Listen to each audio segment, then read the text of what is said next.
relating to the evidence or documents required in these proceedings. Please be aware that in terms of Section 17, subsection 2 of the Powers, Privileges and Immunities of Parliament and Provincial Legislatures Act, a person who willfully furnishes a House or a Committee of Parliament with information or makes a statement before it which is false or misleading, commits an offense and is liable to a fine or to imprisonment for a period not exceeding 2 years. You are required to take an oath or affirm that the evidence you are about to give is truthful. Which one do you elect, oath or affirmation?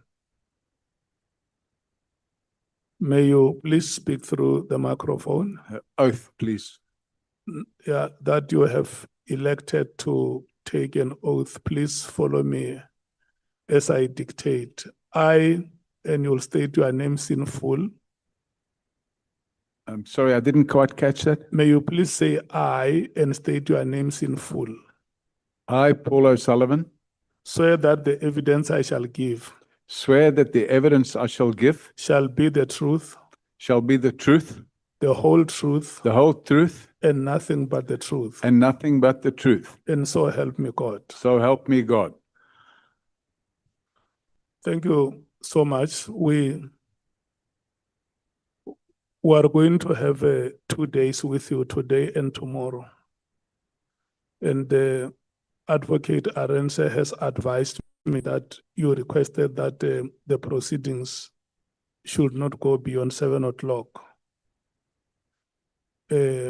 So he gave reasons why you request that we finish before 7. Chairman, I've been on a long-haul flight to get here, and I spent the whole night, last night, in preparation for today. And I also have medical issues that need to be dealt with. I'm 70 years old, and I'm not the spring chicken I used to be. So unfortunately, I have spinal problems, and I have to spend a certain amount of my time lying flat. And I don't really want to give evidence lying on a bed. So by a certain time today, I will be in a lot of pain. And the best way to relieve that pain is for me to lie down. So that's basically it in a nutshell, Chairman. Yeah. I think it's a reasonable request. We will allow the evidence leader to start to lead you in the presentation of evidence. Honorable Malema. Thank you, Chair. I thought you'll also ask if Mr. O'Sullivan has got a company, people who have accompanied. Or people who have accompanied him. And if they are here, in which capacity, and I don't know what you're saying. Introduce them. Yeah. I can't hear. Do you have people who have accompanied you today here? Pardon? Do you have people who have accompanied Somebody here, yes. you? Who is the person? It's just somebody that's taking care of my security needs. Okay. Is the person inside the chambers? Correct, Chairman. Okay. Where is the person? I don't know, Chairman. I cannot see. What is the name of the person? Paul Gibson. Paul Gibson. Okay. And the security team of Parliament? The security team of Parliament, Chairman, are also scattered around this room and outside. And the police have provided me with additional escorts as well. So this was necessary because of the threats that have been made against me. Yeah. And, you know, I'm satisfied. No, I just want to know if the security team of Parliament is aware that Paul Gibson is here. Yeah, we had yesterday, Chairman, we had a dry run. You made those security arrangements with them? Sorry, Chairman? I'm saying you made those security arrangements with them. Yes, we made our arrangements and everything's in place. I'm satisfied that everything is in place. Honorable, are you satisfied? Okay. Honorable Skosan. Thank you, Chair. I hope that the security class has done well on that by vetting that person as well, that we don't need thugs in here. Like the last time we had someone here sitting here who came with the one general. We don't need that. We need a person of integrity if it's a security personnel. Thank you, Chair. Okay, thank you so much. Look, Mr. Mpilo is here and has always been here during our proceedings. Before this proceeding started, honorable members, he came to me to brief me that they have met with our witness yesterday. They also did a dry run here to satisfy each one of the parties that the arrangements that are in place are to everyone's comfort. So I think let's leave those details to the security. If we may have any suspicion with any person that may be within the premises, I think we can always report that to the security for them to take care of that. Advocate Arendse and Mr. Paul O'Sullivan, I'm going to give you this time for the presentation of evidence, and I want to wish you good luck in that exercise. Just you, before Chair. that, we have the apology of Honorable Helper. But this is not written when I know he's preparing for SONA. Okay. Because it's just a letter saying Apollo. Yeah, he's preparing for SONA, honorable members. Those are the DA arrangements we can't discuss. If they say Honorable Topa is preparing for SONA, let's accept that it's an organizational commitment. Yeah. Okay. He's not preparing for SONA, Chair. He's attending to a personal issue today that was arranged a long time ago. Which apology must we record, Honorable Breitenbach? Mine. And while we're busy, I need to be excused at 1:15, please. Thank you. 13:15. Okay. No, thank you so much. Advocate, we will break at 13 hours, Advocate Arendse and Mr. O'Sullivan. Let's run now until 13 hours. Thank you, Honorable Chair, honorable members. You in the short time, you may also have noticed that Mr. O'Sullivan is also a bit hard of hearing. So it's also, I suppose, for me to speak loudly and clearly when asking him questions or when addressing him. Thank you. Mr. O'Sullivan, you did depose to an affidavit, which is the original of which has now been handed up to the chairperson, and the copy that is before me and my colleagues and the honorable members, that's a copy of that original affidavit. That's correct, Chairman. Thank you.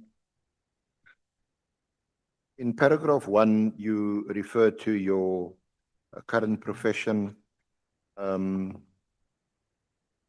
as a certified fraud investigator, and that you founded a forensic investigation company, Paul O'Sullivan and Associates, which has since changed its name to O'Sullivan, Brosnan and Associates. And then in 2015, you had also formed a non-profit company, Forensics for Justice, in 2015. And then you also have other property and business interests in South Africa and overseas. you That's can- correct, yeah. Chairman. If I can just stop one briefly, I've just realized there's a typing mistake here. Where it says I'm currently a certified fraud investigator. Chairman, I'm a certified fraud examiner. That's just a typo. Okay. But I'm a certified fraud examiner since about 21 years ago. So particularly in relation to your fraud examiner investigation interests, what does that Chair. entail? Chair, Pardon? no, sorry, Chair. Honorable Malam. Think by now the evidence leader should be mastering the mic. You know, when he speaks, the mic is by his forehead, not on his mouth. It's by the Yeah. forehead, and we don't hear. I just less than 2 minutes ago, I requested Bonani that when he passed he must lower the mic too. Can we do better, Advocate Arendse, with the microphone?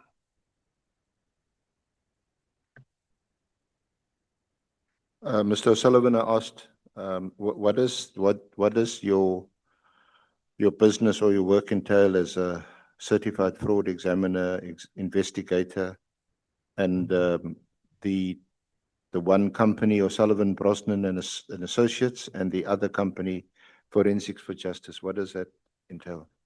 Chairman, so I formed O'Sullivan, Brosnan Associates in 2012. And the purpose of that entity, it's a for-profit company. It's a normal business. And the purpose of that company is to carry out forensic investigations. The company is made up of criminologists, certified fraud examiners, attorneys, and accountants. And we carry out in-depth forensic investigations into fraud, mostly in the corporate sector, Chairman. And some of those investigations would run into hundreds of millions of rand. And obviously that's done through contracts that are entered into with the corporate client. And the intention is to raise profits, and those profits are then used to run the non-profit company, which is called Forensics for Justice.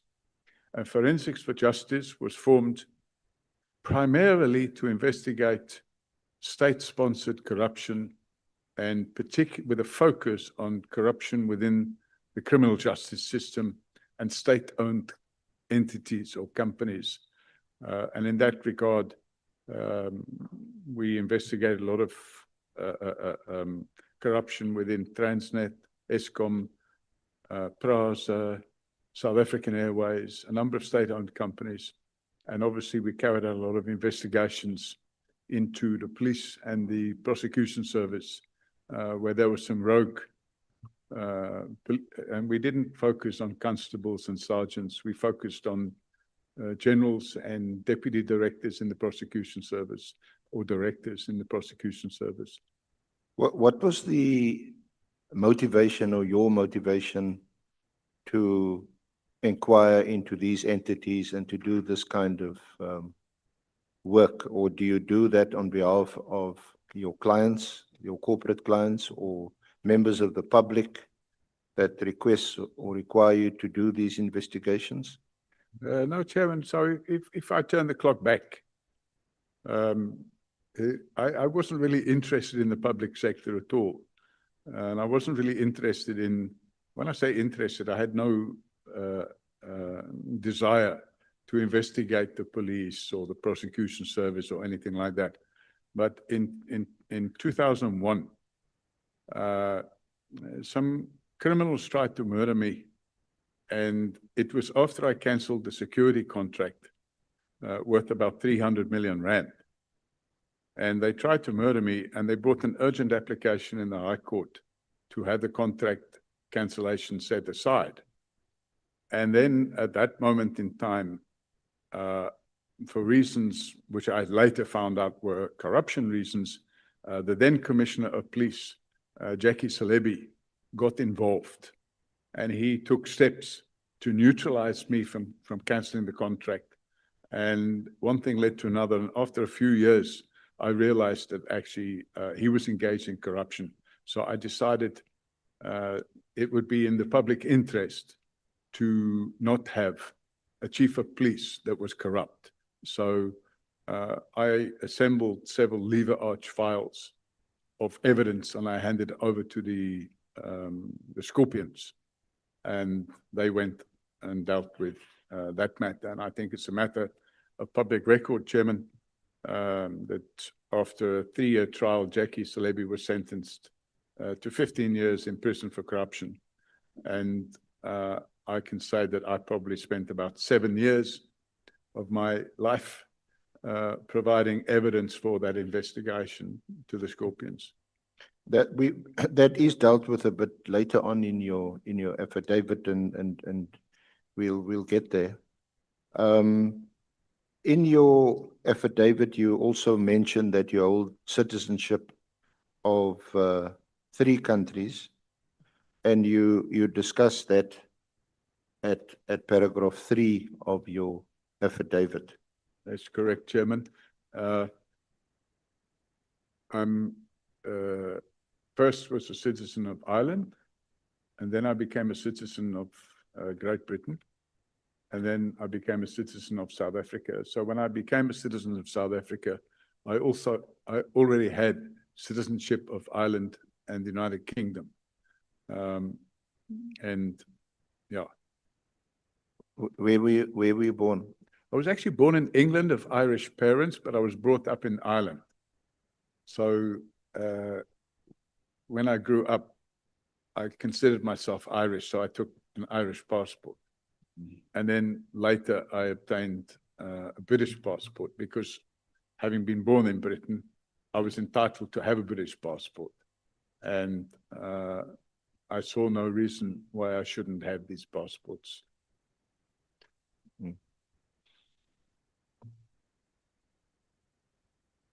A question had been posed or asked whether the reason why you hold citizenship of 3 countries is that you are or might be an agent or a foreign agent, or you're working or doing work for foreign entities, countries. I think, with all respect, Chairman, I've been in this country now 40 years, and I can categorically state that I have not performed any foreign agent activities in that 40 years. And in fact, my loyalty is to South Africa. If we go back to 1995, as an example, one of my daughters, a young girl then, she's obviously fully adult now, we were putting on at work, we were putting on for the Rugby World Cup. I gave all my staff the afternoon off from 11 in the morning, and we got one of these big screen TVs, which was like a projector, because LCD TVs didn't exist then. And I set up a competition amongst the staff that whoever could come along as the best dressed rugby player or a rugby supporter would get a prize. And I said that they could invite their family or children to this function. And I brought, at that stage, I only had 2 children. I now have 7. I brought my 2 daughters with me, Roisin and Sinead.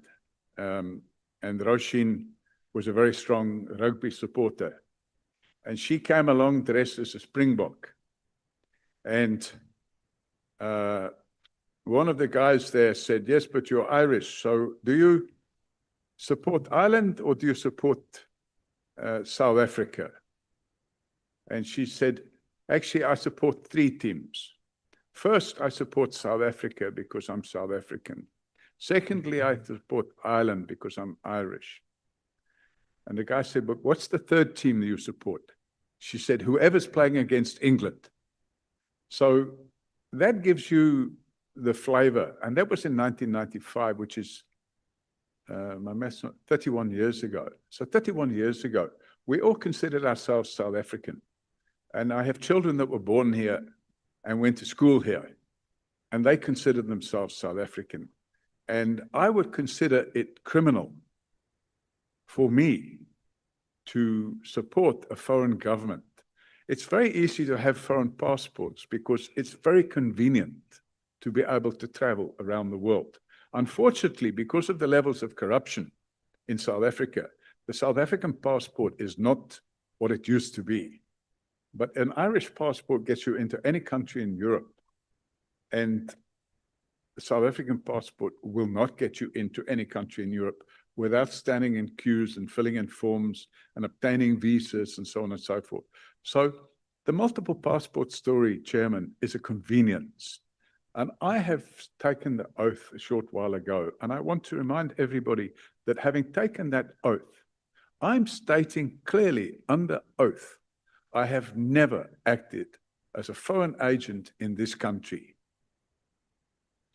And just while we're on that, you mentioned that your businesses in property development and also the forensic company O'Sullivan, Brosnan and Associates effectively cross-subsidize your NGO work for forensics for justice.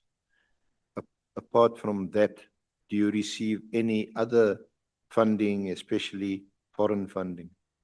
Chairman, we don't receive any foreign funding. On the website, forensicsforjustice.org, we are fully transparent and we publish our accounts. So from 2015 until present time, anybody can go on and look at our accounts. And when you see the amount of money that comes into our accounts, which is shown in those audited accounts, you will see actually we run that on a shoestring. And in most years, we're lucky if we get 100,000 in donations. And most of the donations we get, Chairman, are a man in the street, 500 Rand here, 500 Rand there. We don't have any big donors. We had one big donor who paid us over a period of about a year, I think 700,000 Rand. And that was something that that company had chosen to do as a sponsorship. And that was a few years ago. But we have no, absolutely to our knowledge, no overseas donors. Now, again, maybe just going a bit off script, but because we at the point about your businesses, Ms. Sarah Jane Trent, her name has been mentioned. Tell us a little bit about her. Do you know her? Did she work for you? What was your relationship with her? Does she still work for you? What did she do when she worked for you?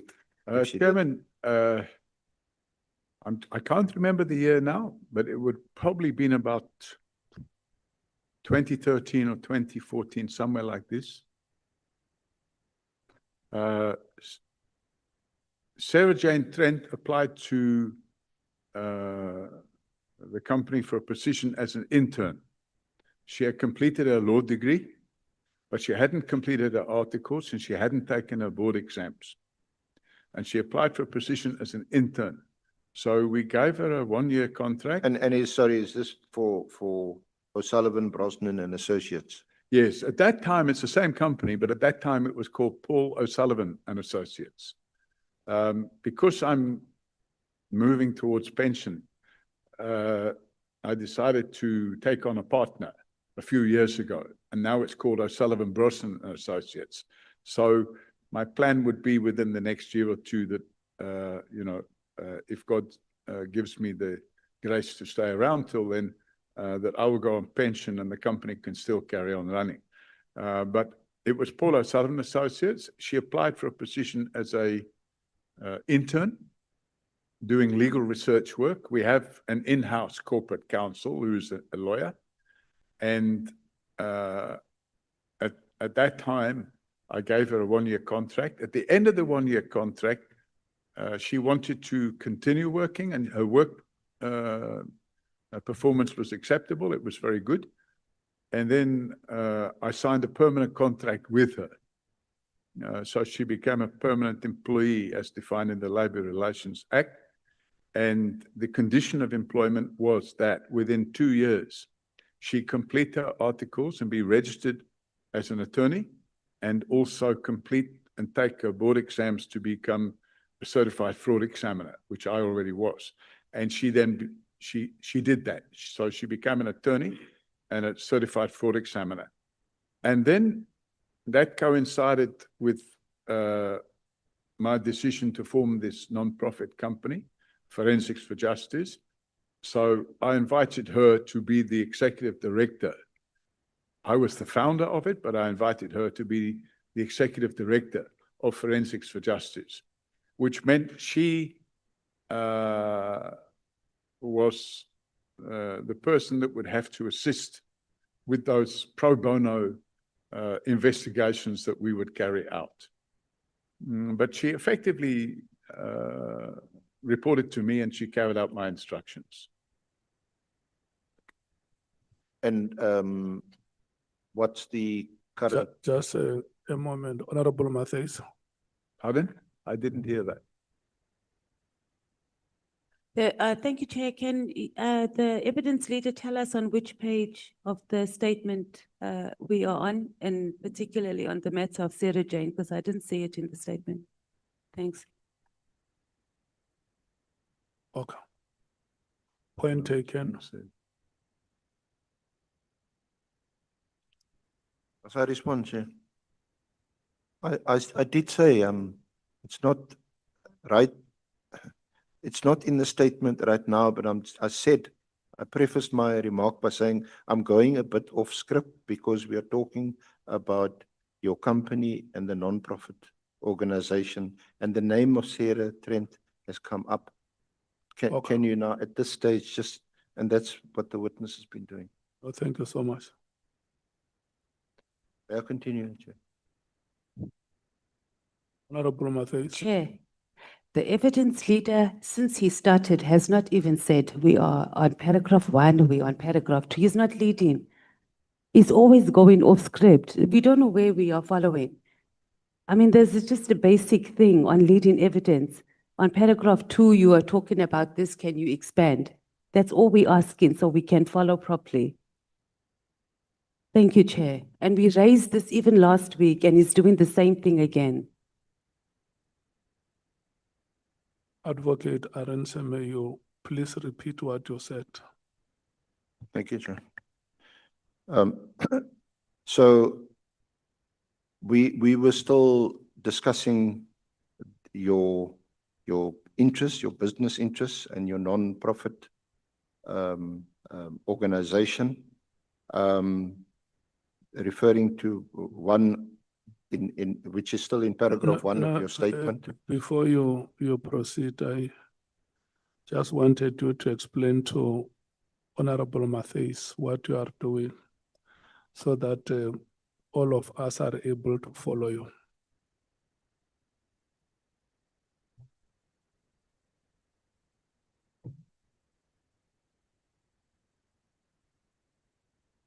Sorry, Chair. Yeah, I was saying that if you can explain to her the issue of Sarah Jane Trent.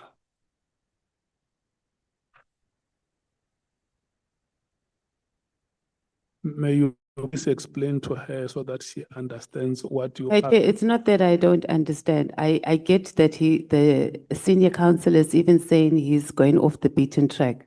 I'm saying that since the senior counsel started, he has not even pointed us to a single paragraph. And I'm just asking that he affords us so we can follow on the statement what it is we are dealing with. So if he gets to a certain paragraph, I'm on paragraph 5, and I'm going to ask also here about Sarah Jane. She doesn't appear anymore. If you go back and you look at hindsight, since the senior counsel started, he has not even indicated we're on paragraph 1 or 2 or 3. So we're just asking for that basic indulgence, please, Chair. Yeah, I think what he said was that he will go off script And I think once he comes back to the statement, he will alert all of us. Let's proceed. Honorable Chair, I referred to paragraph 1. I did refer at the outset to paragraph 1, and the witness can confirm that. And we were talking about his businesses and what he does. Yeah, no, it's fine. Let's do it like this. Let's So in relation to what is in paragraph 1, Advocate Arends, just one moment. Right. Just a moment. Yeah. Okay, we can proceed. We are on paragraph 1 now. we are on paragraph 1, Yeah. where Mr. O'Sullivan indicates that his company, Paul O'Sullivan and Associates, changed its name to O'Sullivan, Brosnan and Associates, and he explained how that took place. He also indicated that he formed this company, Forensics for Justice, and explained how that took place. We discussed, which is not mentioned in paragraph 1, about funding, sources of funding. Why? Because this issue has been raised before the Honorable Committee on previous occasions. So while I was there, I asked him about it because he discussed the funding, and I asked the question about whether it's foreign funded and so on. And while we were there, he discussed people who work for him. So I said, the name of Sarah Trent has come up in this committee. In fact, she's now been identified as a witness. So can you just also tell us about her? And that's where we were. No, that is sufficient, Advocate Arends. Let's proceed. Thank you. Mr. O'Sullivan, so just what is Ms. Sarah Jane Trent's current position in relation to Forensics for Justice? Is she still the executive director? Chairman, in March, I think it's almost 4 years ago, actually. Ms. Trent expressed a desire to move on. I think she'd been with me at that stage for about 7 years. And she expressed the desire to move on. So she resigned as executive director in March 22 of, is that 4 years ago? Almost 4 years ago. She resigned as executive director of Forensics for Justice. She was also director of what was still called Paul O'Sullivan Associates at that stage. She resigned as a director of Paul O'Sullivan Associates. And she was also a director of one of my development companies. And she resigned as a director of that company. And she went to work somewhere else, and I wished her good luck. And yeah, so she hasn't been involved in my businesses for almost 4 years. So does she have any other association or relationship with you, either professional or otherwise? None whatsoever, Chairman. Okay. Thank you. Now, in paragraphs 4 and 5, paragraphs 4 and 5, you list several professional qualifications and commendations in your affidavit. Mm-hmm. Can you describe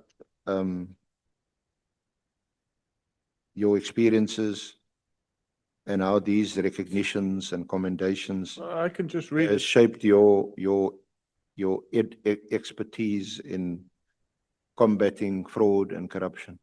Yeah, if I can, and these are obviously, you could say qualifications or memberships or whatever. Perhaps it's back to front, because actually I joined the police in 1990. So, and the reason I joined the police, Chairman, it was quite simple. I was running a property development company at the time, and I had a secretary. And, oh, excuse me, my car got broken into, and somebody stole the radio out of my car. In those days, you had a a radio with a tape, you know, you push a tape in and everything. And there was a craze of people breaking into cars and stealing those radios. And my car got broken into and somebody stole the radio.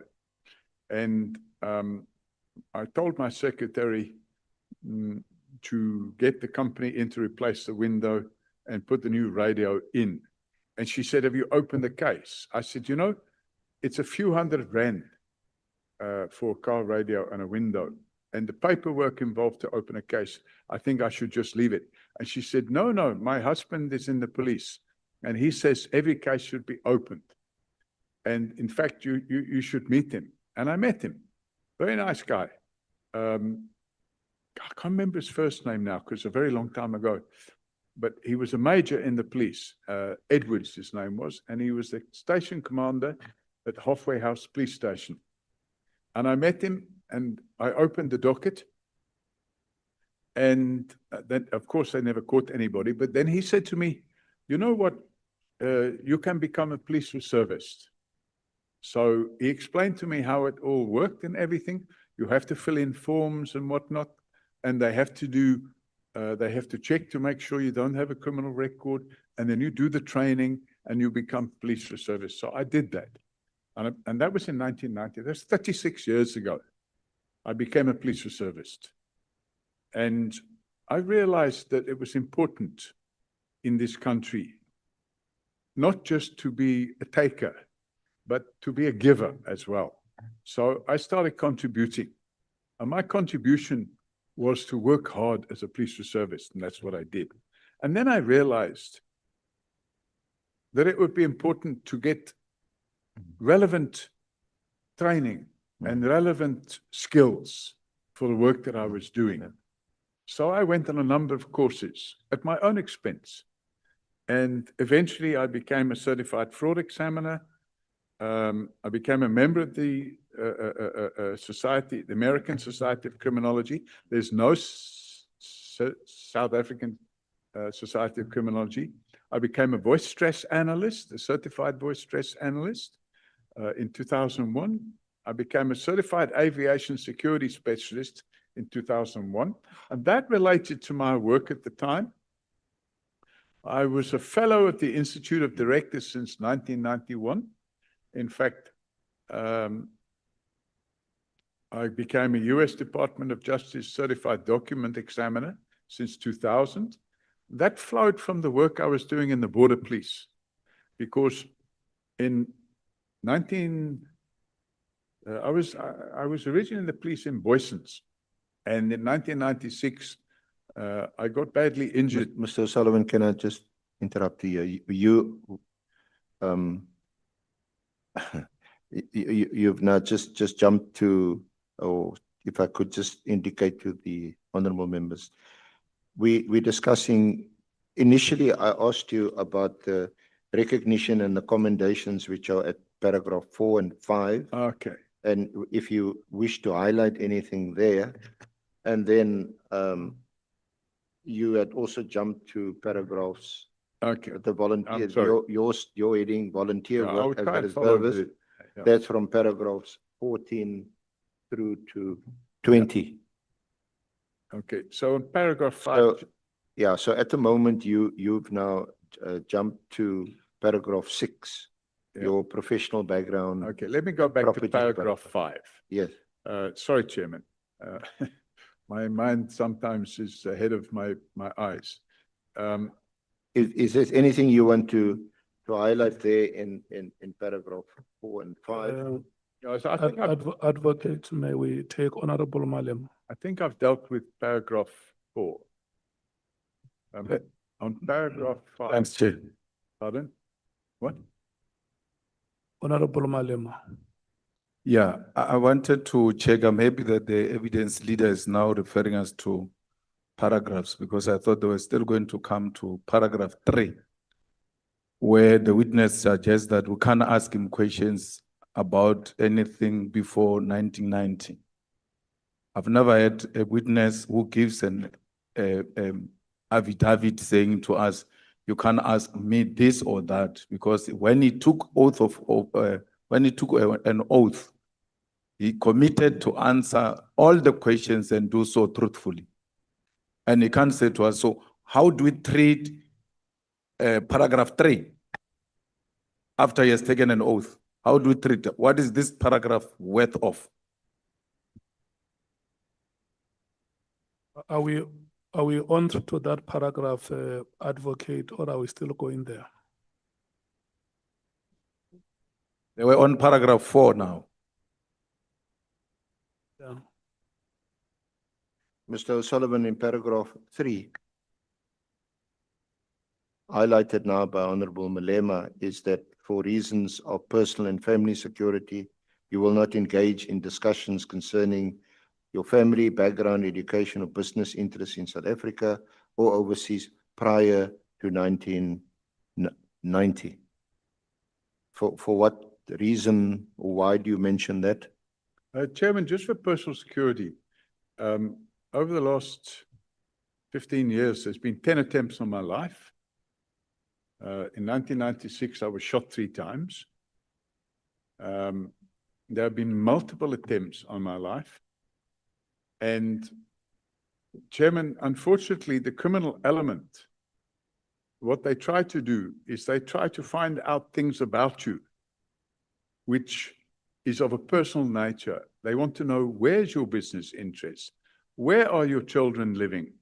Where are your properties? So I've made it clear that I'm not going to be providing any of that information.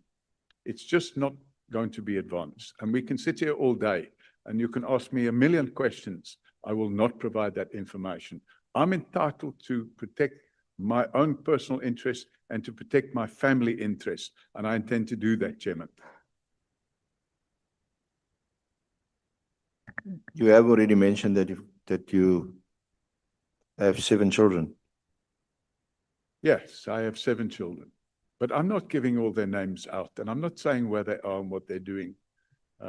You know, I have the right to protect my family and my interests and my personal interests. And the dirty games that are being played by the criminals that I've been exposing, as I've said prior to this, Chairman, there have been at least 10 recorded attempts on my life. There are people on trial at this moment in time for trying to murder me, for nothing more than exposing their criminal conduct. Let's just hold it before I take you, Honorable Malema, for a follow-up. Yeah, I note your hands. I don't think that it will be fair for you to make a statement that we can sit here for the whole day. I can't hear. Sorry, Chairman, I can't hear what you're saying. Yes, I'm saying that I don't think it's fair for you to make the statement that we can sit here for the whole day. Surely you could get a better way to say it, isn't it? Well, we don't have to sit here the whole day, Chairman. Yeah. I prefer to just get on and give my evidence. No, I'm saying on the question, whether you are prepared to answer for matters before 1990. Yeah. And then you say, no, we can sit here for the whole day. I'm not going to say anything. I don't think it's a better way to say it. You could have found a polite way to make that statement. Do you agree with me? A point taken, Chairman. Thank you. Honorable Malema. No, thanks, Chair. I don't think it is correct for the witness to write his own questions and answer them. He can't say to us, we can't ask him anything about things that happened before 90. What if the business you are talking about started engaging in wrongdoing before 1990 and is still doing the same thing now and want to refer back to where it started? What if there is an allegation that you are handling certain activists of the liberation movement that happened before 1990? And that's why you've got certain relationship you have with them today. So it cannot be correct, and that has got nothing to do with criminality. That has got everything to do with trying to demonstrate that you have captured criminal justice system way before even 1994. So it can't be correct, Chair, especially after taking an oath that is going to answer every question here and answer it truthfully. And therefore, we need to make it very clear as a committee that is going to answer every question presented before him here. He's under oath. And it's not going to tell us here that we can sit here the whole day and ask him questions. He's not going to answer those questions. He's going to have to answer those questions. He has taken an oath to answer the questions. And that must be made very clear to him. Honorable Skosana, Honorable Nomvalo, you are going to speak, honorable members. There is no need for you to be. Thank you, Chair. Indeed, paragraph 3 is problematic because, you know, when you go to paragraph 5.1, commendation from Scotland Yard for stopping a knife attack and arresting suspect 1978. And now, on paragraph 3, it says that we can't ask him anything before that. He's contradicting his own statement as well here. And as well, I mean, when you look at paragraph 3, background and education has nothing to do with criminality. I mean, it doesn't make sense, Chair. Hence, I'm just giving one example. Himself, this is what he said, yes, Scotland Yard, 1978. He stopped somebody, you know, knife attack. But here he's telling us that we can't ask anything beyond 1990. It can't be allowed, Chair. Thank you. Honorable Nomvalo. Harvard. Honorable Ngola. No, Chair, I think it's just a matter of echoing what the colleagues have been saying, that the oath you have just administered now does point it out that the witness must answer fully and satisfactorily. And beyond that, Chair, I don't know how an education background can become a security hazard. And also in the body of the affidavit itself, there are a lot of events that the witness is telling us which are pre-1990. Honorable Skosana is talking about the 1978 thing, 76. He details on his life in 1986, 1987, 1989. Now, the nature the nature of the paragraph itself is actually limiting us from diving down to what is saying in the body also of the affidavit. So I think we shouldn't accept that there are matters before 1990 that should not be responded to. Thank you very much. Yeah, I think, honorable members, it goes without a debate. The witness has deposed a statement with us. This committee has been mandated to investigate. So any allegations that have been made or any information that members of the committee want to probe with you, they are going to do so. Let me remind you that you are under oath, and let's cooperate. Thank you, Chairman. For the record, the oath I took was to tell the truth, the whole truth, and nothing but the truth. I did not take an oath to answer every single question if it's going to violate my personal information and my family security. And if we take, Chairman, paragraph 3, and we take paragraph 5.1, Chairman, the two are not related. Mr. O'Sullivan, let's not go to the statement now. Okay, thank you, Chairman. Listen to me. Look at me. You have the evidence leader in front of you. the evidence leader is going to lead you paragraph by paragraph. Okay, thank you, Chairman. And then the oath that you have taken here says that fully and satisfactorily, you are going to ask questions that have lawfully been put to you. Thank you, Chairman. So if we, on your statement, you have deposed a paragraph that speaks about an event that happened prior 1990s on your statement. The honorable members have a right to ask you about it.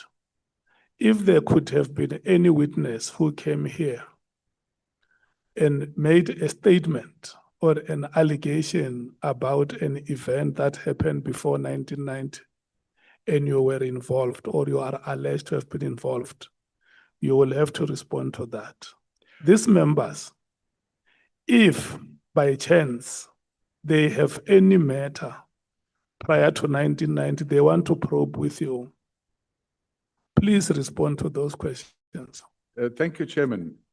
But for now, I want you to follow the evidence leader. The points I'm making here must not be points for debate. Yes, thank you, Chairman. And without sounding argumentative, the reality of the situation is that the qualification about prior to 1990 says, for personal and family security, I will not engage in discussions concerning my family, background, education, or business interests in South Africa or overseas prior to 1990. If any member has a question they want to put about any event that took place prior to 1990, and it doesn't impinge on my family security and my safety, I have no problem with that question. Let me say this to you. Let's cross the bridge when we come to it. Yes, I think that's a good idea, Yeah. Chairman. Because what we will not allow here is for you to prescribe what you should be asked and what you should not be asked. For now, there is no question that has been put to you. At that stage, when those questions are put to you, I want you and all of us to proceed with the same understanding that questions are going to be asked here. Questions have been asked with all of the witnesses that have appeared before this committee, and they have responded to those questions. There are witnesses, for instance, some of them were asked very, very sensitive questions, including their romantic relations. Not only here, even in the commission outside here, or even in society out there, those questions have been asked. So I don't want us to be agitated. I want us to understand that you are here before this committee. You are going to cooperate, all of us. We are going to cooperate with you. You are going to cooperate with us. We are a committee probing allegations. And for us to successfully probe those allegations, you have to honestly come forward and respond to the questions that members are asking. Yeah, thank you, Chairman. I want to confirm that I'm here to cooperate, and I'm definitely not agitated. Some of the members may be agitated, but I am not. No, Thank there you. is no member who is agitated. Okay, thank you, Chairman. It is me who will say that. Okay. Yeah. Honorable Malim. No, thanks, Chair. It's not about whether the question will arise or not. That statement by its own nature is wrong and it must be removed. Before we proceed, we must agree paragraph 3 must be expunged from that affidavit. Because even if he had not written that in that statement, in the affidavit, and someone was to ask a question that is uncomfortable with him, he will bring that to attention and he will make that ruling. Now, if we allow him to proceed with this paragraph 3, It means we allow him to tell us which questions to ask him and which questions not to ask him. We know how we work. We cannot be told in an affidavit, you are not going to ask me questions that happened before 1990. If we allow that to happen, we are setting a wrong precedence. He can't tell us that. He needs to remove that paragraph.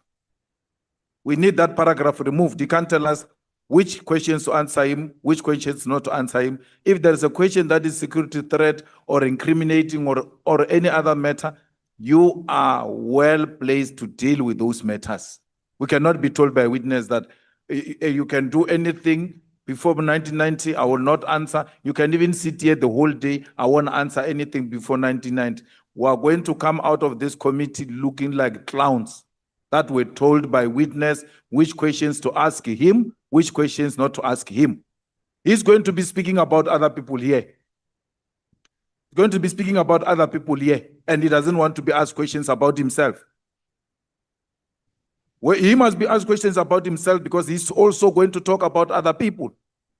And he already calls them criminals. So he needs to remove this paragraph 3. It's not about whether the question will come or not. This is just like a principal telling us that we must not go beyond 1990 on this textbook.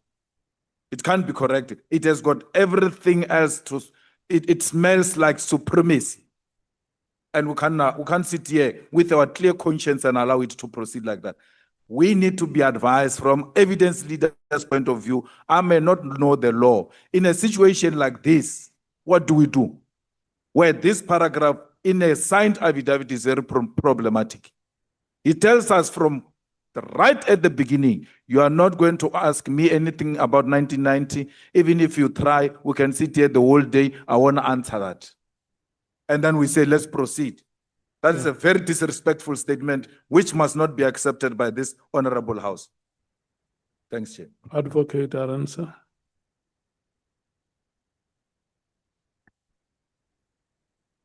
Honorable Chair, honorable members.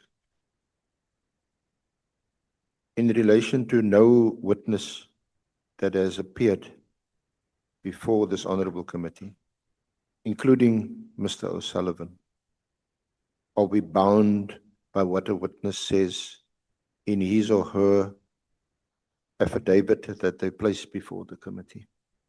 In fact, I've already asked several questions which do not appear on the statement, and where Honorable Matthys had said, where's the reference to it in the statement?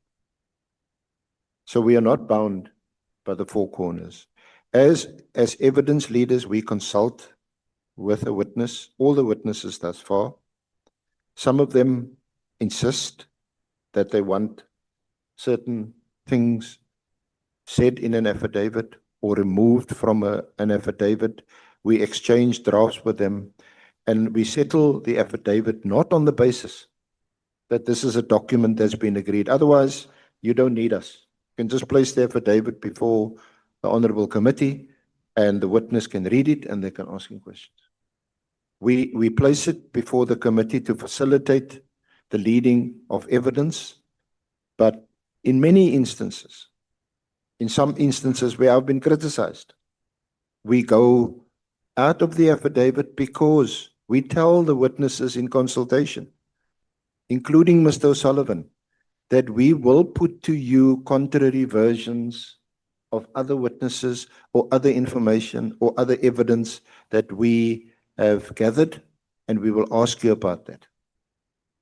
And again, it's not for them to agree that that's the case or not. That is the nature of them giving evidence. The purpose of putting a written affidavit before the honorable committee is to facilitate the interaction with the witness. What is important is the oral evidence given before the committee. I'm glad Honorable Madema raised the issue of what is contained in paragraph 3, because I was going to ask Mr. O'Sullivan, if it's, one can understand, and hopefully we all understand, that issues of safety and security, especially regarding your family and your personal security, all of us would be concerned about that. But there seems to me no reason why we cannot ask Mr. O'Sullivan about his life, his career, his qualifications preceding 1990, especially in the context of a question I've already asked him, which is not in his affidavit, is there's an allegation that you are funded by foreign agents. Are you a foreign agent? That's what people are curious about. And because of his role in crime fighting, crime prevention for some 36 years, he's become a prominent figure in South Africa. And it's entirely relevant that people want to know, where do you actually come from? And what have you done before you came to South Africa? Okay. So, with your leave, I want to ask him that. And if he doesn't want to answer me, then I'm sure honorable members will ask him when Yeah. their turn comes to ask him questions. I want you to proceed with the leading of oral evidence, and we proceed by the decision that that paragraph does not belong here. We don't accept it.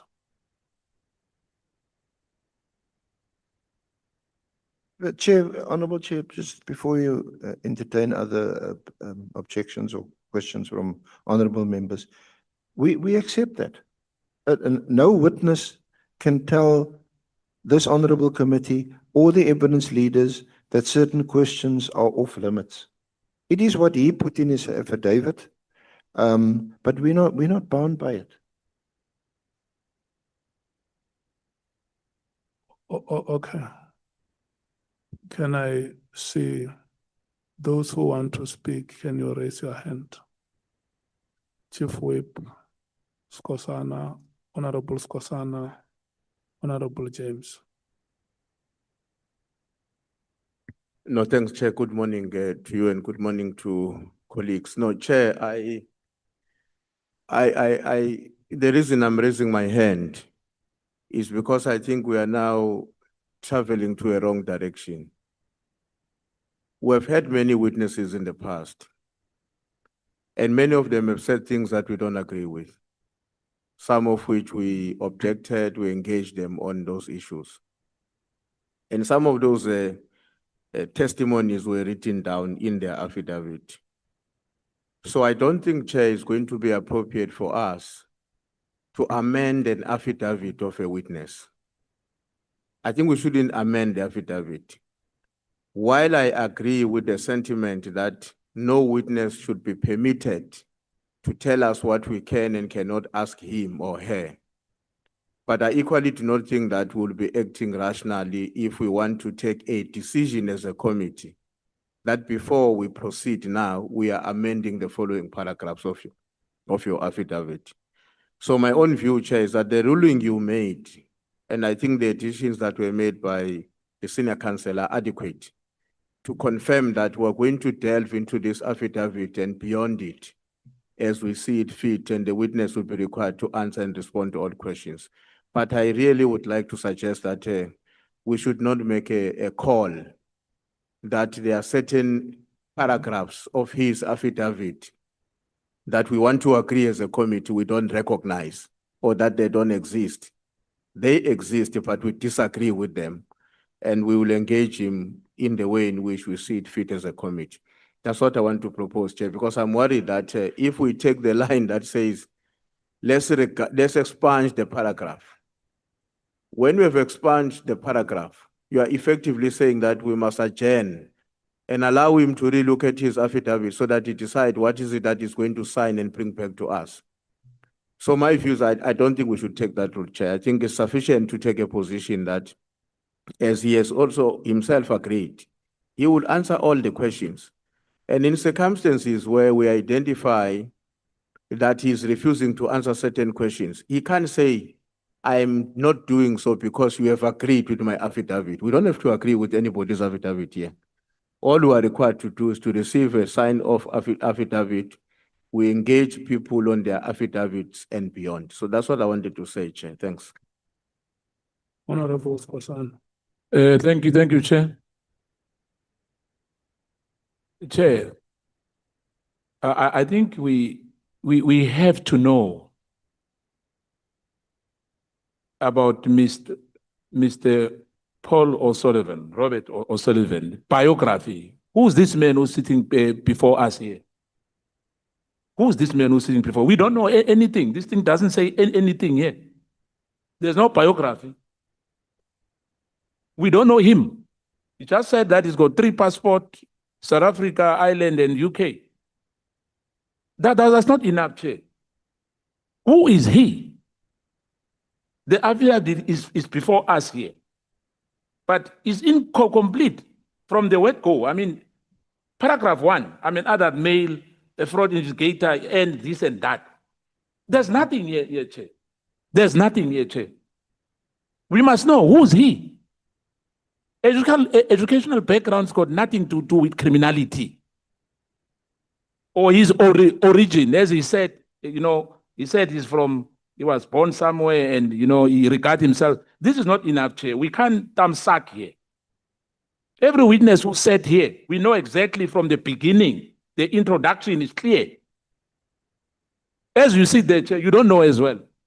As you sit there, you don't know who's the man sitting before us. Besides that is Paul Robert O'Sullivan. Where is he from? Educational background, I mean, Chair, no. Chair, he must tell us who is he. Thank you, Chair. Honorable James. Chair, with all the other witnesses that have appeared before us, a precedent was set. We had a CV on record. Where is Mr. Paul O'Sullivan's CV? I want to echo the sentiments of MK. Ons weet nie wie is die man wat voor ons sit nie. We've jumped into his career and everything without a CV. Where is his CV? And he cannot come here and tell us that we must dance according to his tune. He basically said to this committee earlier on, I am here and I'm here to only speak my truth. He made it clear to us, we cannot allow that and we won't accept it. Thank you.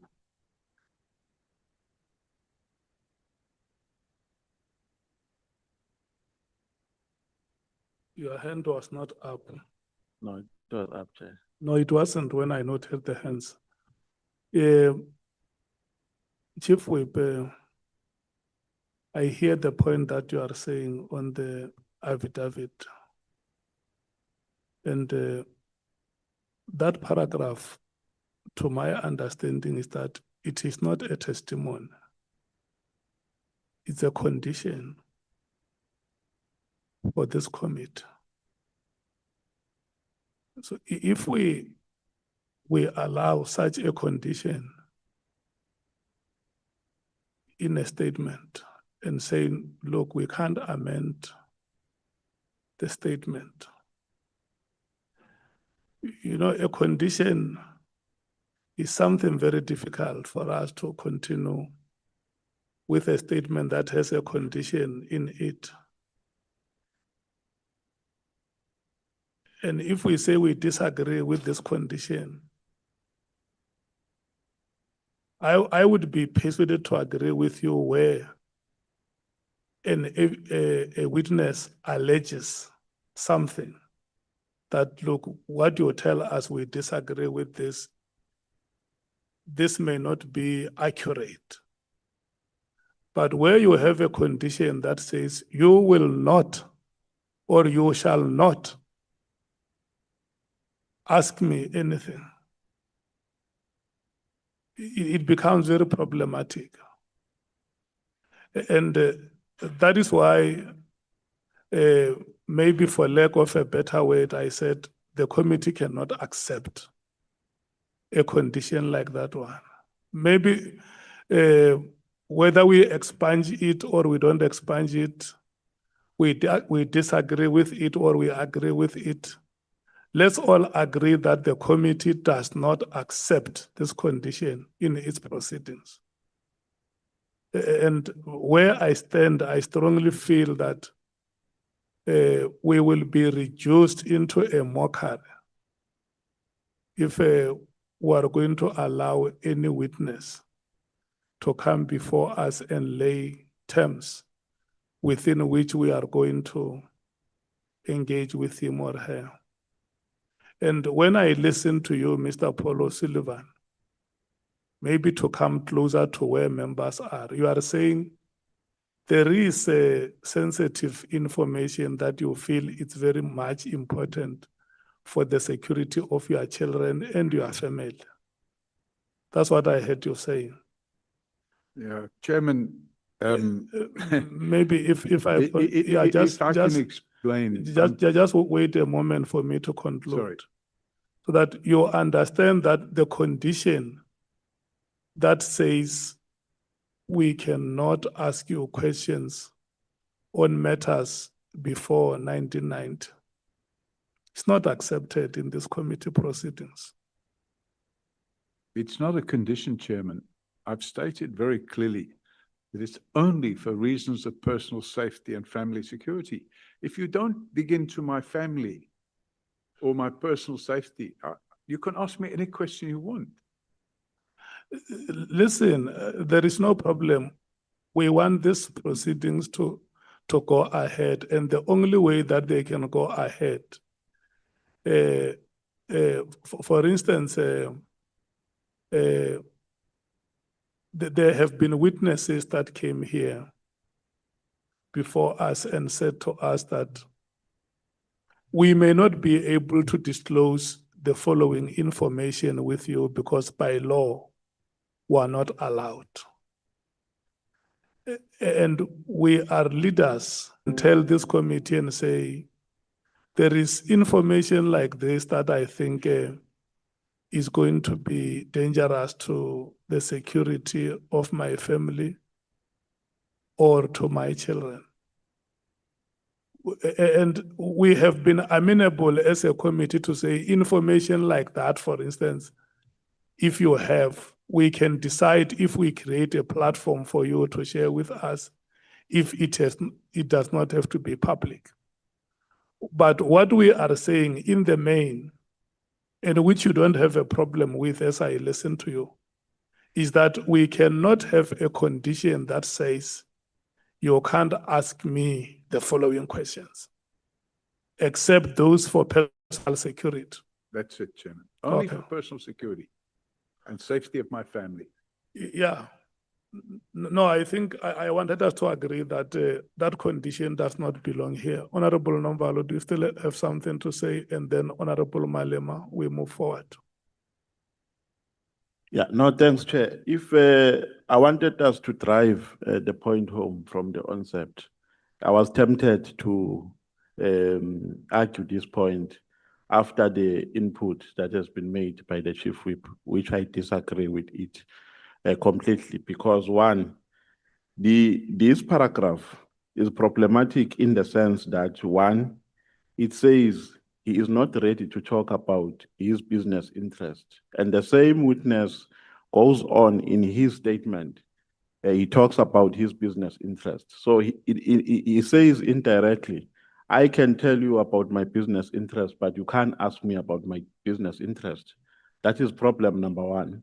Problem number two is that as members of this committee, when we probe, we don't necessarily confine ourselves in the statement of the witness. We probe being guided by allegations which have been made by various people from society regarding the witness before us. So we're not going to be confined in this statement when we do our work. We will ask questions which we think are relevant at that particular time.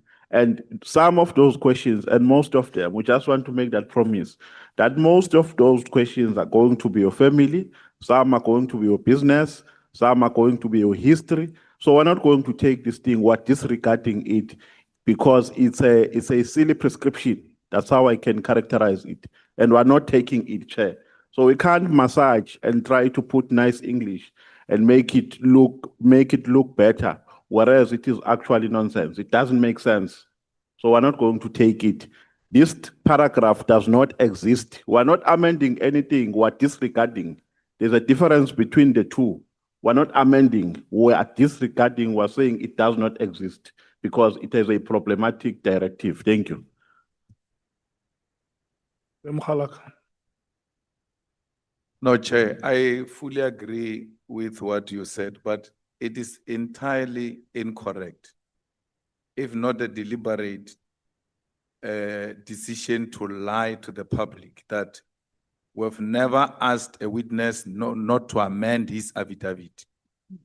The first witness to appear here, General Mkhwanazi, was told to go and amend his affidavit, which he was calling it supplementary affidavit. We said there's no such a thing. He left here, went to amend that affidavit. So it's not correct. Secondly, Nkabinde, if I'm not wrong, colleagues will correct me. What we adjourned here to go and amend the affidavit. So if people say it will be irrational, what do they mean? Was it irrational when we asked General Mkhwanazi to amend the affidavit and asked Nkabinde to amend the affidavit? But I'm amenable to proceed in a manner you are suggesting, and not under the lie that was told here, but under the conclusion that you made that this paragraph number 3 is not worth the paper written on it. We're going to ask questions beyond 1990 and they're going to be answered here. Thanks.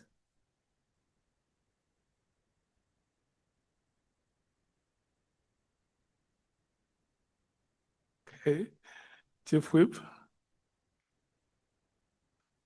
No, Chair, I think you will have to bear with us because it may be necessary that we have this debate. And I'm not going to accept that I have lied. I'm not going to accept that because I haven't lied. When we asked Lieutenant General Mkhwanazi to sign the document that was presented before us, to go out and sign it, we took a break. The reason why we had to do that was because he had given us exactly the same document that he submitted to the Madlanga Commission of Inquiry. But he prefaced it by the word supplemental evidence or supplemental affidavit.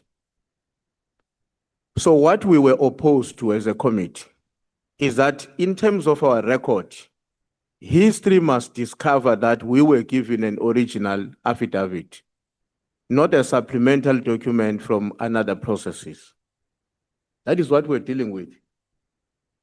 We were not opposing the substance of his wording in terms of the presentation of the evidence before us. We were removing the word supplemental affidavit because that supplemental is making reference, is suggesting that we are given a document as a secondary submission as opposed to being the primary recipient of the document.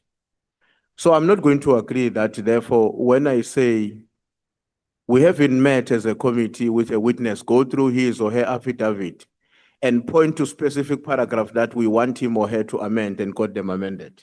That has not happened.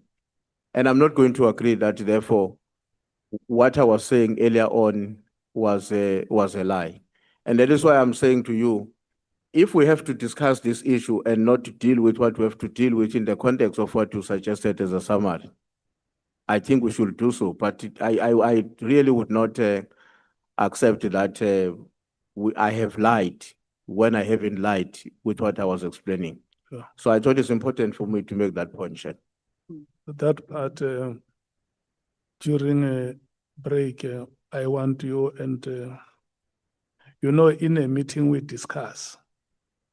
Outside of the meeting, we improve on our discussions. So during break, yourself and Honorable Malema, you meet and improve on the discussions on this part. We are proceeding, honorable members, on the point that we don't accept this condition that is in the statement. Advocate Arendse, may we proceed? We have taken 20 minutes of your time. You are now left with 30 minutes before we break. Thank you, Chair. Yeah, just for the record, the problem identified and raised by Honorable Malema in relation to General Mkhonazi's statement was the heading to the statement that was called or described as a supplementary affidavit. And the objection was that this was a supplementary affidavit to his main affidavit in the Madlanga Commission of Inquiry. We then adjourned and took out the reference to supplementary affidavit. And we also took out the reference to that affidavit being supplementary to the Madlanga affidavit because it was in fact an original affidavit which we took from General Mkhonazi after spending also many hours with him in consultation. In relation to Mr. Nkabinde, you remember during questioning, I think it was, I was still questioning him, but then a point was raised. I forget who the honorable member was, but then he mentioned that this was a thumbsuck. And there was an outrage amongst committee members. And at that point, it was decided to adjourn and he must go back and present us with another affidavit. So with respect, the two instances are very different. I think certainly as evidence leaders in this committee, we are all agreed that Mr. O'Sullivan cannot tell us what he'll answer and what he won't answer. If he does, then obviously he'll have to justify it. And I think we all accept that when it comes to his personal safety and his family safety, that such questions, subject to your discretion, Chair, you may decide. But I want to proceed. I want to proceed to ask him some questions which are not related to or which wouldn't impact on his family or his security, because I think as one of the honourable members pointed out, he already does in his affidavit, which is before you,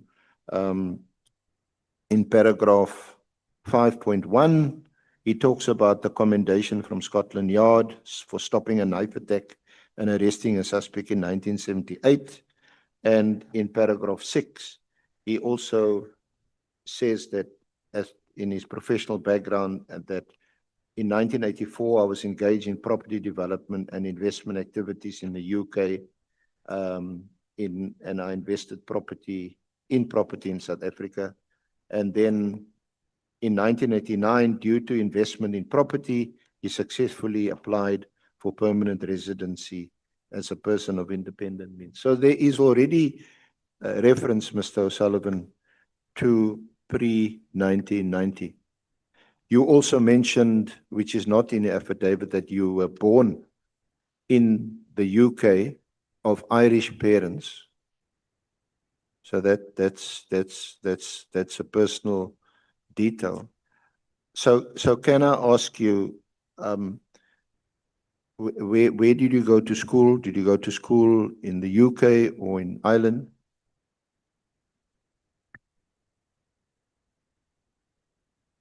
Chairman, I went to school in Ireland Okay. and in the UK. Okay. And after your schooling, did you go to any tertiary institution, any university, any college? I studied in London and in Manchester. What did you study? Electrical engineering and electronic engineering. Are you a qualified engineer? Not anymore. You know, you have to have what they call continuing professional development. And I ceased engineering work probably 30 years ago. I stopped being involved in engineering activities about 30 years ago. I was registered with an institution in the UK, and I never registered in South Africa because actually I decided that engineering wasn't for me. And from 1981 to 84, you were consulting building services engineer for IBM. Correct. In the UK. What other work did you do whilst you were either in the UK or in Ireland? whilst I was in the UK or Ireland. Yeah. After 1984, I was involved in property development. Were you at any stage involved in or with the British Army, With what? with the British Army? Chairman, I worked for the British government in counter-terrorism and counter-espionage activities from, I can't remember the exact years, from 73, I think, till 77. And in what capacity, what role did you play? And what activities were you involved in? Chairman, I played the role of counter-terrorism activities and counter-espionage. And counter-espionage involves making sure, and counter-surveillance, making sure that the people that would want to do harm to the country, you know, that they should be identified. So, yeah, I was involved in that work. And in the course of that work, did you identify any person or persons or organizations from South Africa? None whatsoever. I was not involved in anything of that nature. Did you do any surveillance on any South Africans who were in exile? None whatsoever, Chairman. Because we know, I mean, it's just common knowledge that the African National Congress, for example, was declared a terrorist organization. And even when our founding president was released from Robben Island, that designation, I think, was only removed subsequently. So my question is, if that organization had been designated as a terrorist organization, presumably because it constitutes or would constitute a threat to the UK government or its security, why would you not have been involved in surveillance or Chairman, espionage? my activities related to European environment, nothing to do with Africa whatsoever. My activities related to threats involving Irish terrorism. I'm talking about the IRA and other Irish nationalist units. Now, we also know now, and certainly came to know subsequently, that the IRA, which certainly in our country we regarded. Chairman, I'm just having trouble hearing. Sorry, I said in relation to the IRA, certainly in our country, amongst some of us, we regarded the IRA as freedom fighters, and they were also associated with the liberation movements, the ANC, the PAC. Why would you not have become interested in the links between the IRA and other liberation movements? Chairman, I was far too low down the pecking order. I wasn't making any decisions about where I should be interested in and what I shouldn't be interested in. My activities related to European activities, nothing more. So I wasn't involved, for example, in deciding, oh, you know, I was a young man. I was in my 20s. I wasn't involved in deciding, oh, you know, let's do this and let's. I wasn't involved in any of that, in any way, shape, or form. And did you do this work on a full-time basis? Yes.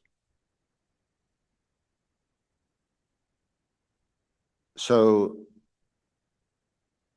you were, I think you indicate, were you in the Did you serve at all in the army from 1972 to 76? I served in the army and in military intelligence.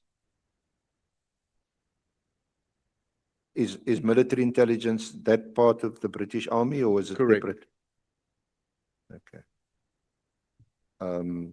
And that was up until 1976. 76, 77, somewhere around there. It's a long time ago. And did you leave voluntarily? Yes. Did you leave the army? And to do what? I then went and studied engineering. So when you did you join the army or were you recruited? I joined. And was that shortly after you left college or school? No, it was after I left school. I hadn't got any tertiary education at that stage. In fact, I started my tertiary education while I was serving. I realized that actually, this type of work wasn't for me. And I started looking at other areas, and I took an interest in electronic engineering, and then I went into electrical engineering. So in that period when you were in the army and in counterintelligence or intelligence, you were just a low-level operative. Very low level. And then subsequent to that, when you went, you then became involved. You went to college? Correct. Yeah. And you studied engineering, you indicated. Correct, Chairman. And was it from 1984 that you became interested or took an interest or engaged in property development? In fact, while I was at IBM, I was in property management at IBM in building services. And IBM was expanding quite rapidly. So we were in the process of buying properties for that expansion. And in about 1984, I realized that there were other opportunities in the property arena, and I decided to pursue those. And I left IBM. Now, in 1989, that was pre-democracy, and we still had an apartheid government in place. Did you come to South Africa to only expand your property interests, or for what reason did you come to South Africa? In fact, Chairman, in late 1988, the property market in the UK collapsed. And when the property market in the UK collapsed, I already had investments elsewhere in the world. And I'd been to South Africa several times for holiday. And I liked the country, I liked the weather, I liked the people. And I decided I'm going to invest in property here, and that's what I did. Did you have any connection or relationship with any persons, organizations, or the army or the police that were involved at that time in 1989 when you came here? None whatsoever, Chairman. Did you know or were you connected to anybody in any of the security forces at the time? None whatsoever, Chairman. Okay.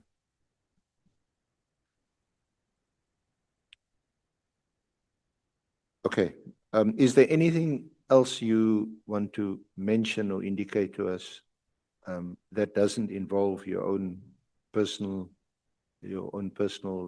background or your family, which you may think would jeopardize or compromise your safety, that you would want to mention to the Honorable Committee? None, Chairman.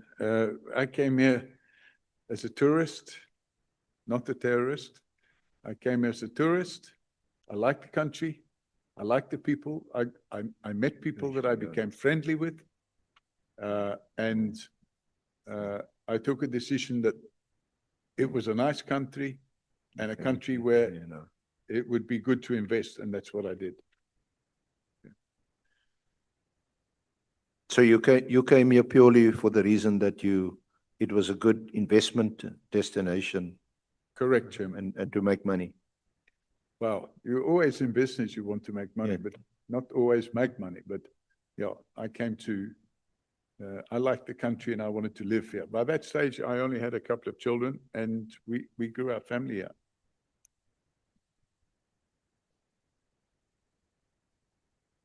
Now, at paragraphs, if we could just go back to the affidavit. In paragraph 6 and 7, you described your professional background in property development, investment, and then you moved to South Africa in 1989. Correct. Okay. Is there anything specifically so that we can move on? In paragraph 6 or 7 that you want to highlight? Oh, I mean, by the time I came to live here, I already owned property here. I purchased property already. And it's pretty much what I've said in the statement. Okay. Honorable Malem. No, Chair, just for clarity, when you say military intelligence, you mean military intelligence section 6?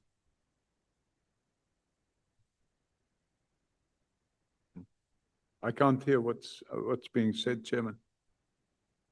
He is asking you about military intelligence. He says it is section 6.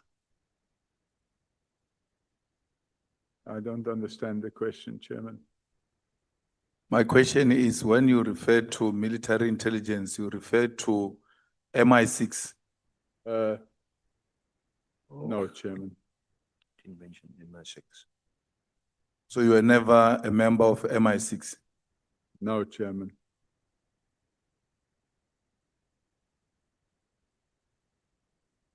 Honorable Skosana. Chair, I guess the honorable member wants clarity on that, and I make a follow-up. Maybe, is it MI6 or MI5? Which we are talking about? It was military intelligence, Chairman. Which one? Military intelligence. Yeah, but which one? What do you mean, Where? which one? It was Where? military intelligence. Where? In the UK. But it's MI5 or MI6 or is something else? Chairman, there's a complete misunderstanding in the members' knowledge of how MI6 and MI5 are organizations which are separate entity to military intelligence altogether. So, yeah, it's not, it's not my job to come here and try and have a training course on how it all fits. No. In I fact, work in military intelligence. Chair, with due respect, we do our research, Ms. Paul O'Sullivan, because really, hence, we were talking about the issue, whether you attended university or college. In your biography, there's nothing. You can't come here and lecture us about MI6. We know what we are talking about. Thank you, Chair.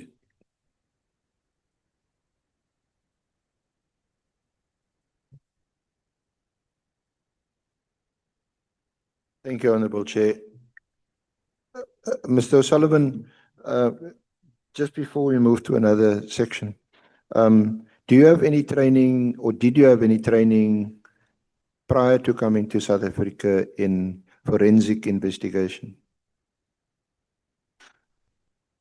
No.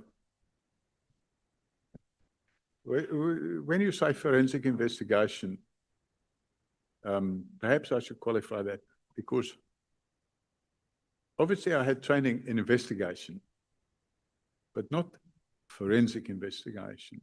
I had training in investigation, but it was a different type of investigation, because you were investigating, for example, people's backgrounds and stuff like that. But I didn't have any forensic training. I got the forensic training that I have now whilst I was living in South Africa. So the forensic, if you could describe it as such, for training that you did have was while you were in the British Army or in the intelligence Correct. section of the army. Correct, Chairman. Was that basically just to spy on people? No, I was never a spy, Chairman. So there's a complete misunderstanding if you think military. No, I'm just asking, please help me. I was Surveillance and spying is a different. Yeah. So we were engaged in counter-terrorist activities and counter-surveillance. So it was more like trying to find out people that were spying rather than,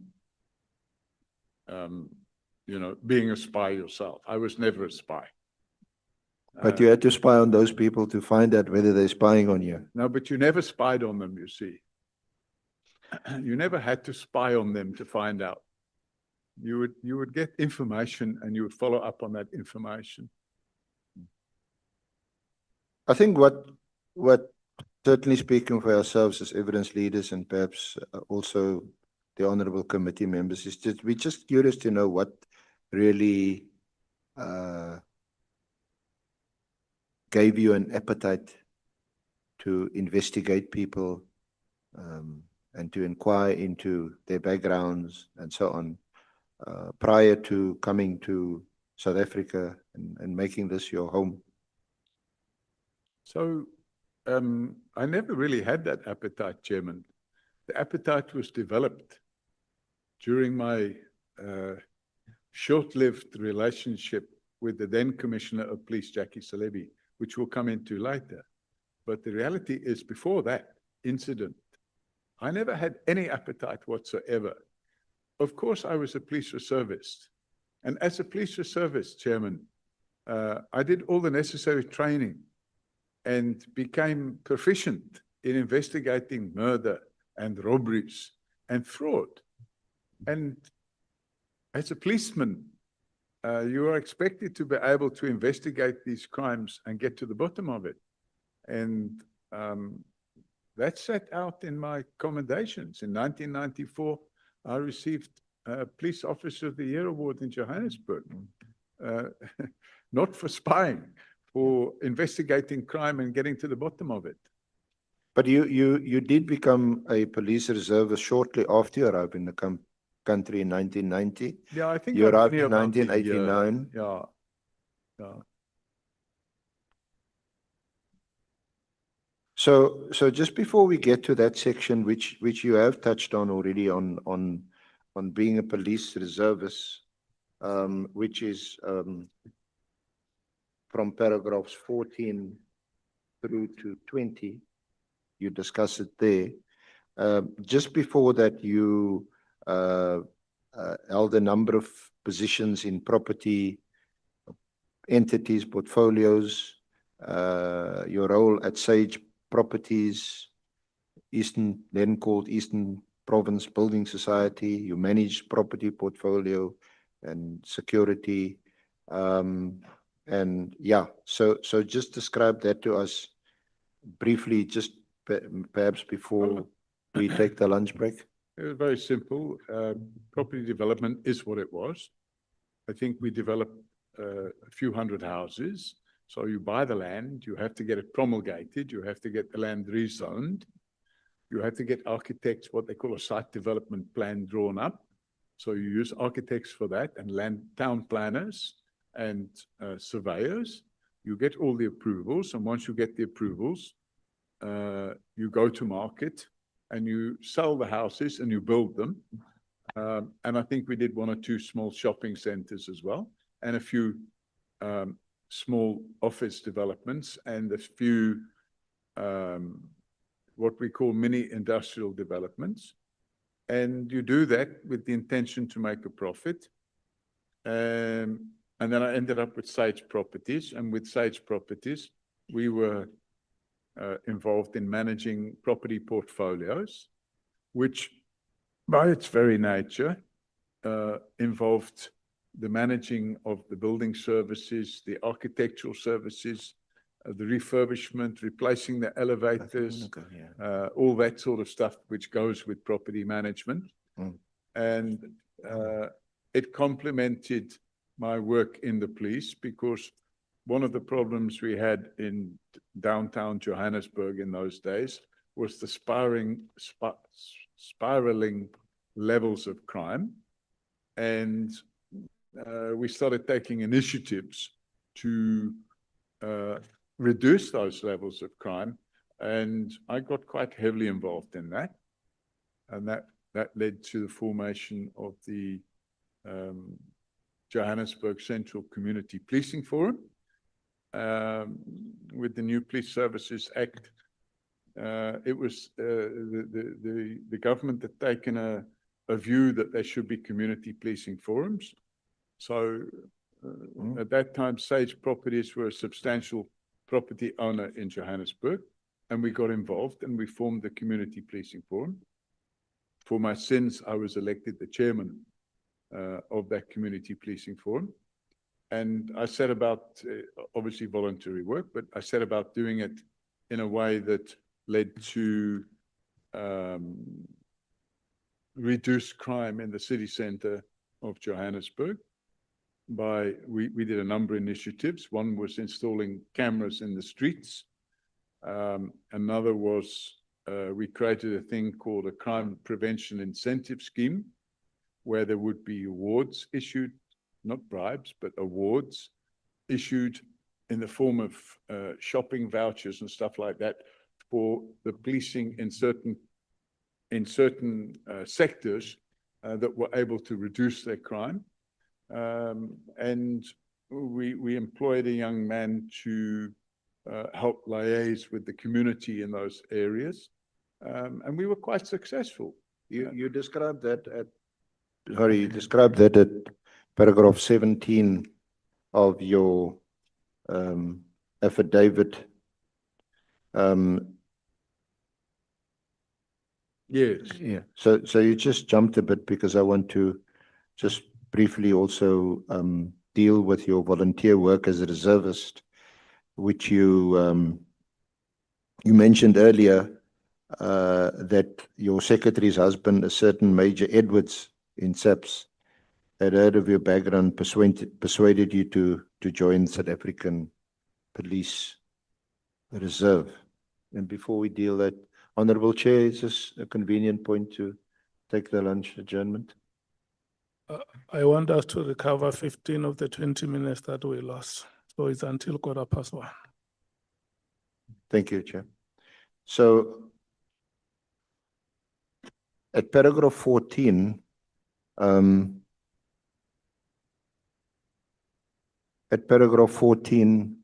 you talk about your joining the South African Police Service as a reservist. Can you just discuss that? That's from paragraph 14 onwards. Yes, so I did my training at Halfway House, which is now Midrand. And the reason I did my training there was because Major Edwards was the station commander at Halfway House. And after I finished my training there, they said there was a shortage of detectives in Boysens. And I was asked, would you mind to work from Boysens? And I said, no, that's fine. So I then went to work from Boysens, and I spent 5 or 6 years working at Boysens. And during that period, we got quite active. I made some really good friendships with the other police officials there in Boysens. In 1993, I think it was, or 1994, all of a sudden one day the roof started leaking and the water came running in, destroyed all the carpets and everything. And we couldn't get Public Works to come and fix the roof. So I got a contractor that I knew to come and fix the roof. And then I got new carpets in and repainted the building, because You know, we wanted to make the place nice. On a Friday afternoon, I used to go to King Pie and buy 48 pies, because if you could buy the pies for 3 rand each, but if you bought a dozen, you could get a dozen. I think they were 2 rand each, but if you bought a dozen, they were 20 rand. So I would go and buy a few packets of these pies and share them out, you know. So it was a bit of camaraderie. And then after 1996, I got shot on duty. I was hit 3 times. I was quite badly injured. So that injuries resulted in hospitalization, and I had to have part of my spine reconstructed. And for a while after that, I wasn't engaged in physical policing, you know, so you couldn't afford, for example, to get involved where you arrest a suspect and he puts up a fight. So I then transferred to what was then called John Vorster Square, and I worked in the fraud unit there. And while I was working at John Vorster Square, I became unhappy with seeing this statue of John Vorster sitting in the entranceway every time you enter there. So in 1997, I brought a petition to the provincial government in Gauteng. At the time, Jessie Duarte, God rest her soul, she was the provincial MEC for safety and security. And I brought the petition to her to change the name of John Vorster Square to Johannesburg Central Police Station. And anybody going to Johannesburg Central Police Station today, at the entranceway, you'll see there's a brass plaque where in September 1997, the name of the station was changed. And my name is on that brass plaque as having been the chairman of the Community Policing Forum as well. So by this stage, I'd also been working at the Police Training Center, where I'd been requested to provide lectures. So I lectured in criminal law A and B, I lectured in police administration, and I lectured in crime investigation and the preparation of sworn statements. And I did that for a number of years. And I think it's mentioned there in paragraph 16 that in 1997, one of our students was Cyril Ramaphosa, who's today the president of South Africa, but then he wasn't even a politician, he was a businessman. And he sat in on the training course that I was running. And we subsequently issued, because he was a very good student. In fact, I remember one of the modules I had to train the student police officials on was the Constitution. Now, the Constitution had only been issued in 1996, and now we're in 1997. And it was very important that these police officials should understand. Sorry, just so that we can just plate the photograph. If we could get some help to plate Annexure A 54 of the Annexure bundle.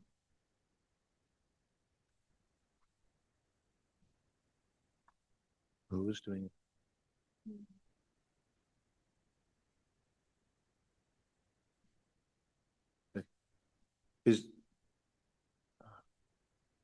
I don't know, it looks like there isn't anyone to assist us. But it's at page 54 of the Annexure bundle, Honorable Chair, honorable members.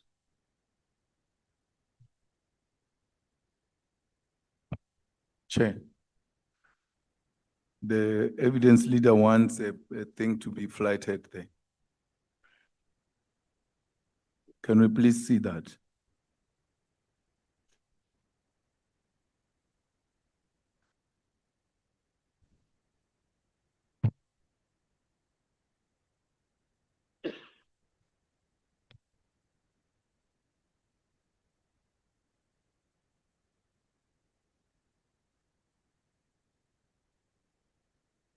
Yes, it's at A54 and paragraph 16 of the affidavit.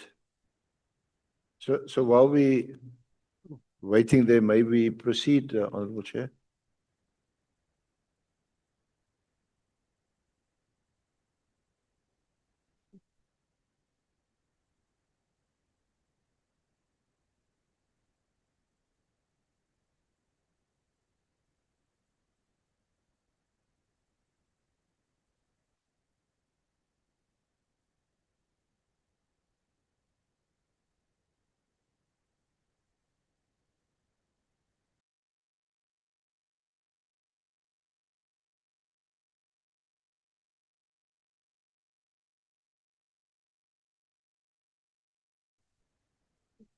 Maybe we can, 54, A54.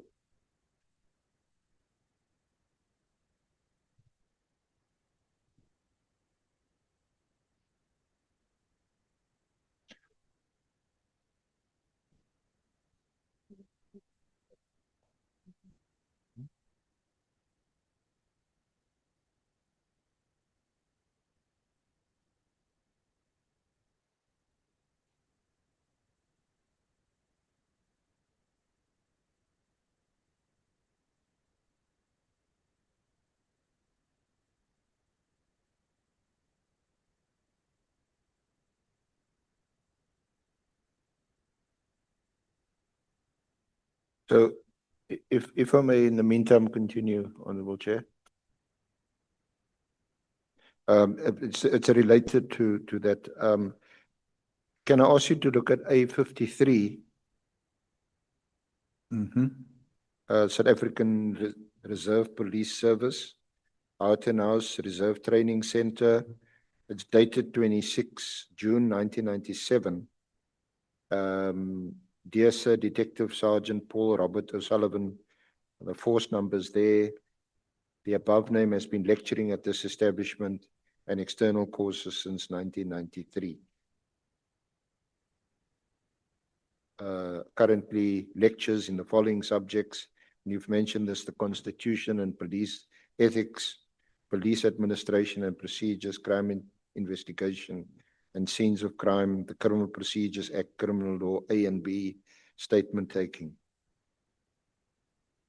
So is it in the course of doing that you also trained, amongst others, our president? That's right, Chairman. During the period from 93 till about 2000, I trained 1,500 police reservists in Johannesburg. And at one stage, which was in 1997, the course that we ran, there would be about between 30 and 40 students on each course. And the courses would normally last about 3 months. And that would entail, I was only responsible for the lecturing side of it, which would entail three sessions in the evenings and one session on a Saturday. So I had to train these various police reservists. And one day I was quite surprised to find that one of the students sitting there was Cyril Ramaphosa. Now, I'd already met Cyril Ramaphosa previously because I'd met him at Wandis Place in Soweto.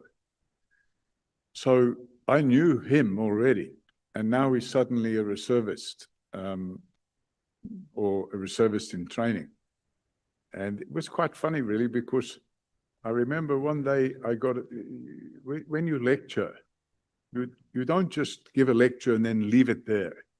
You give a lecture and then you have to ask questions. You have to get interaction with the students. And when I lectured these students, I would say, has anybody got any questions about this? Now, one of the areas we lectured on, as is mentioned here, is the Constitution and police ethics. And the Constitution was new at that time.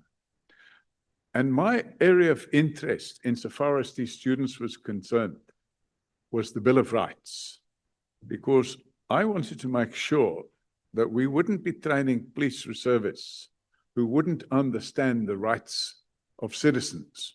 What training did you yourself receive in the Constitution or in relation to the Constitution and lecturing on the Constitution and ethics? So I'd been to the police training center in Paarl.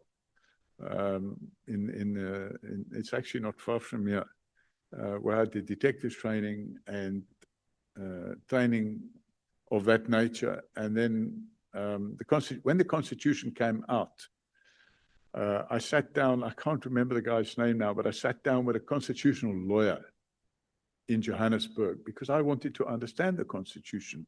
And the reason I wanted to understand it is because I wanted to make sure that the new police officials we were training would understand that the citizens of the country had rights that they previously didn't have. And the sort of things that bothered me as a policeman would be when I saw a person being arrested, that they used to assault them. And that worried me. It wasn't something I liked to see. And in one case, I can remember in 1994, I arrested an individual who had murdered a woman. And while he was in my custody, two police officials wanted to assault him. So I had to actually tell them that if they assault my prisoner, I'm going to arrest them.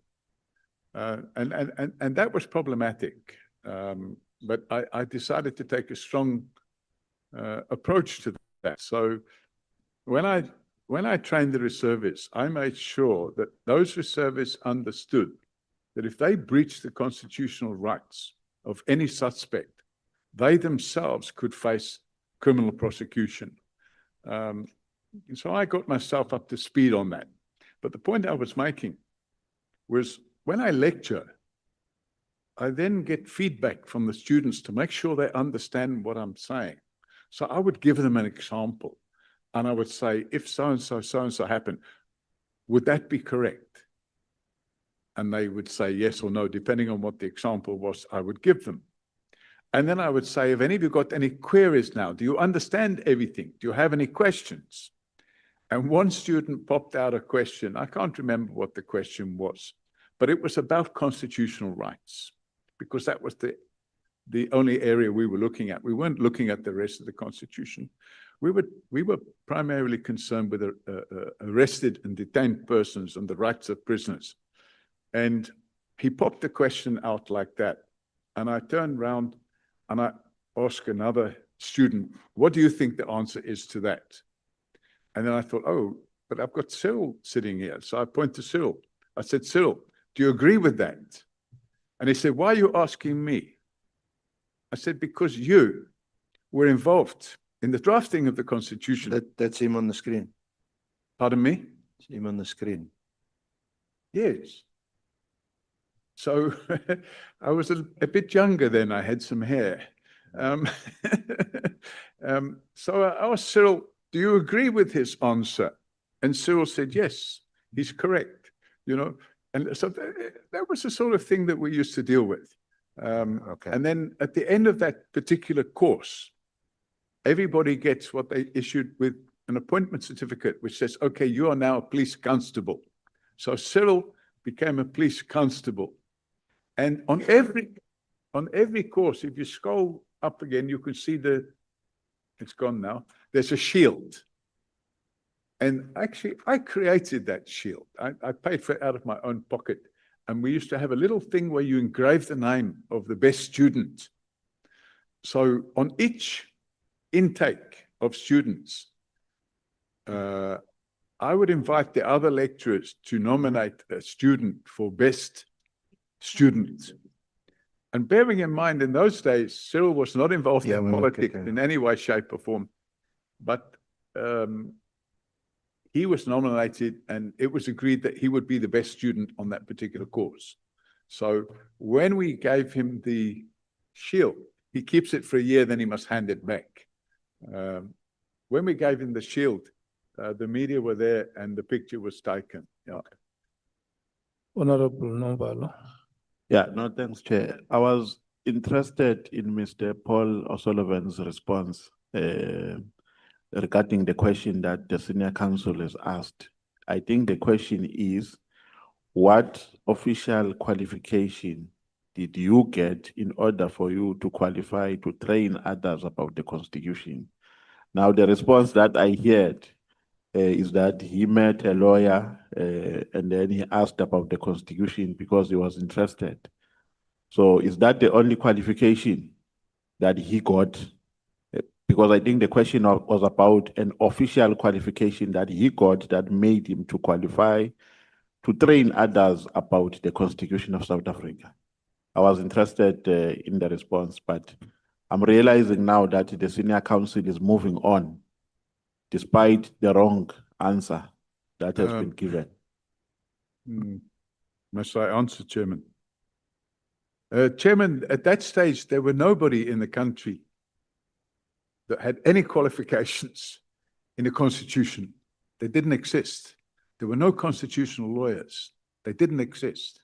There was no constitutional court. It hadn't been formed. So I just wanted to make sure, because I didn't want to train people in aspects of the Constitution, for example, the government and how it all fits together. I was only interested in the Bill of Rights.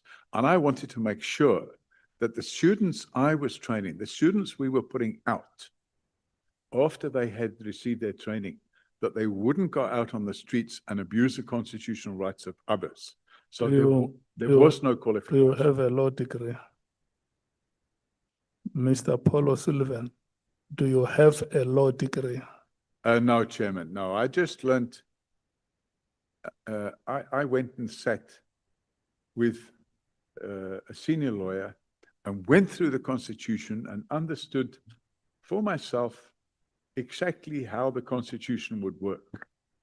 And we worked through some examples. And when I had Mr. Ramaphosa, Cyril Ramaphosa, as a student, it was a great opportunity to canvass these issues. And that's what we did. Okay. Honorable Malema, Honorable Matthys, Honorable Skosana, is your hand still up? Mr. Paul O'Sullivan, you don't have any qualification to train anyone about the Constitution, even at that time, right? Didn't hear the question. You don't have any qualification, and you did not have any qualification to train anyone about Constitution in 1997. No, We're talking about you, not everybody, you. no, Chairman, there was no qualifications then. No, you did not have. Okay, Chairman, I had no qualifications to train anybody in the Constitution. When was the Constitution adopted? I didn't train them in the Constitution. I trained them on the Bill of Rights. Oh, la, la. When was the Constitution adopted? The one you are training them on. What's he saying? When was the Constitution adopted? The one you are training them on. In 1996. Was Cyril not part of the people who were at the center of developing that Constitution? He was part of the group that drafted the Constitution. So you were training him on a Constitution that he helped to draft? Chairman, Cyril had to be trained as a police reservist. He chose to be trained as a police reservist. So, ironically, that training included understanding the Bill of Rights. It didn't I think I've made it clear, it doesn't deal with the whole Constitution. It dealt with the Bill of Rights and police ethics. So we had a module on that. And for that, we used to use different examples. And it was ironic that Cyril had to listen to training on the Constitution. But the good news is he agreed fully that the training that the people were getting was correct. And I was quite comfortable with that because it endorsed the quality of the training that we were given to the police students.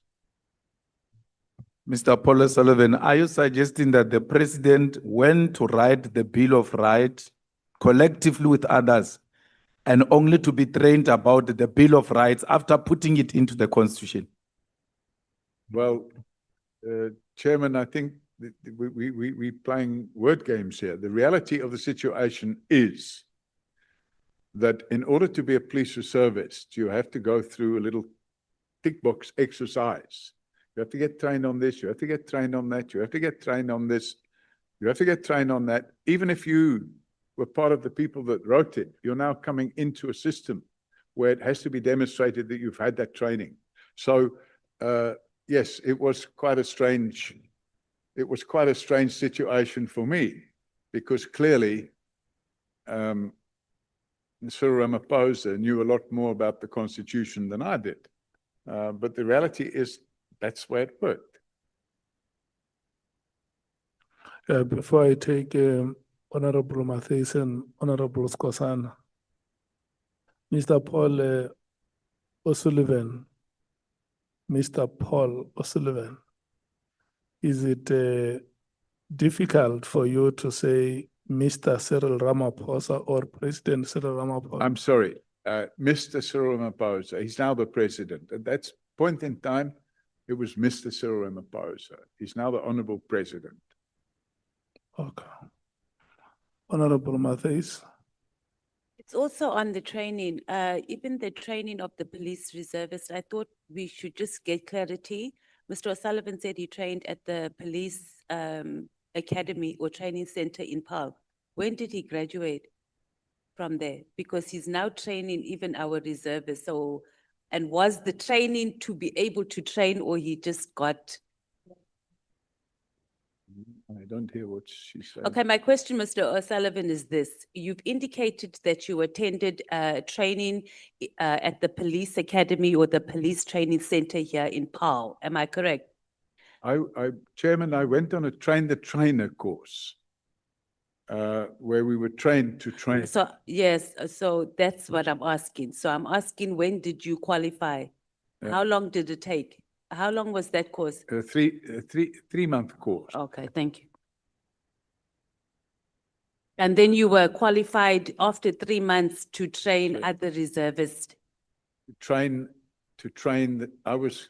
course was a train the trainer course. Well, So after 3 I months. was trained to train. Okay. And it was a 3-month course at an academy in Paarl, the SAPS Academy in Paarl. Is that what you're saying? Don't know what the question is, Chairman. The duration of your course, was it 3 months at the SAPS Academy in Paarl? That's correct, Chairman. Honorable Skosan. So, Chair, I just want to find out from Mr. O'Sullivan, training for 3 months make you to qualify to train others to get certificate or diploma. After you train them, what they were getting? Chairman, we're talking about the early 90s. 1997, not early. I received a certificate that stated I'd been on that course, but I mean, yeah, where that is today, I don't know, because we're talking about more than 30 years ago. Yeah, but my question is what they were getting after you trained them? Pardon? What they were getting after you trained them? Diploma, certificate, or nothing? They got an appointment certificate. No. They got a certificate that stated they completed their training. And the certificate included the modules that they've been trained in. And then once they got that certificate, they were issued with an appointment certificate. So they were getting certificate what? Is this your daily, like you are attending a seminar after you finish a seminar, they give you something like attendance certificate? I can't make out what he's saying, Chairman. So what I'm saying, do you hear me? I can hear noise, but I can't make out what you're saying. No, I think it's coming across distorted. I have a hearing issue and I can't make out the actual words. Yeah, I think you need to get some hearing. Otherwise, we're going to be, repeating the same question over and over again. My issue for you was simple. You trained students, as you say, in 1997. Now, after training, what certificate or diploma? Was it 3 months?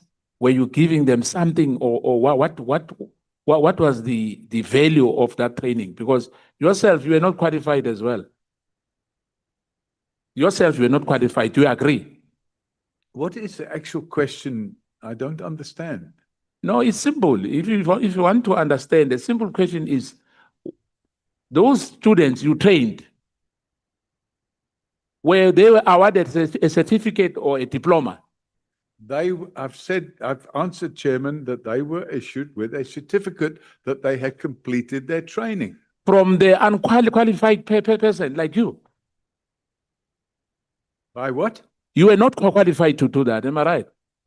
I wasn't issuing them the certificate. Who was issuing them the certificate? The training center was issuing them the certificate. But they were trained by you? No, I only trained them in these areas. They had a lot more training. They had firearms training. No, but you said here you trained them. That's what you said. No, what I'm saying is I participated in the training. We are changing now. You never said you participated. 15, I Okay, trained. let's do this, honorable members.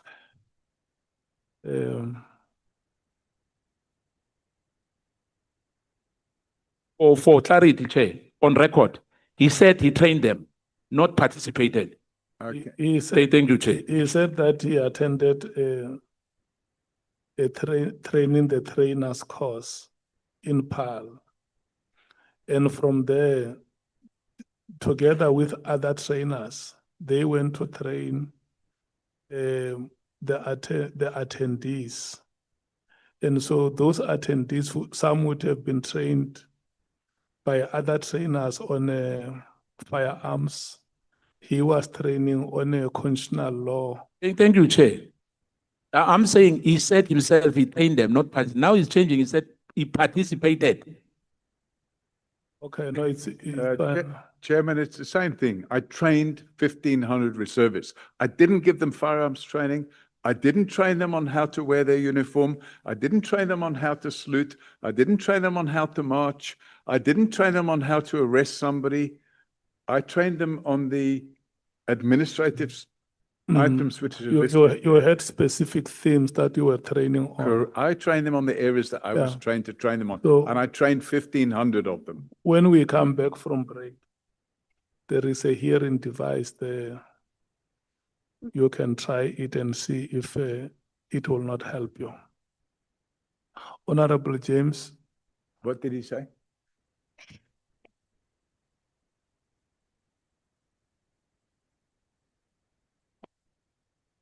Okay. Mr. Sullivan? Can you hear me? Uh-huh. Can you hear me? Yes, ma'am. Okay. We are asking you, was the training accredited? Is what we're asking you. We're not asking you if they've received a certificate of attendance. It's like going to school for 12 years and getting a certificate of attendance. We are asking you, was the training that you provided accredited? That's what we're asking you. Can you answer that, please? Was the training clear? Ayara, was it accredited? Credited? Yes. Yes, it was accredited by the police, sir. By the Madam. police? Yes, it was police training. There was a syllabus that was set there, a set of books. Chairman, we're talking about 30 years ago, but there was a set of books which we had to work through. And the books were issued by the police. And they were a syllabus, and you had to take them through the syllabus. And at the end of it, they got a certificate stating that they completed the training. They had to have exams. They passed the exams. If they failed the exams, training was terminated. okay. And by the way, Chairman, I didn't write the books. I just trained them. Honorable Malem.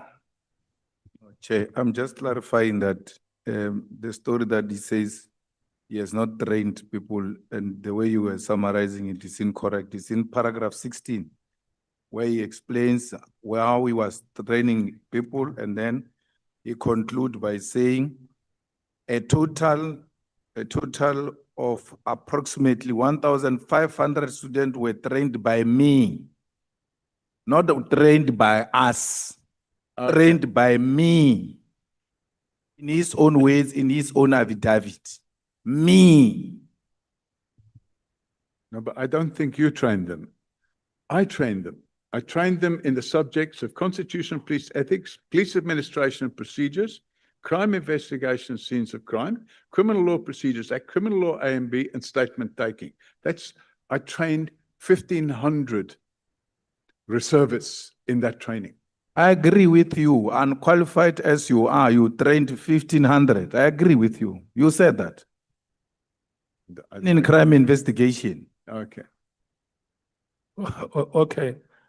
May honorable members, may we rise and take a break. We will come back at 14 hours.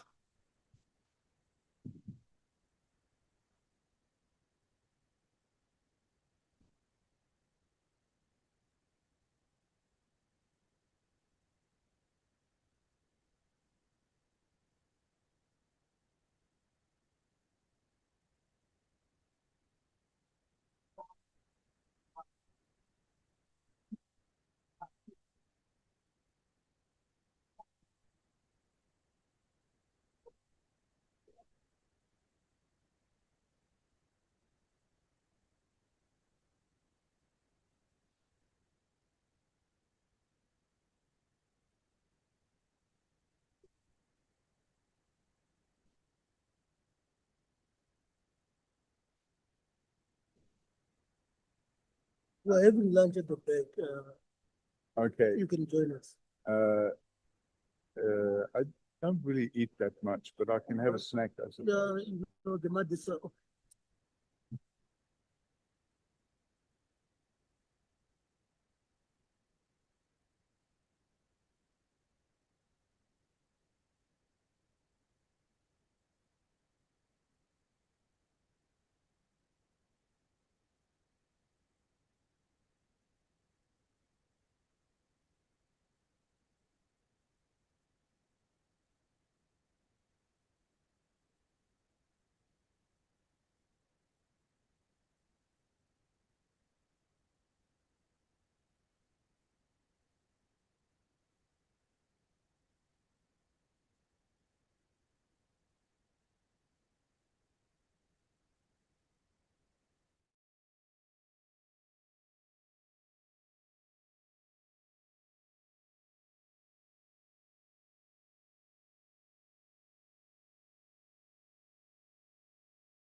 Welcome, Bangazita.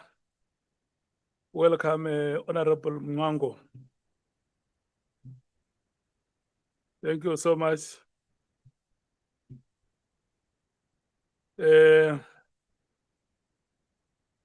Advocate Arense. Mr. Mpilo, I'm told that you are disrupting the senior council. Eh?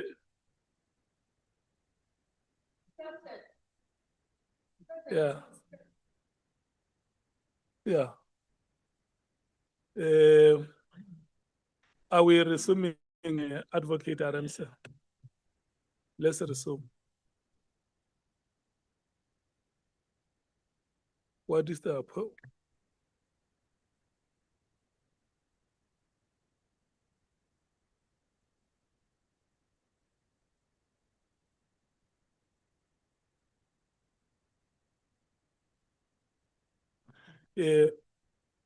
Honorable members, we have released Honorable Breitenbach. Like she requested to be released at 1:15.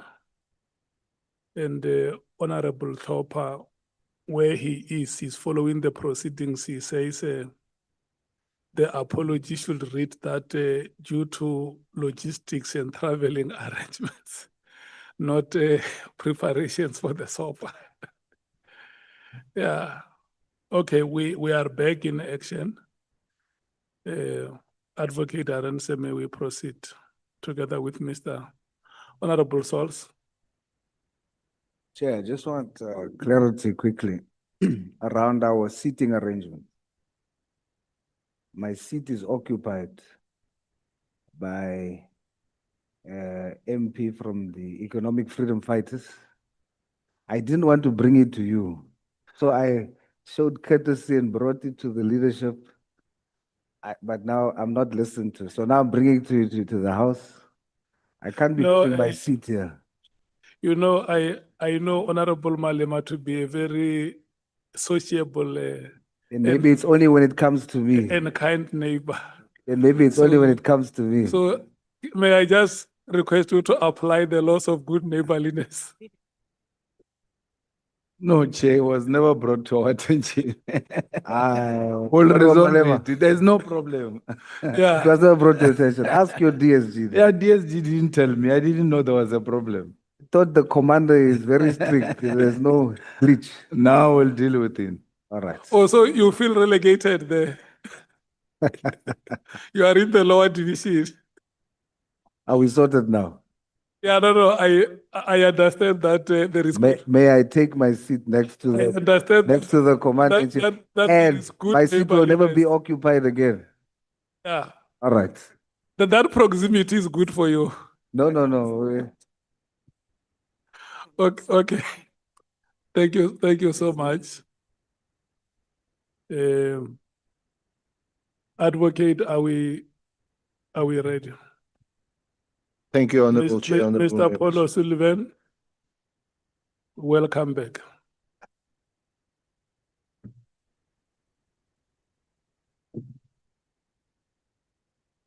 Welcome back, Mr. Paul O'Sullivan. Thank you. Thank you, Can we Honorable Chair. establish if he is not willing to use the hearing aid? Because part of what we have observed is that he takes time to hear some of the questions.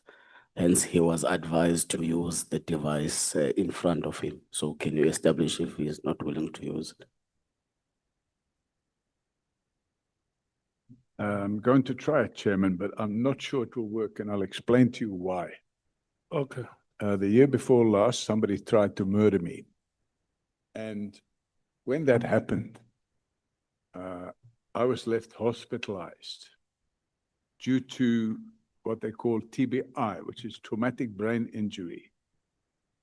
And as a result, it's not the volume of the noise. It's my ability to understand the words that are coming into my ears. And I'm happy to share without going into too much detail, I'm happy to share a photograph in private and the medical report, which explained what happened to my brain. It didn't affect the functionalities of my brain other than the hearing. So sometimes if a person talks clearly and slowly, I can make out what they're saying. But if the voice is distorted or too loud, I can't hear what they're saying. I can hear noise, but I can't make out what the words are. So that's why sometimes I have to ask people to, and those that know me are used to it. I say, what did he say? You know, and unfortunately, that's the way it is.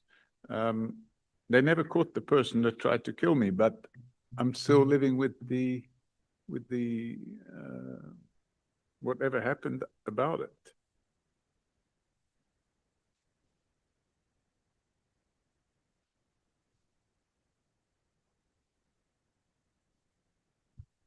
So I must just go like this. Or how must I do it?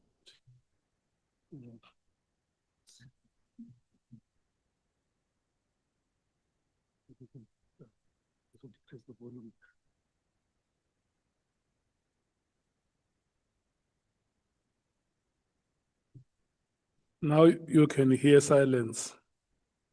No, I can hear you, Chairman. Oh, you hear me now. Okay. Advocate Arendse, sir. Honorable Chair, may I proceed? Excuse me, Chair. Shouldn't the earpiece be turned in? It doesn't look like it's fitted properly. It's on the side of his. Yeah, you can get closer and help. I must, what? Can someone help him? Who said that? No, Chair, Mr. Ramano deserves a He can't suspension. hear.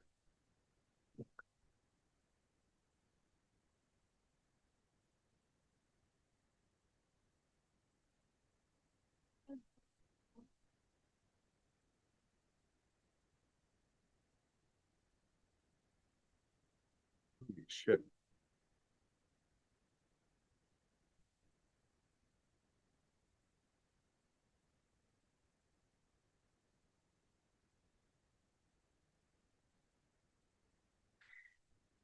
Honorable Pambo, you see Honorable Souls is all smiles. I can see Honorable Souls is happy now. Seniority prevailed, Chair. Okay, thank you so much for the understanding. No, it's correct. Advocate Arendse, may you It's proceed? correct, Chair. Seniority is prevailing.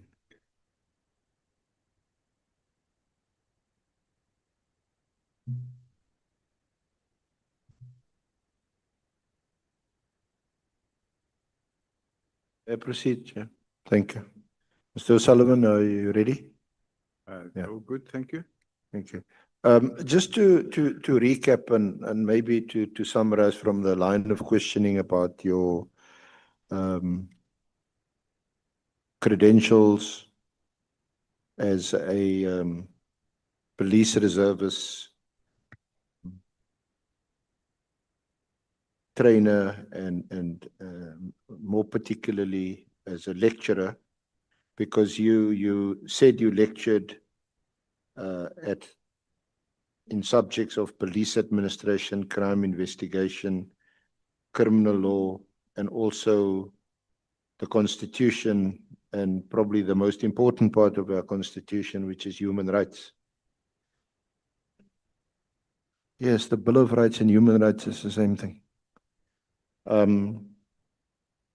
But you accept that you didn't have any formal training or qualifications to give lectures or to teach people in these subjects.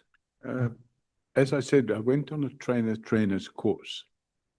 Now, Is that the one in Paarl? yes, and the manuals, if you put them on a table, they would probably sit up to about there, and there would be about 30 books or 20 books, a lot of them, and there were different colors depending on the subject. And the trainer was how to take people through those manuals. So you went on train the trainer course, Correct. and were you accredited for that? I was issued a certificate that I was authorized to provide this training. And who paid for this training? It was the government, obviously, that paid for it. The police. Yes. And you volunteered this training. You didn't get. I was asked to go on the course. They Okay. were looking for people that would go on the course, and I was asked, and I went on it. Okay. Now,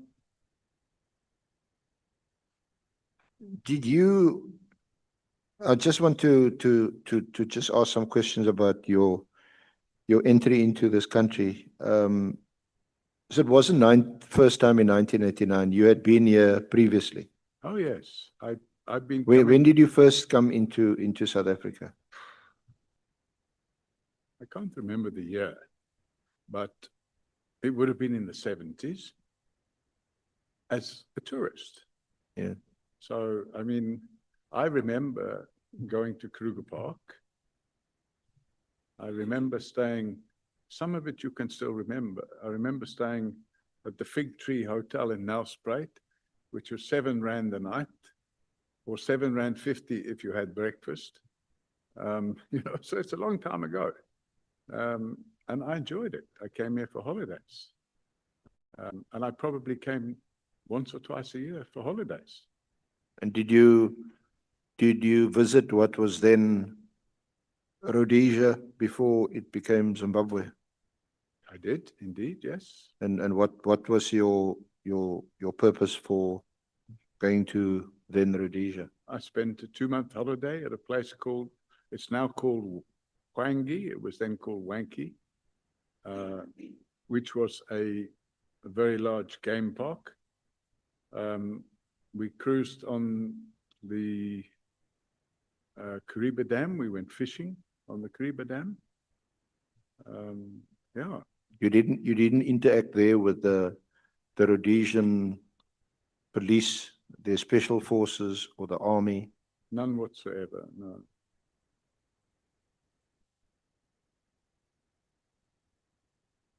Well, when I say none whatsoever, when you went into certain areas, you were forced to interact with them because they used to have roadblocks and things. So, yeah, you had that interaction. But I never had any official interaction. Yeah, no, I mean even unofficial, because often in the kind of undercover COVID world, these things are never official. They are unofficial. Yes, no, I never had any unofficial interaction. My interaction would have been, for example, you get stopped at a roadblock and they search your car, that sort of thing. Yeah. Now, I shared with you, and we will make this letter or a copy of this letter available to the committee, the Honorable Committee. It's a letter which I shared with you. Yes. Now during the lunch break. It's dated the 23rd of November 1982. And it's addressed to a Mr. S.S. van der Merwe. Initials are quite unfortunate. And S.S. van der Merwe, Director General, Department of Internal Affairs. And the author of this letter is D.W. Watterson, MP.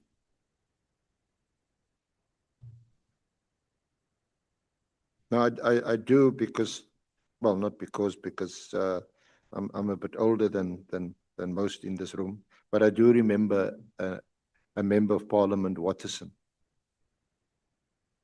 Do you know, or did you know a Mr. Watterson? It's not a name that I remember. So unfortunately, I don't know or did not know Mr. Watson. But in one of the documents there, the name Frank Martin was mentioned. Frank Martin spend some time in the. Yeah, I'll If get if to you Frank can Martin. please speak closer to the microphone. Sorry, Chair. Closer to the microphone, Mr. Paul O'Sullivan.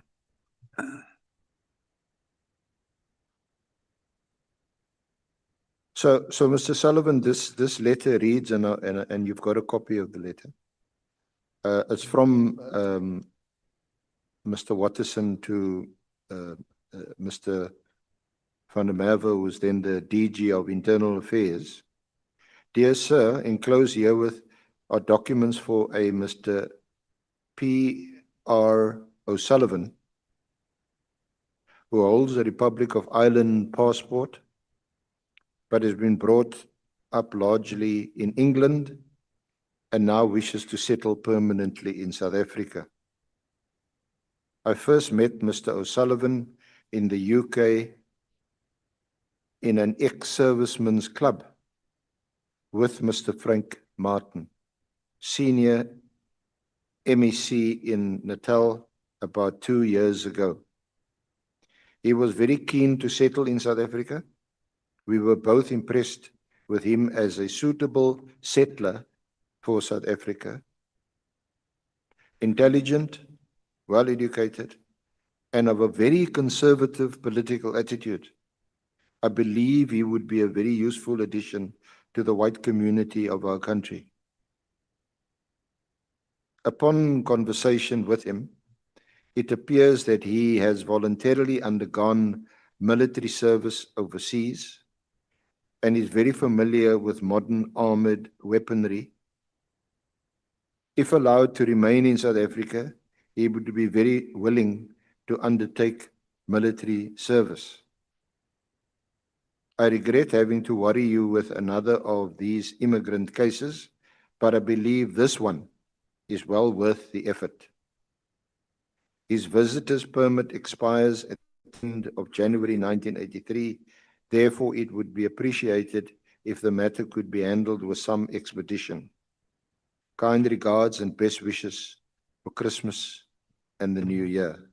This is written on the 23rd of November, 1982.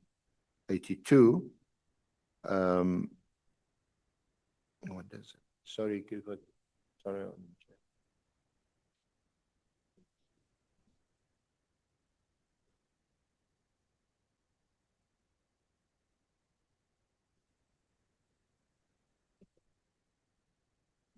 And there's some handwriting, and it seems to have been received around about the 26th of November, 1982. Then there is a handwritten letter,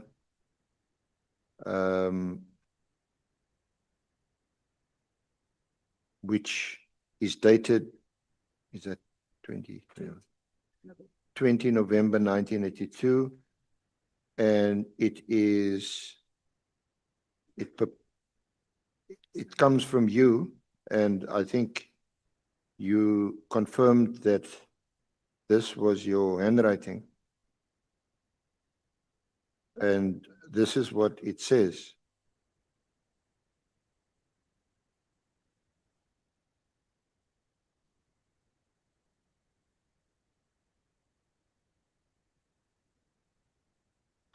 Dear Sir, I know that you are very busy and may I ask Ms. Mkhize to read it, please.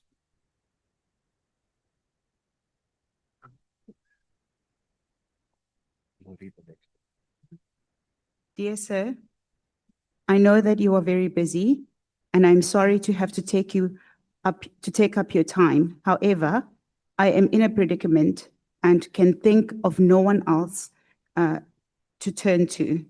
The last time I came to South Africa, nearly 2 years ago, I obtained a work permit without any bother at all. I foolishly assumed that the same would apply on this occasion. I was offered good employment by Mr. Jim Powell, whom I know from the UK. I sold my house in London and came to South Africa with the intention of settling here. My fiance is due here in January, when we hope to get married. Alas though, my work permit was refused, and without a work permit, I cannot start work and apply for permanent residency. This puts me in a bit of a quandary, I think. Is that what it says? As I so want to stay in this country, which I love so much and believe in it, as there are few countries left in the world that is not riddled with communist-inspired unions and unsettlement. I so believe that this is still a good Christian country, and as a Christian, I feel it is the ideal environment to raise a family. I have already applied for a course in Afrikaans, as I want to completely integrate with the South African way of life. Sir, it would break my heart if I now have to return to the UK. I beg you humbly to speak on my behalf to someone in a position to consider me as an immigrant. I hope you will forgive me for troubling you in this way. But when I met you in the UK with Frank Martin, you appeared to me to be a reasonable gentleman that would listen to reason. I enclose for your information the details concerning my application that was refused.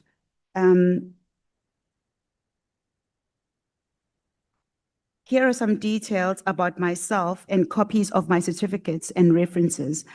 I will pray that you will find an ear somewhere that will listen to you on my behalf, as it means so much to me.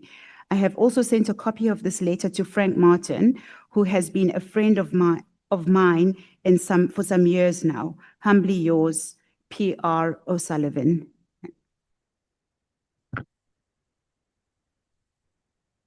Thank you, Advocate Mkhize.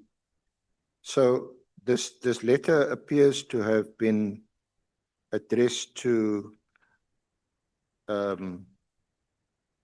think it was Mr. Watterson, Member of Parliament. I'm not sure whether at the time he was a National Party or United Party MP. So Mr. O'Sullivan, is this accurate? Is this true? Well, Chairman, the top part of it, the first time I saw this letter was, I think, last week. Somebody showed it to me. It had been published on social media by a person by the name of Colin or Colleen Makubela from MK Party, and along with a lot of defamatory comments. And the bottom part of it, which is a handwritten note, the circumstances surrounding that were that Frank Martin was a member of the club that I used to attend in the UK, which was an ex-servicemen's club. And Frank Martin wanted me to come and work and live in South Africa at that time. And I can't remember exactly what took place, because we're talking 40-something years ago. I'm being interrupted or not? Am I allowed to finish? Okay. So it was like 42 years ago. I was in my 20s, you know, and what happened was Frank Martin said, you can get this position. It would be a very good position. I can't even remember what the position entailed, but you would have to fill in an application form. And actually he filled the form in for me. And he said, you need to write this letter. And he told me what to write, and I wrote the letter. And after that, I never heard about it again. But I was here. I came here on a regular basis. In fact, I subsequently got married in 1984. And I had my honeymoon here.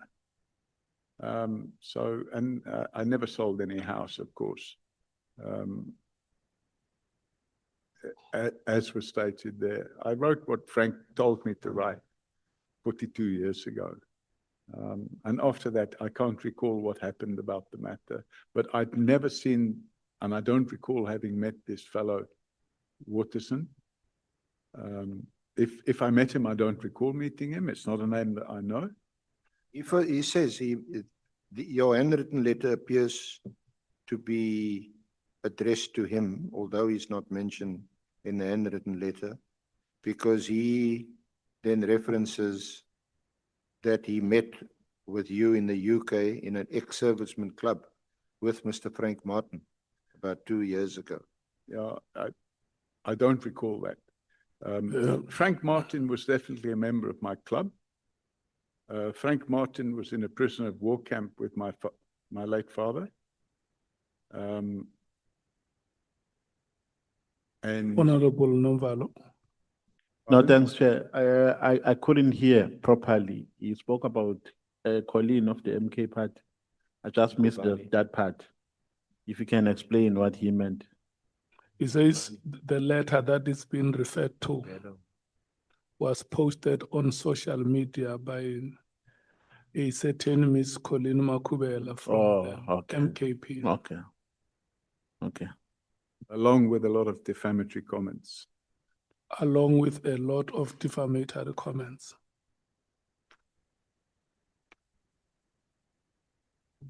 Can we proceed? Okay.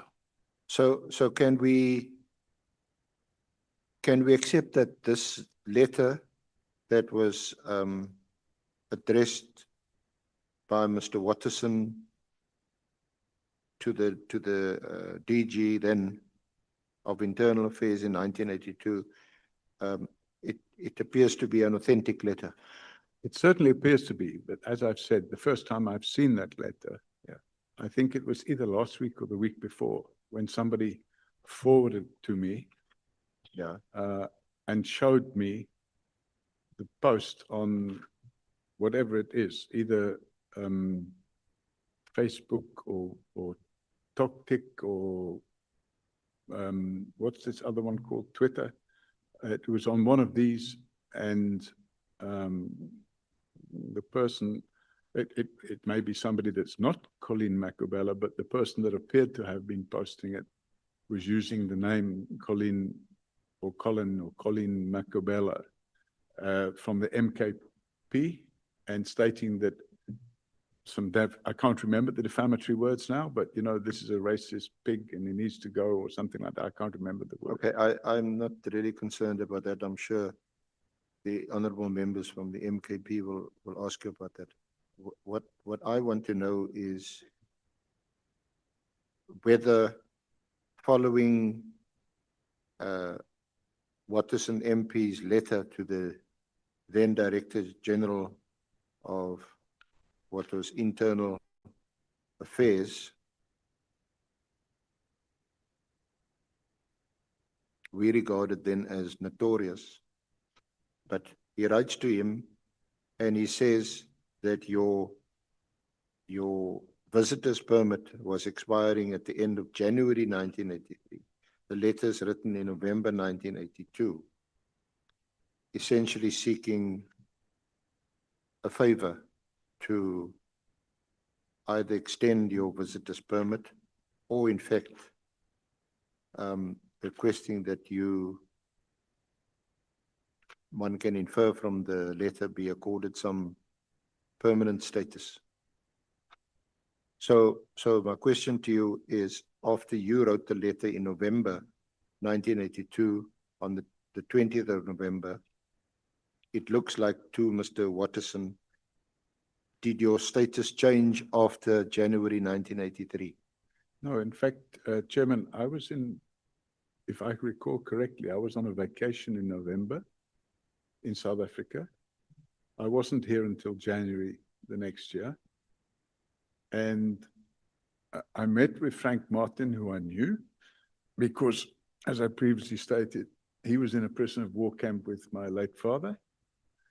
And we used to call him Uncle Frank, because we were children when he used to visit. And while I was on vacation in 1982, he said there was some position, a very important position for me in the building services or whatever department or something like that in the Natal province. And I could get a good job. And would I like the job? And, you know, I was 20 something years old. It sounded like a good idea at the time. I said, yeah, it'll be all right. But I mean, I have a tourist permit, you know, they call it a visitor's permit. But And why do you record in your letter that you are in a predicament and can think of no one else to turn to? so If you were on a visitor's permit, which was now going to expire in January 83, then presumably you would just leave before the visitor's permit expires and you go back to the UK or Ireland. in fact, I spent 3 weeks there, not 3 months. But when you enter the country, and it's still the case today, you're given a visitor's permit for 90 days. So I came here for holiday. You get a visitor's permit for 90 days. I met with Frank in Durban, and Frank offered me a position. Actually, I didn't meet him in Durban. I met him in Pietermaritzburg. And he offered me a position, an engineering job, and it would be good pay. And I said, yeah, but I don't have a work permit or anything like that. He said, oh, I filled in these forms. He filled them in for me. He said, just sign this and here, write the letter in your own handwriting. And he told me what to write, so I wrote it. And as I say, it's 42 years ago. I can't even remember. I would have completely forgotten about it if somebody hadn't have sent it to me last week. Well, did you forget, you forgot to mention it in your evidence and in your affidavit? Didn't you think it was material? No, I didn't think it was material. You worked here according to your own letter. You had obtained a work permit without any bother, and you foolishly assumed, I'm reading from your letter, that the same would apply on this occasion. You were offered good employment by Mr. Jim Powell, whom you knew from the UK. You sold your house in London with the intention of settling here. Now you write and you say you're in a predicament because you're sitting with a visitor's permit and you had intention of going back. Chairman, as I said, I came on holiday. I just wrote what Frank suggested I should write. I cannot remember now what happened 42 years ago. But, you know, I wrote what Frank suggested I should write and I gave it to him. I didn't send it anywhere. He handled it. And this letter that's attached to it, I see it for the first time. But this seems to be your predicament recorded in your own letter. So I wrote what Yes, Frank let's suggested quote I write. from your letter. Alas, though my work permit was refused, and without a work permit, I cannot start work and apply for permanent residence. I don't. So this is the predicament you say, because this puts me in a bit of a quandary, as I want to stay in this country, which I love so much, and I believe is one of the few countries in the world that is not riddled with communist-inspired unions and what is it?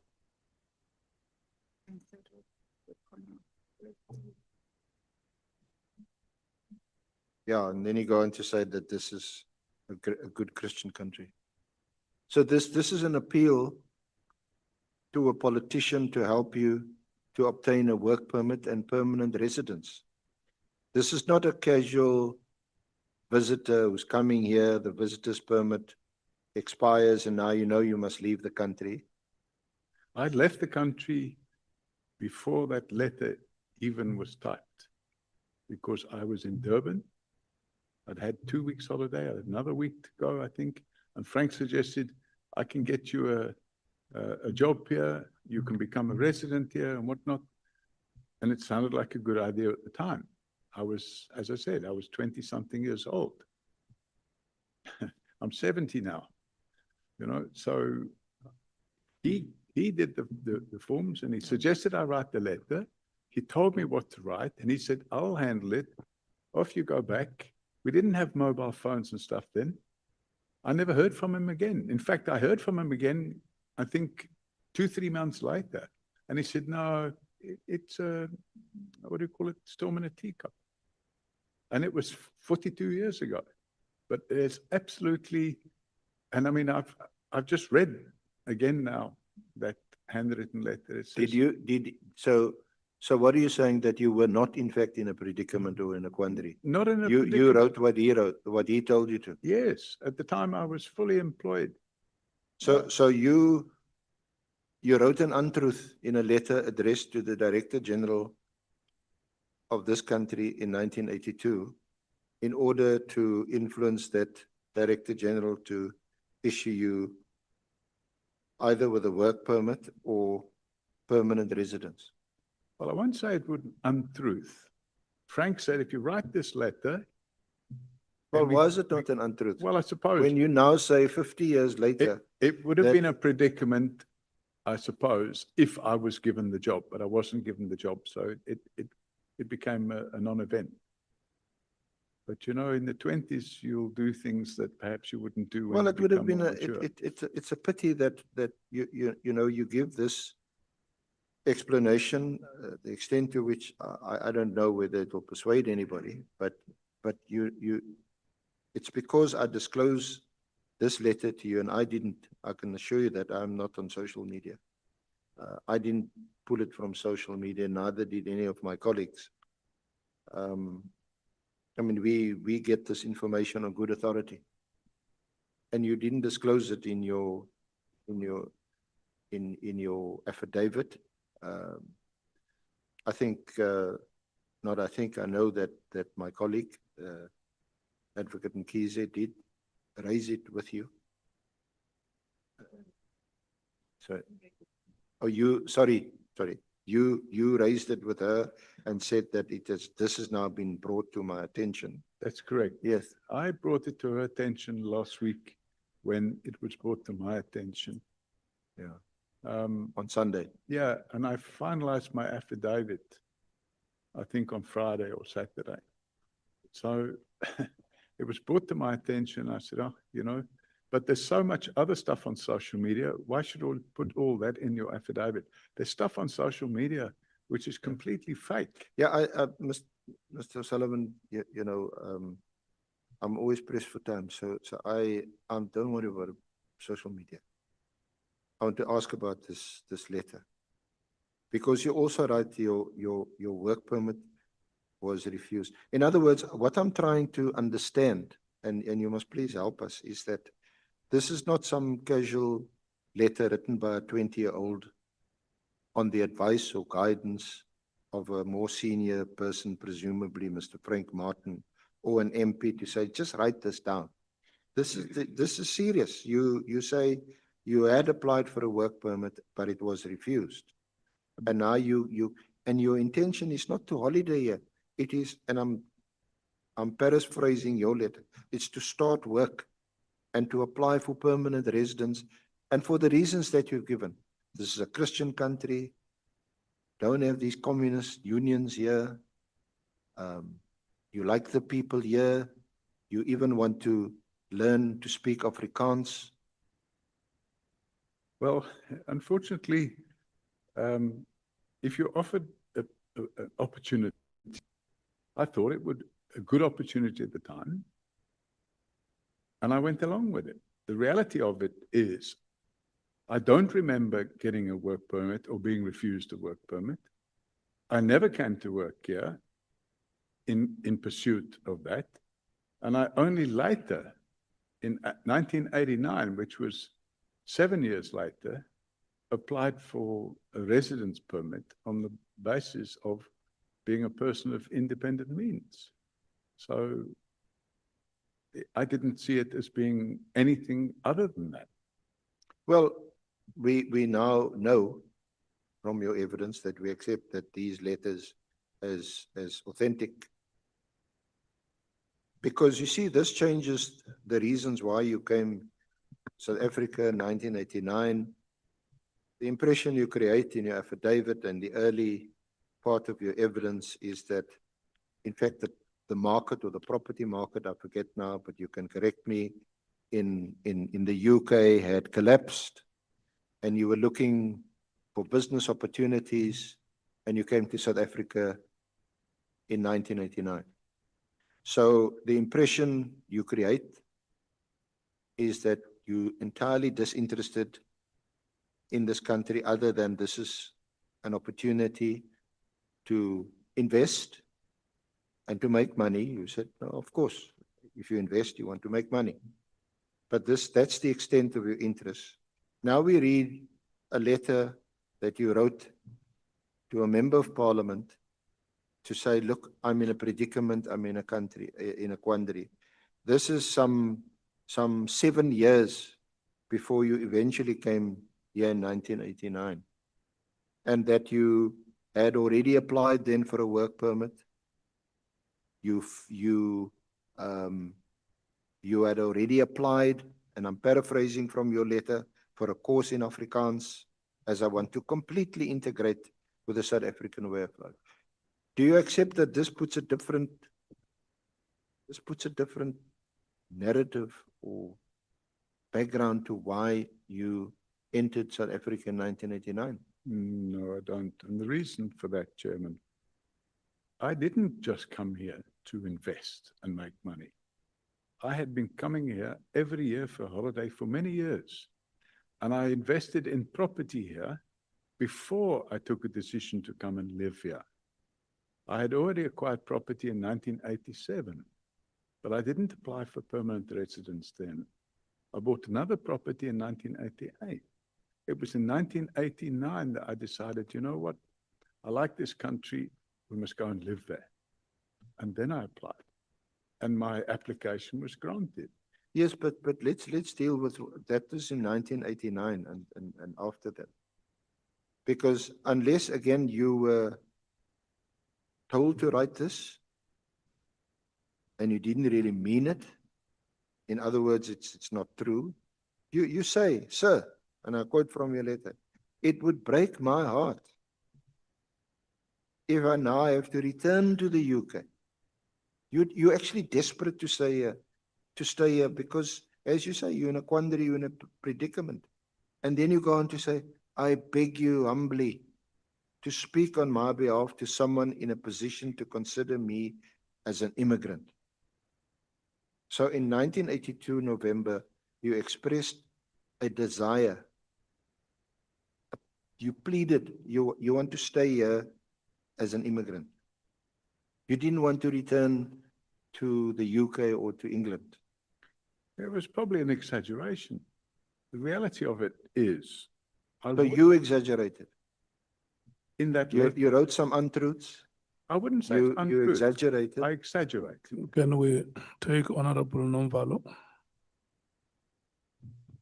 Yeah, thanks, Chair. No, we just wanted to make a request on record that may the witness, even if it's during lunch or after hours, produce evidence showing that a member of Parliament, Honorable Colleen, posted some defamatory something about him, because we stated on record that our member has never done that. She has never posted anything on any social media platform. But we request that you provide that proof to us, even if you can provide it after today's session. You can ask for your team, from your team, to look for it now. Can I answer, Chairman? Yes. So, Chairman, I don't have social media. Somebody showed it to me on a phone. And it looked to, I mean, from what I can remember, it showed the person as being Colleen Makubela. And that's why I can't remember if it was on Twitter or TokTik or whatever. I can't remember. It's TikTok. TikTok. Yeah. Somebody showed it to me. And yeah, I can't go back and look for something that I don't have. The person is from the MKP. And I think I pointed this out earlier, that it appeared to be a person called Colin Macubella from the MK party. So yeah, if I can't find that, then I can't find it, but it appeared to me. Yeah. So I'm trying to do the best I can, but I don't have social media. So yeah. Honorable Nomvalo, your question has been responded to. No, unfortunately, Chair, he's not sure of what he's talking about.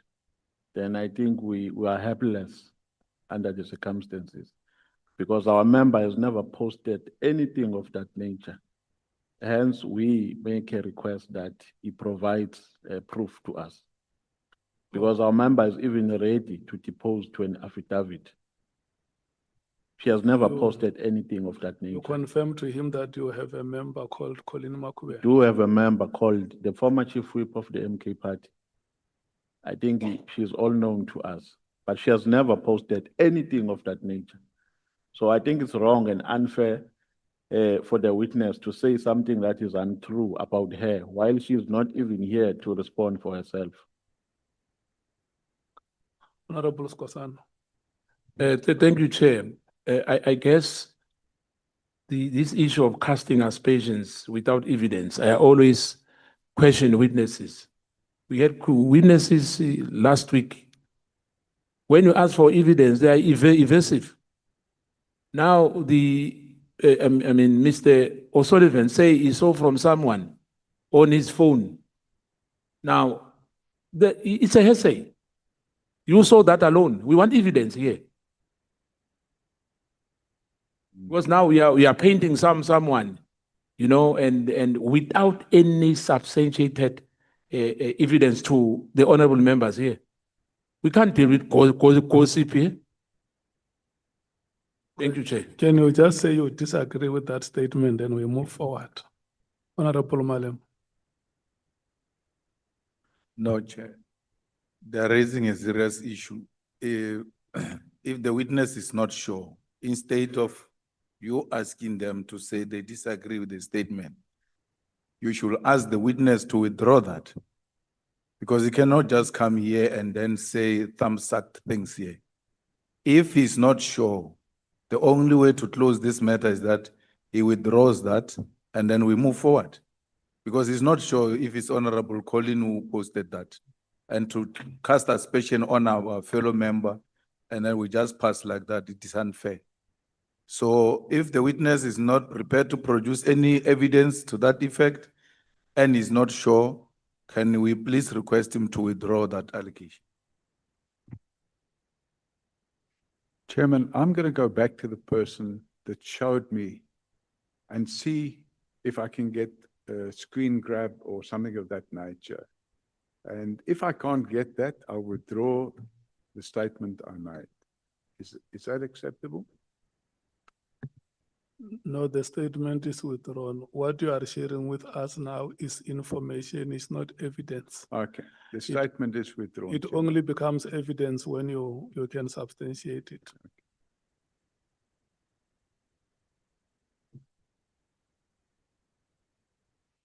Advocate Arendse. Thank you, Honorable Chair. So, Mr. O'Sullivan, your application for a work permit had been refused. I don't even remember. Well, that's what you say in your letter. Yes, but I can't, we're talking about 42 years ago. I just can't remember. As good and everything as my memory is, I can't remember what happened 42 years ago. And you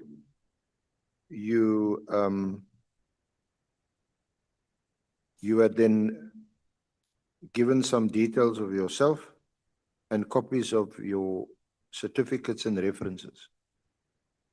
I can't remember. So can we have sight of these certificates and references that you enclosed with this application at the time?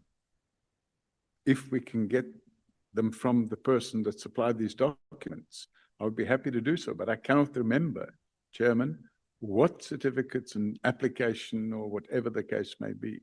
So I really can't assist if I can't remember. Now,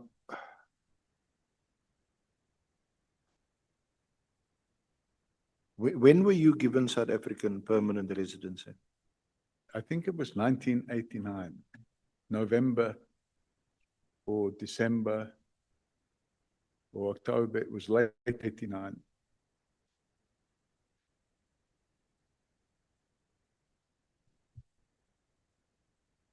And at the time, of course, we were then still not a democratic country. And would what you have said in your letter that we discussed, would it have still been the case that you love this country? Because it's a Christian country. So There I love are no communists, yeah. Chairman, I loved the country. In 1989, I loved the country because of the nature of the people in the country. And I had some good friends here, and I liked the weather, and there were business opportunities. Now, I asked you earlier about whether you said you had been to then Rhodesia, but you had no interaction or connection or association with the Rhodesian police or security forces. Yeah, before we move to Rhodesia, may we take Honorable Ngola. Thank you very much, Chair. Chair, I consider the year that which Mr. O'Sullivan became a citizen very important for the proceedings of this ad hoc committee. It is quite astonishing that he doesn't seem to be remembering anything. Was the SC is trying to bring to his attention a letter where some Mr. Watterson wrote to the Internal Affairs in respect of his application for citizenship in 1982.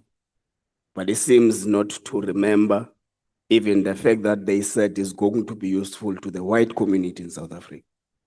I want to propose, Chair, that can the committee take on its accord right to the Director General of the Department of Home Affairs, just for a confirmation of the year at which Mr. O'Sullivan became a citizen of the Republic of South Africa, so that we can be able to draw it closer to where may he perhaps made applications to be permanent. Thank you.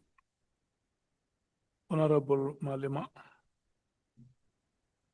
Yeah, I fully agree with that suggestion, but also we must be given the motivation why he was given that citizenship. We must check if learning Afrikaans was the only criteria which was followed or what. Yeah, remember Honorable Watterson at the time also motivated that he will be of good use to the white community in the Republic. So we will write that letter to check what was the motivation that was made for his acquisition of citizenship and inquire whether the Afrikaans qualification was, how important was that Afrikaans qualification? I'm not seeing any further hands, honorable members. My assumption is that you want us to proceed.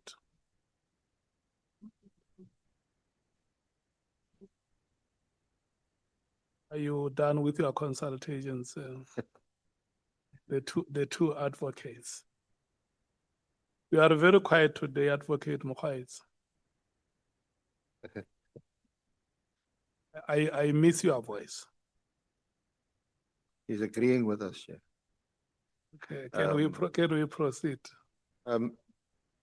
Mr. O'Sullivan, was Mr. Frank Martin Bureau of State Security operative? No, Chairman. He was a MEC for transport and horse racing in Natal, what was then called Natal. So you do remember that clearly? Yes, he was a very friend, but I don't recall this fellow Waterson. And I don't, I've never seen that letter before in my life. By the way, I never said to anybody, I'll be a useful contribution to the white community. I would never have made such a statement. But you did? I didn't. No, in your handwritten letter? I did. I don't recall having said that.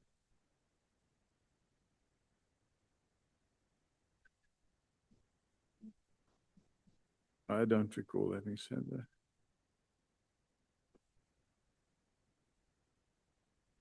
You certainly mentioned that you want to learn to speak Afrikaans. Yeah, I may have said that, but I don't recall having said that I would like to contribute to the white community. You said you had already applied for a course in Afrikaans and I want to completely integrate with the South African way of life. Yeah, but did I say that I wanted to contribute to the white community? I wouldn't have said that. And the reason I wouldn't have said that is because I'm firmly anti-racist. So there's no way I would have said, I want to contribute to the white community. It just wouldn't have happened. Well, you said that you want to completely integrate into the South African way of life. What was the South African way of life in 1982? For us, what we had to have today, and I'm not giving evidence. Yes. It's just a fact. Was seemingly light years away. And for most of us, we said it will never happen in our lifetime. Yes, I wasn't. So you were thinking specifically of a white, South African racist-dominated society at the time, and you wanted to integrate into this way of life by specifically learning to speak Afrikaans, when arguably, I do remember, I'm old enough to remember MP Watterson was one of the English-speaking MPs. So, in my view, the South African way of life in those days was nice weather, outside activities, boating, swimming. Braaivleis. Pardon? Braaivleis. Oh, all that sort of stuff. Yeah. But I was not interested in contributing to, for example, apartheid or anything of that nature. That wouldn't have been anything that I would have been interested in. No. Mr. Sullivan, that is directly in contradiction to your own handwritten letter, which says that it would break your heart if you were not granted this status because you want to integrate into this society. So I think, you know. Then a white-dominated society. Apartheid, separate development, forced removals, separate education, group areas, homelands. Yeah. In my 20s, at that stage of my life, I didn't even understand all of that. What was that? In those days, I didn't understand all of that. I didn't even know the existence of a group areas. Of course, I know about it now. I had no knowledge. I had some knowledge, but I didn't have full knowledge of all the things that were going on. And had I have become a citizen at that stage, I would have helped contribute. Are you saying you were naive? Pardon? Are you saying that you were naive? No, I'm not saying I was naive, but had I have. Well, then it's worse. What do you mean it's worse? If you can say, you know, I'm young and naive, I didn't really understand politics, I just wanted to do. I'm not now naive. I thought you meant, are you naive? Then I probably was naive. Yeah, well, but in 1982, you were already an electrical engineer. You were a learned person, certainly more learned than the average person, I would say, I would think, even in England. Yes, possibly so. But, you know, when you're in your 20s, you have a different view on life as you would have later in life. So what I want to drive to is that you were at this stage then recruited. By who? By the security agency of this country at the time. Not a chance. Absolutely none whatsoever. Frank Martin wasn't involved. I mean, actually, you know, I knew Frank Martin very well. He was a train driver before the war. And then during the war, he became a prisoner of war, and he shared space with my late father. And after the war, he got back into driving trains. But you And then- Mr. Sullivan, sorry, you're not trying to minimize and trivialize what is really a serious situation, that a letter is even addressed, which seems to be based on information given, false information, to the Director General of the Interior Ministry of this country at the time. Now you're trivializing, you know, Frank Martin was just a train driver, met you in the ex-servicemen's club, presumably just to drink beer, and you were a young 20-odd-year-old naive. I'm not But this is the completely different impression we got from your affidavit, in the early part of your affidavit, and the narrative that you've given us.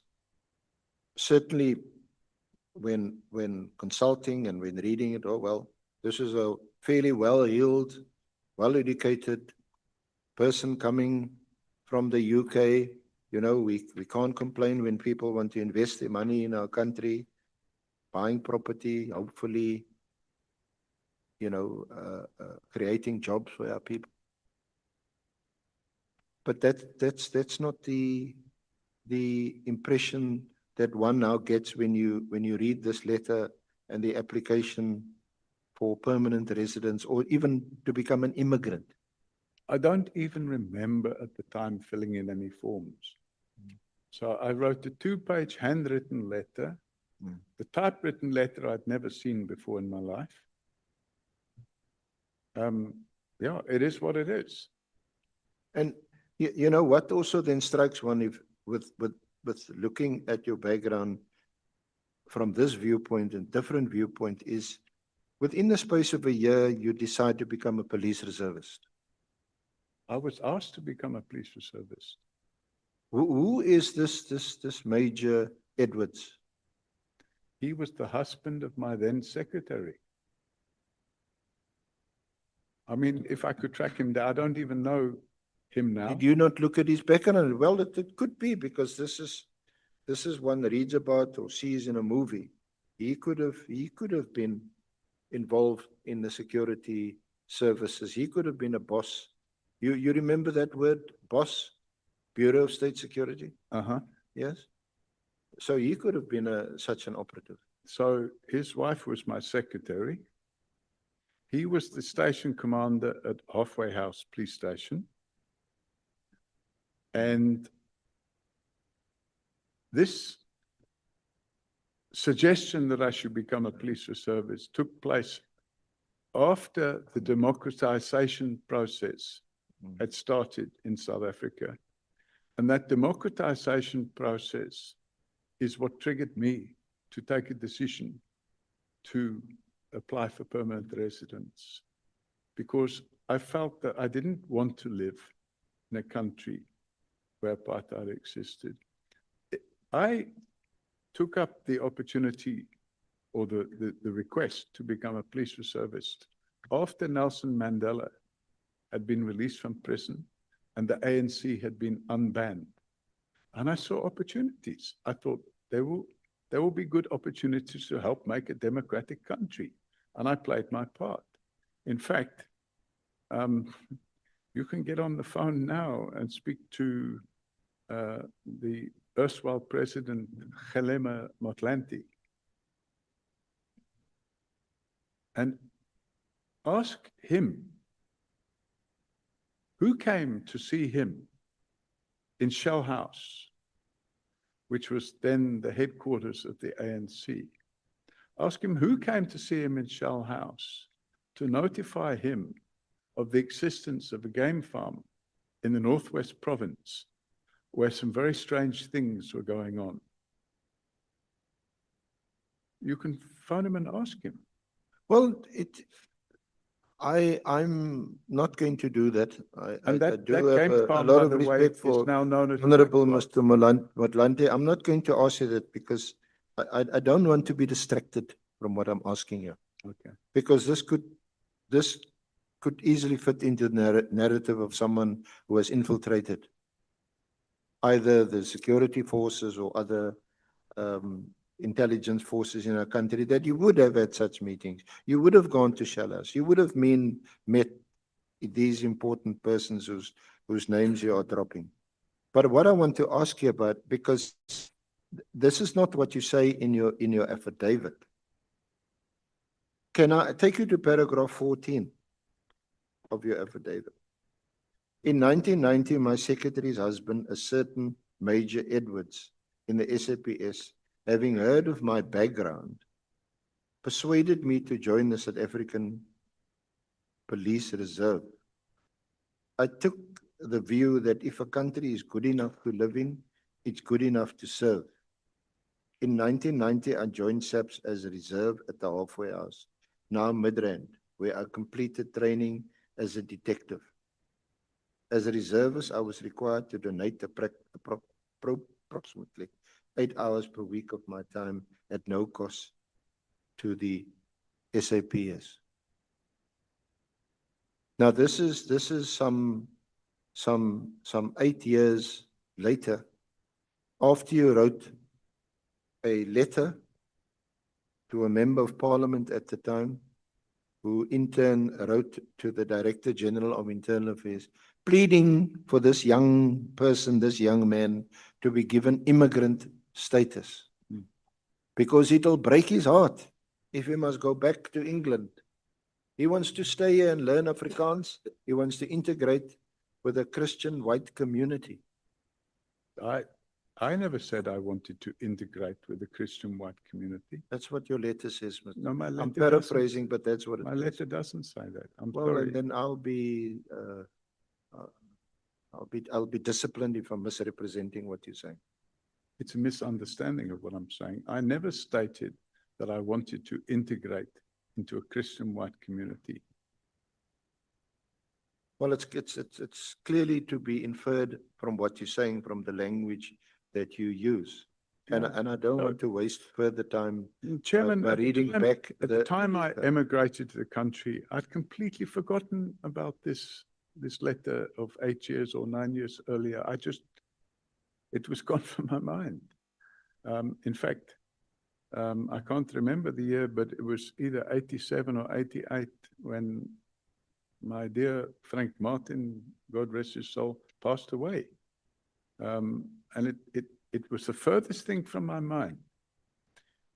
You see what will also strike one, and obviously the honorable committee members and members of the public will make up their own minds. But certainly what struck me is that your role as a police reservist and what you did is one of two things. It is highly commendable for the time and effort that you've given to assisting our regular police in doing their law enforcement job. It's either that, or on the other hand, this is most extraordinary for a police reservist to be trained as a detective to achieve an award for the most arrests,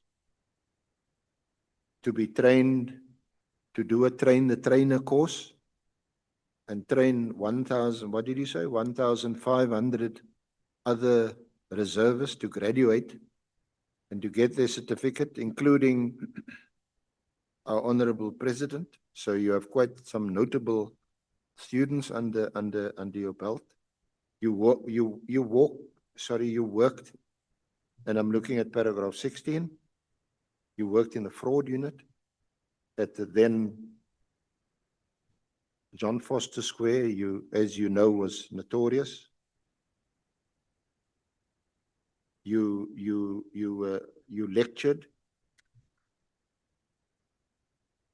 You were elected chairman of the Community Policing Forum, paragraph 17. You formed Johannesburg Watch. So at all times, you were involved in policing. You were close to the action. And of course, by doing so, you're also close to other law enforcement people, intelligence officers involved in law enforcement in our country. As a police service. Yes. Because of the I'm saying those are the extraordinary things you did as a police reservist. Yeah, Chairman. I know a very, very good colleague of mine. He's actually one of our best advocates. He's a police reservist. You know, at night, in his own time, he goes with the police and they do neighborhood watch, they do patrols and all that. That takes, and his life is often in danger. He's been shot a few times or shot at a few times. That's the extent of what he does. And he's a highly intelligent person. I was doing the same. I was going out on the streets with police officials, doing crime prevention work, attending to crime scenes, carrying out investigations because I was a detective, and making the necessary arrests. I worked with full-time detectives. At all times, I had no dealings whatsoever with the intelligence services. The crime intelligence, in my knowledge, was something that happened somewhere else. I had no involvement in it whatsoever. Later that changed. After the year 2000 or after the 2002 or 2003, I started to understand what crime intelligence was and where it fitted into the big picture. But up until then, I had no idea about it. Now, it's only because I am old enough to remember this. But do you know, do you recall that the same Mr. Powell that you referred to was in fact a security policeman? I don't know who Powell is. That name I don't remember. I have no knowledge of who that person is. It was referenced in the letter. Yeah, but I have no knowledge of who that person is. And do you know that he was involved in at the time in KwaZulu-Natal? I don't want to unfairly, unnecessarily, or in a defamatory way attribute it to Nkatha, but at the time he was connected with Nkatha in KZN. Were you not aware of that? None whatsoever. In fact, until I saw this, because I never kept a copy of any letter back 42 years ago until I saw this last week. If you'd have said to me, who's Jim Powell? I have no idea. No idea whatsoever. So before we move on or forward, Mr. O'Sullivan, is it your evidence today that you've at no stage ever been involved with the security police, either the one before 1994, before 1992, when things started to change in this country, or afterwards? As God is my witness, I was never involved with the security police in South Africa. And I'm stating that again under oath, never once in my life was I involved. And if anybody wants to make inquiries at Boyson's police station, and by the way, I have a lot more press cuttings than what you've seen there there's another document there. I can't remember the page, but it's included. And if you have a look at it, Chairman, either just before or just after that picture of handing Mr. Cyril Ramaphosa the award. I'm just looking for it now. I'll give you the page number. By the way, Well, we know, and I'm sure that the honorable members would have read your yeah, but your Chairman, that's affidavit. important evidence. If one looks at page 55. Of your affidavit, No. of the annexes. annexes, A55. Okay, That's after the. it's after the page After that the shows, picture with the yes, honorable president. yes. Yeah. Okay. That's an article that appeared in the Citizen newspaper in 1977. It says millions in forged post orders claim. And it refers to forged 100 Rand postal orders, which were circulating in Johannesburg. And we got approached at the fraud unit. We got approached. And by the way, that would have then no longer been John Vorster Square, it would have been Johannesburg Central Police Station. We got approached with a view to trying to find out where these forged postal orders were coming from. And I spent time, my time and energy, and we tracked down who was printing and issuing these forged postal orders. And this details the court case in respect of that. And if you go back to the page before the letter that we dealt with for, which was 53, if we go to page 52, that's an article dated July 27, 1995, Chairman. It's the Southern Courier, which is a newspaper that deals with the southern suburbs of Johannesburg. And the headline is The Highs and Lows of Drugs. And if you have a look there, you can see the whole story is about people that are buying drugs on the street. And if you look at the bottom of the story, it says the technical aspects of this article were prepared for the Southern Courier by Detective Sergeant Paul O'Sullivan of the SAPS. Seen in the picture is Detective Sergeant O'Sullivan together with female constable Vermaak, making an arrest of 2 suspects with dagga and cocaine. That's far removed from being involved with intelligence services. That's, Well, before I ask Honorable Chair for my colleague Advocate Mkhize just to take over for a short while, I want to please be excused. I just want to say that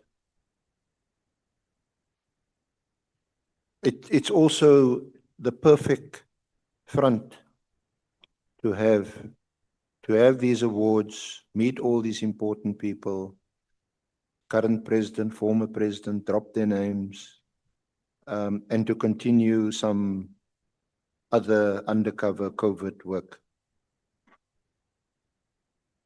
So on the face of it, yes, I've said to you, it's impressive, and one can get a lot of credit for that kind of work. But it doesn't dispel or put pay to any theory that you have been or are involved also with other intelligence activities. Is that a question? The reality of the situation is, I've stated a few minutes ago, and I'm stating again. While I was a police reservist, I was never involved in any way, shape, or form with any intelligence activity of any nature whatsoever. And since living in this country, I have not been involved in any way, shape, or form with any intelligence activity whatsoever. And that is it in a nutshell.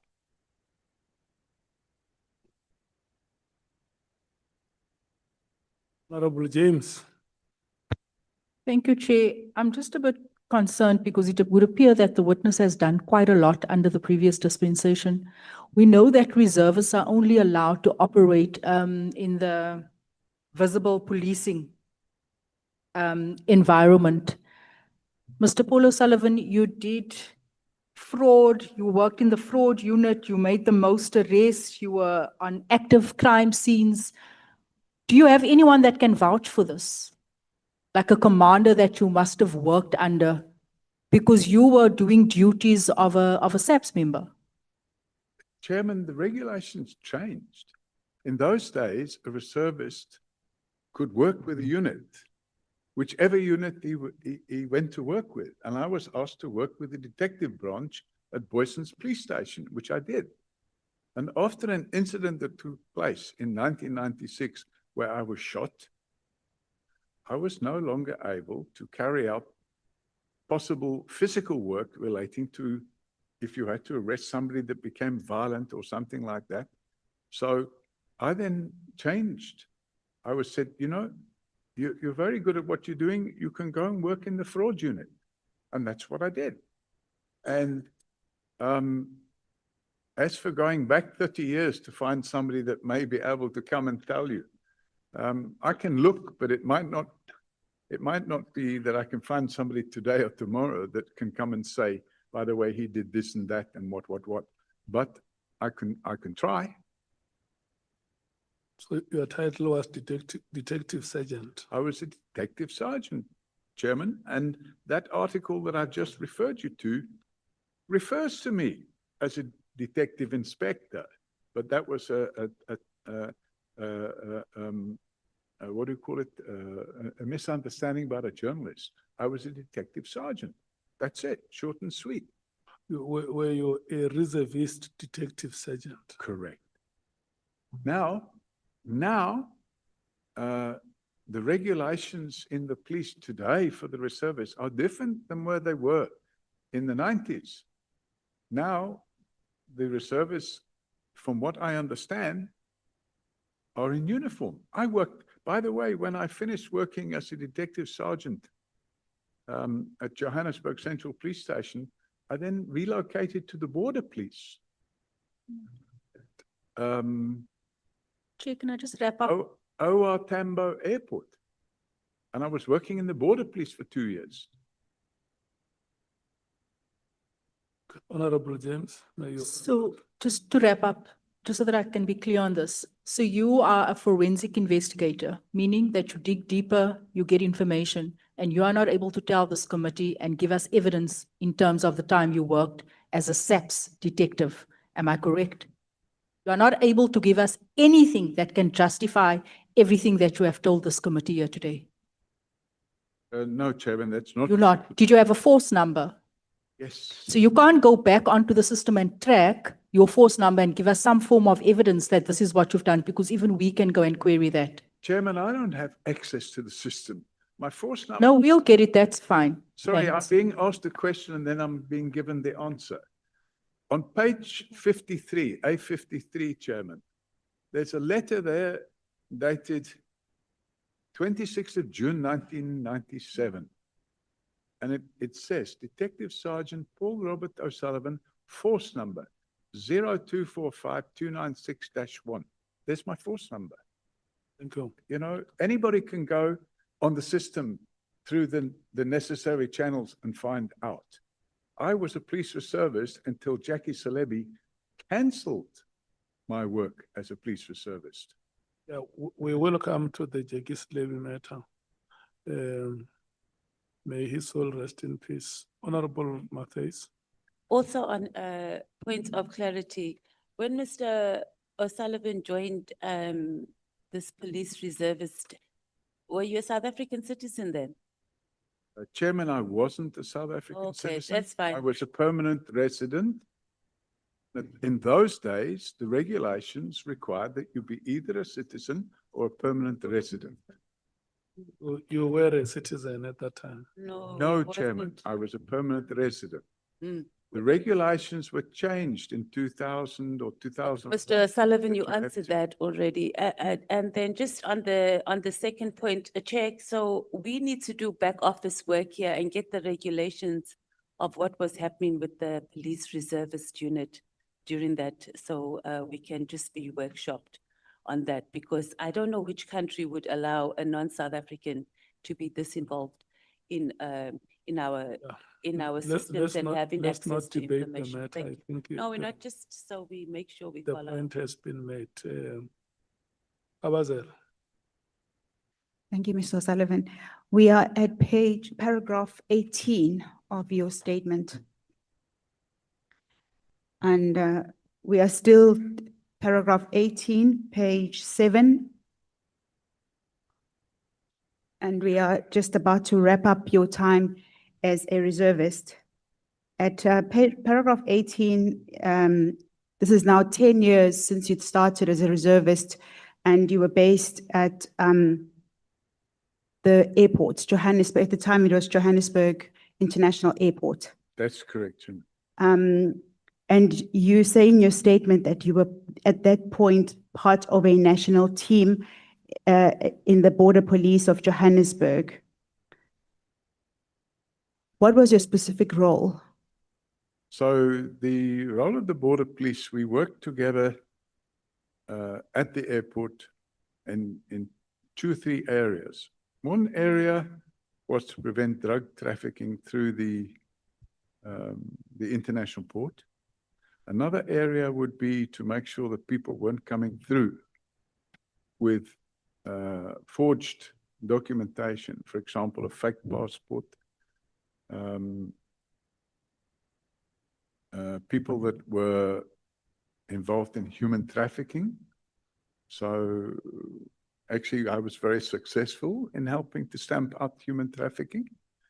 We achieved quite a bit of work there.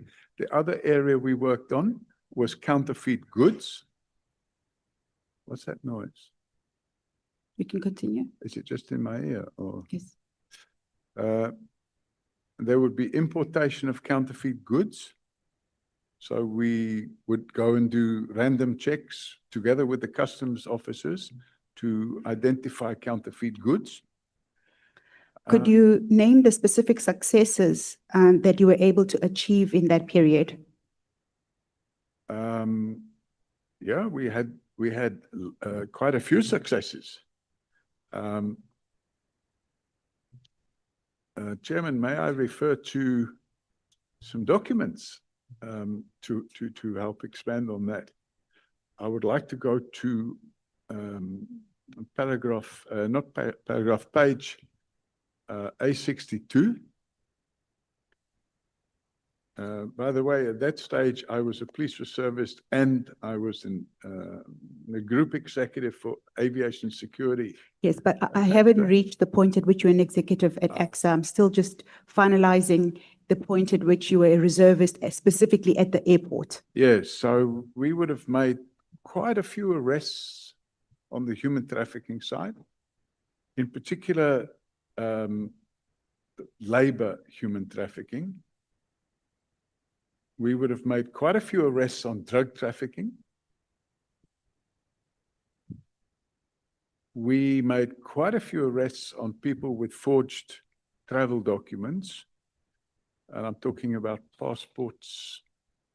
You would have what we call returned traffic individuals. So some people that we trafficked, they knew they were being trafficked and they wanted to be trafficked and they were trafficked for labor.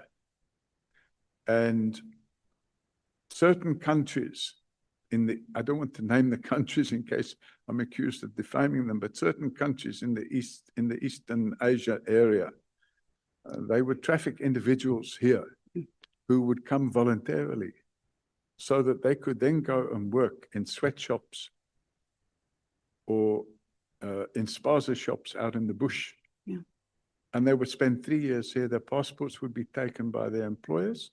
And when they left, you could see that they'd overstayed their visa or their visitor's permit. And they couldn't leave the country now because their passport, they would hide it in their luggage. And they would go to the embassy and say that they came on such and such a date and their passport was stolen. And they would be issued with what's known as a temporary travel document. Thank you, Mr. Which is O'Sullivan. valid for a one-way trip. Thank you. You mentioned that at the time, as a reservist, it was volunteer work, and you were not receiving any pay for the work that you were doing. What work were you doing at the time that was not volunteer work, your full-time job? What was your job at the time? When I started working at the airport. At the airport, yes. In the border police. Yes. I was involved in property development. You're in property development, okay. You also mentioned at paragraph 18 that you worked in excess of 40 hours a week, which is the equivalent of what one would work in full-time employment. How did you manage to work 40 hours a week on volunteer work and still run your own property development entity? Yes, so it's quite easy to explain, Chairman. In those days, I was a lot younger than I am now. I was also hyperactive. So I would start work early in the morning, finish in the afternoon, and then go and put 5 hours in at the airport. And then on Saturday and Sunday, I used to work because I enjoyed the work. So, and I say average, I didn't work 40 hours every week, but sometimes I was able to work in excess of 40 hours. When I was having the opportunity to do so, I would do it. Yeah. Mr. O'Sullivan, Honorable Malema. Okay. No, Mr. O'Sullivan, it is actually incorrect and unbelievable that you will say you want to come to South Africa and be integrated into the way of living without knowing what was happening in South Africa in the 80s, because the 80s were the most volatile years of our time. There were killings, there were state of emergencies declared. If I'm not wrong, in 86, I think it was declared twice. The youth were on the streets, people being killed. Even at your 20s, there's no way you can escape that point and come here and say, no, I didn't know what was happening. Maybe I was naive. That is incorrect. And then the only thing you're telling us is weather. You call the bodies of our people on the floor weather. So that was what was happening at the time. People were being killed. And you wanted to come and join that kind of lifestyle of killing people. Are you not aware that people were being killed at that time when you were applying to become a citizen in South Africa? I only applied to become a citizen in South Africa in 1994. And I became a citizen in 1995. So it's a reality that I had not applied to become a citizen. And it's also a reality that I have not stated that I did not know what was going on in the country at the time. I knew what was going on, but I didn't know the level of detail that I later found out. Because as you spend more time in a country, you find out more. So, you know, that's my evidence. But in the letter you wrote, Mr. O'Sullivan, you spoke about the 80s and that you were just 20 and you had no idea, and we can still say maybe you were naive. at that time. It can't be correct that you're talking about 95. There was an interest in the 1980s. And you were interested in the weather in the 80s, and I'm saying to you, it can't be correct. And worse, you didn't have to stay in South Africa to know what was happening in South Africa. There was a big anti-apartheid movement in Britain, in London. Surely you knew the release Nelson Mandela campaign, very prominent in Britain, and you come here and tell us you wanted to come and settle in a country where people are demanding the release of Nelson Mandela, where children are being killed and all of that, because you were naive, you knew a little bit of what was happening. That is unacceptable. I don't think it's an acceptable explanation. You came to our country to become part of the privileged at the expense of the exploited. Will I be correct to make that observation? Chairman, definitely not correct. I didn't hear the answer, Chair. May I request you that when an honorable member asks you a question, you look at them and respond to the question. Chairman, I'm not able to turn and look without moving my chair. I don't have, because of my spine, I don't have the ability to turn and look that way. Unless I'm given a chair that's got wheels on and I can move it easily, I don't have the ability to turn and look in that direction. So if somebody can provide me with a chair with wheels on that I can move easily, I will be able to turn and look.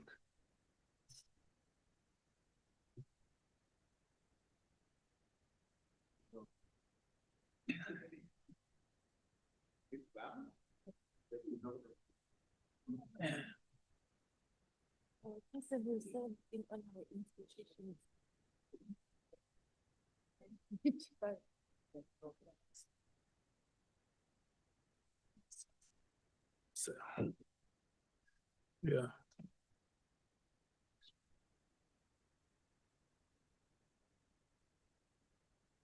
Thank you, Chair. Now I can look. Yeah, I was worried about that because for the earlier part of the morning, you could imagine when honorable members ask you questions and Now we have a problem, Chair. I have to have a firm back behind me and this thing's moving. I can't lean, I have to be able to lean back without the chair moving.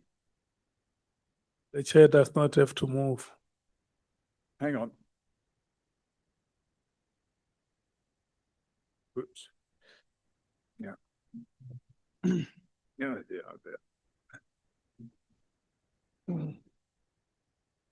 There's somebody that understands these chairs is able to fix it so that when I lean back, it doesn't go away like that. Mr. Mpilo, let's assist. And No, I don't want to go down. Put it back up again.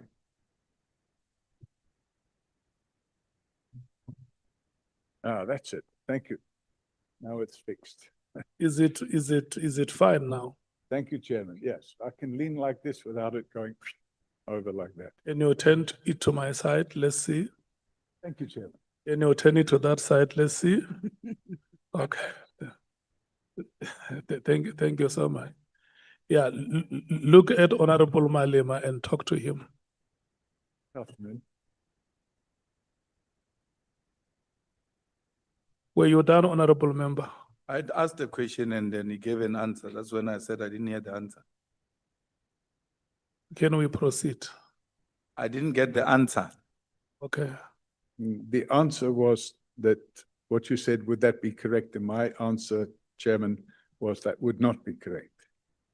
Thank you. And then the handwritten letter, do you recognize your handwriting there? Chairman, I feel that is my handwriting. But as I said, 42 years ago, I'd completely forgotten about it until somebody showed it to me the other day. So Yeah, I believe it is my handwriting. Let's put it differently. Is that your handwriting on that letter? I believe it is, Chairman. Chair, what is the answer now? There is no answer. Is that your handwriting on that letter?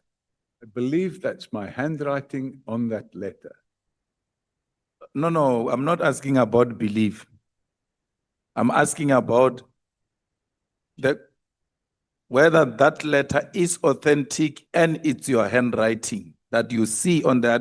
You may not remember the content, but surely all of us remember our handwriting. So I would probably say that is my handwriting. Thank you. And then lastly, how do you say to us you don't remember who was your commander is probably 30 years ago and all of that? Because obvious, every police station in a particular year has got a station commander, has got this, has got that. And those people that we worked with for such a long time, and then giving people certificates that are not recognized by any institution, and giving them awards which you bought from a shop or Discom or something like that. You should remember those people. There's no way you can work with people and achieve these things that you said you have achieved, and you don't remember under whose command. As a person who's trained in military intelligence, a person who has been a reservist without being a citizen in South Africa, and having served for such a long time, there is no way you cannot remember who was a commander of these operations, because the discipline of what you are doing actually requires that you know your commanders. Thank you, Chairman. I did not say I don't know who was my commander. The station commander in those days was Director Vermaak, and the detective branch commander was a Colonel Badenhorst. So, but I've never said, nobody said to me, who's your commander? And I've never said, I don't remember who my commander was. No, the question was, these things that you are telling us, is there a person who was commanding you who we can make contact with, who can confirm that indeed these achievements were made? And you said, no, I can't remember, it's 30 years ago or plus. I think it was asked by Honorable James. Sorry, Chairman. The reality is that I didn't say I can't remember who my commander was. I said I would have to look into it and find out. And if you go back on the record and play it again, you will hear that I said I would have to go and find out who. I don't even know if Director Vermaak is still alive. Our Colonel Badenhorst, I cannot say whether or not he's still around, because with 30 years ago, and with all due respect, I was a lot younger then, and they were a lot older than me. So if I can find somebody, but in the meantime, what I have done to try and evidence what I've said in my affidavit is I've attached some, just some, by the way, there's a lot more newspaper cuttings about the work that we did. And not one of those newspaper cuttings, Chairman, mentioned anything about intelligence services or anything like that. It was all about the successful work that we did and what we achieved in proper policing. Thank you, Chairman. You see, the problem is going to be when you ask yourself questions and answer your own questions. No one asked you if those people were still alive or not. Whether you are dead or alive, if you have been my commander, I will still mention you as being my commander, and the files will dictate that, of course, the person is still alive or not alive. We didn't ask if your commanders are still alive or not. We asked, who can we reference this thing with, that these things that you are telling us to confirm, maybe your commander or any of the people that might have supervised some of your activities.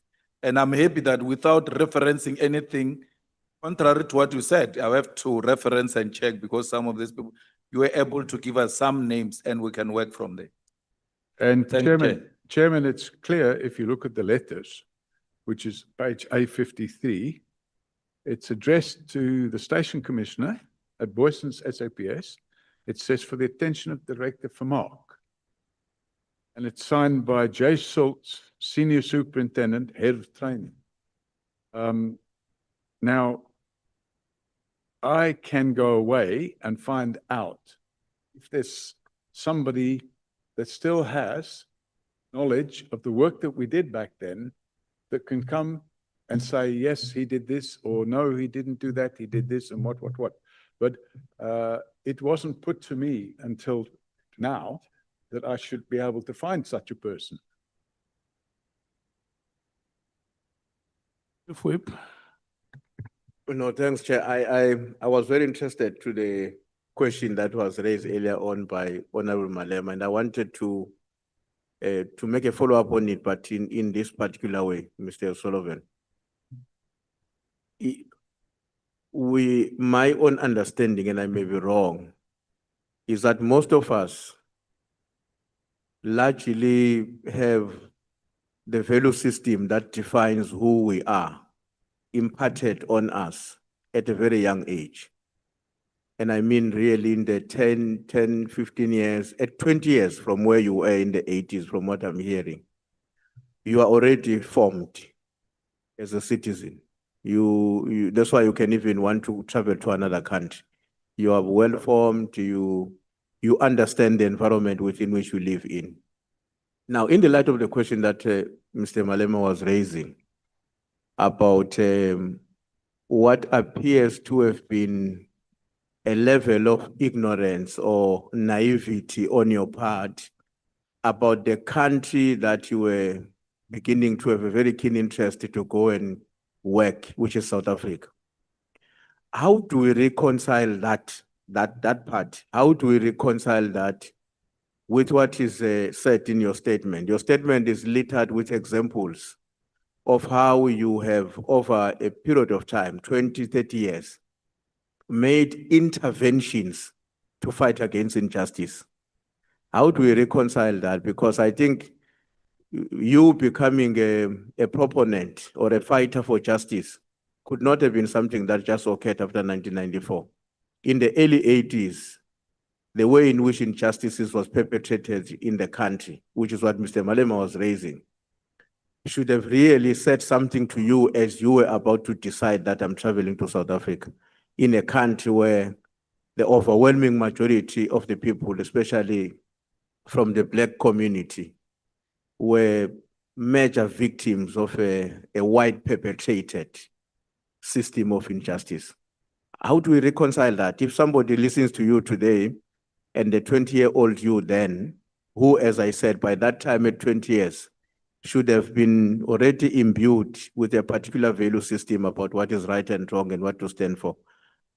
That's what I wanted to hear your comment on in relation to that question and that matter. No, Chairman, it's quite, I would say, a good question. And in some regards, I took a decision probably in my early 30s that actually what I wanted to do was to improve the life of South Africans. And I'm not talking about the white Afrikaners and the white people, but I wanted to improve the lives of Black people in South Africa, because I felt that that was the type of contribution I wanted to make. And I absolutely have some evidence of that here, which we will come to. And I'm satisfied that, well, I'm not, maybe not satisfied, but I accept that in my 20s, my views were perhaps naive. But as life went on, I realized, no, we can improve the lives of people in South Africa, and I can demonstrate that that's exactly what I've done. And I don't want to take away from the evidence leaders, but we will come to that at some point in time. But you know, every person in their life realizes that no matter what you do in life, sometimes your life isn't perfect. Sometimes what you do, you think, maybe I shouldn't have done that. Or maybe I shouldn't have felt that way. Maybe I shouldn't have done that. Or maybe I shouldn't have done that. But you can't change history, but you can change the future. And what I do with my life, certainly over the last 36 years, is I've tried to make South Africa a better country for all its people, especially the previously disadvantaged people. And in that regard, I can demonstrate that I spend a lot of my time and energy and my own personal money in doing that.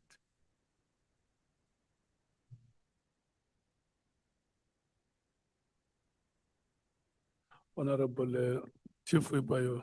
No, Chair, I wanted to say that the answer has not been adequate, but I'm prepared to live with what has been provided now.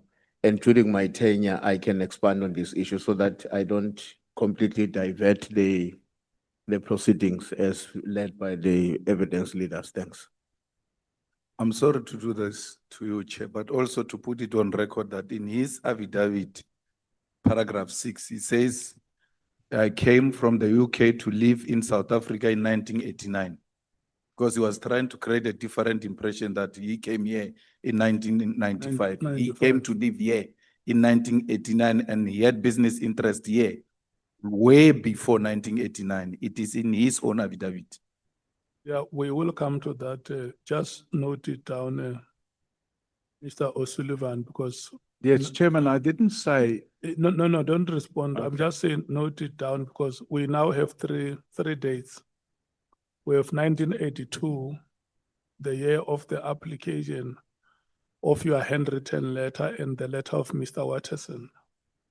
There is 1989, there is 1995. Honorable Skosana. Thank you, Chair. I just wanted to emphasize that as well. Hence, when we started, when the evidence leader was asking Mr. O'Sullivan that we agreed that we are disregarding that 1990 issue.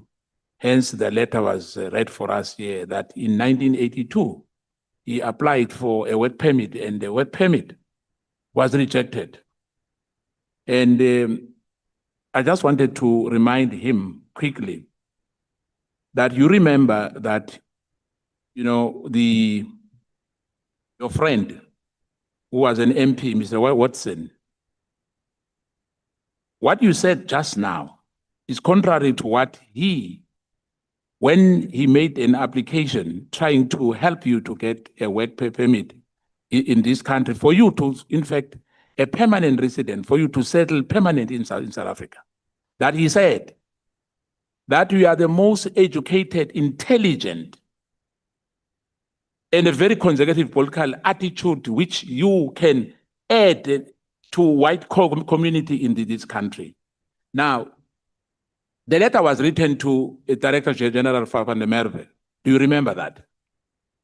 Chairman, I think I've made it clear earlier during intense questioning by the evidence leader that I saw this letter for the very first time the other day. Yes, but do you agree that the letter is legit?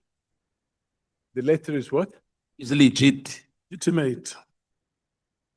Is legitimate. It's an authentic document. I'm not disputing it, but I cannot say anything about it because I never saw it before in my life. Yeah, so in other words, the context of that letter, do you have any problem with it? That you were an ex-serviceman club, that's where you met in the UK with Ms. Frank Martin. When I saw the letter, I never recalled this fellow Watterson, never. When I saw the letter, I immediately raised it with Advocate Kise, and I said, oh, somebody showed me this, but I didn't have a copy of it to show her. And I said, oh, this is probably going to come up. No, thank you, Chair. When our time comes, we will really transverse on these matters because really they are very important. We can't be misled.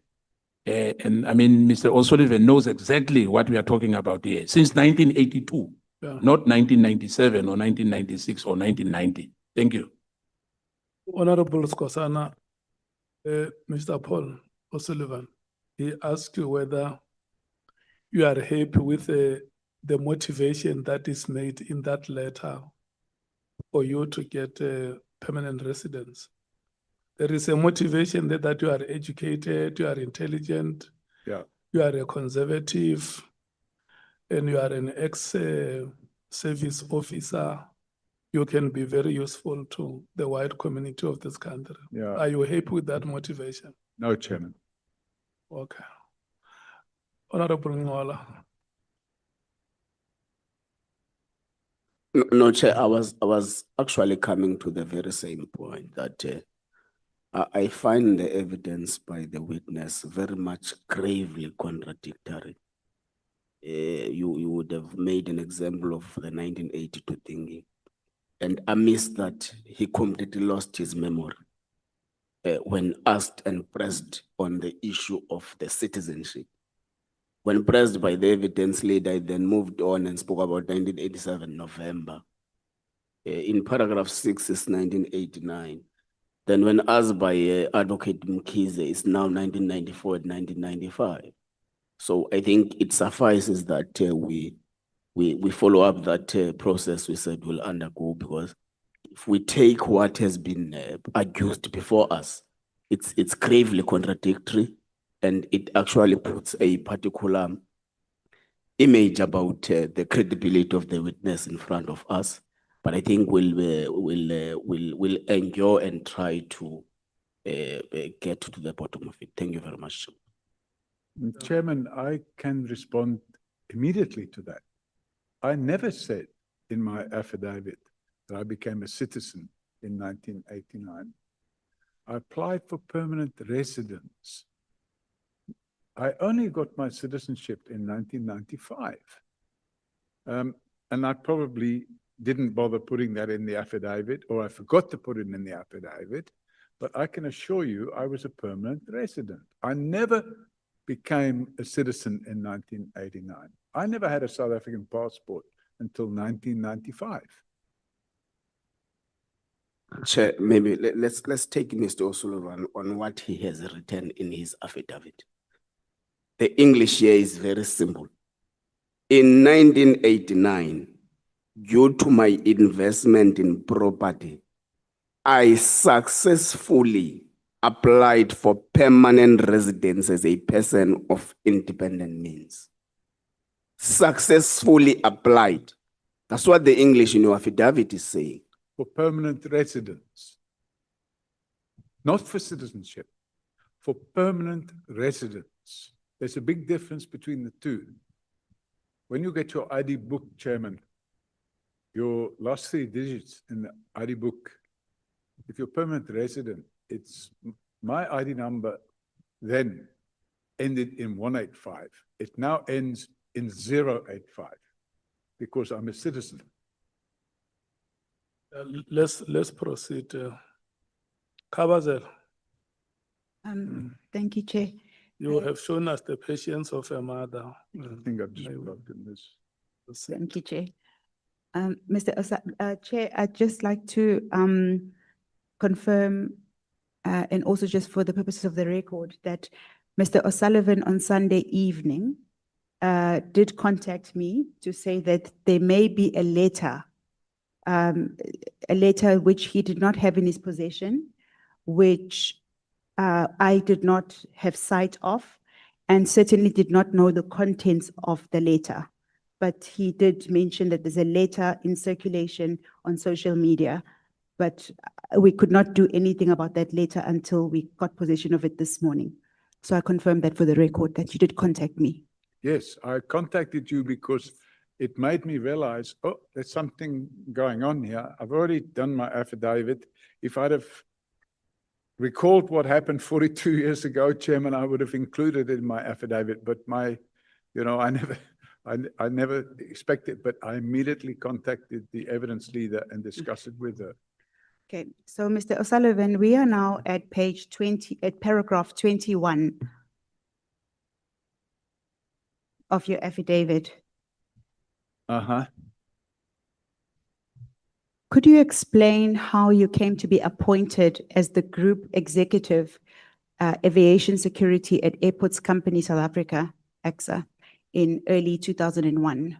Yes, thank you, Chairman. I was working in the Border Police, and at the same time I was working in the Border Police, I was a director of Tourism Johannesburg, and I was also a director of an entity which I had formed called Johannesburg's Big Five Tourist Destinations. And I was also a director of the Tourism Business Council of South Africa. And the reason for that was I was involved in the tourist industry in what we call tourism plant. And I'm talking about hotels and properties with a tourist inclination on them. And while I was working at the airport in the border police, I had recognized some issues involving tourists that were getting victims of crime after arriving in the country and having issues outside the airport. So I sat with the tourism police unit that I was a member of, and I pulled our resources. I said, guys, we've got to do something to stop this nonsense. So what we started doing, we involved the permanent police members. We were a reservist unit of about 35 members, but there were permanent members at the airport as well, Chairman. And we involved them, and we sat down and we had a think tank. And we came up with the idea of swapping shifts and moving things around so that we could make the airport a safe environment. And that fitted in quite nicely with the other activities we were involved in, which was to prevent human trafficking. So what happened was we needed additional facilities because there were not some facilities that we needed. So I made a representation to the general manager of the airport, a gentleman by the name of Bongani Maseko. And I said, Bongani, we need some additional facilities here. Can you help us? And he said, no, we'll have to have a meeting and what. So we had another meeting and they said, no, this is going to cost money. I'll have to get it approved by the board. And he asked me to come and do a presentation to the board of AXA as to why we wanted these changes at the airport. And the board approved the plan and we implemented those changes. And then about 3 or 4 months later, we were able to demonstrate that we'd taken crime down at the airport by 35% in 1 year. And then I was approached by the chairman of AXA, a gentleman by the name of Mashuda Romano. And he said to me he wanted to have a meeting with me and Dalla Omar. Now, Is that Minister at the Dalla time, Omar? he was a minister of transport. Okay, so if you could just maybe mention him in his official Okay. capacity. Thank you. I knew Minister Omar from previous engagements with him because there had been some problems with, at that stage, he was a Minister of Justice.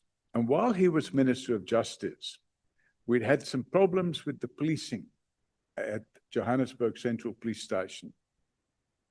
There was some leakage with suspects, where suspects would come into the cells, beneath the magistrate's court, and they would have to go upstairs.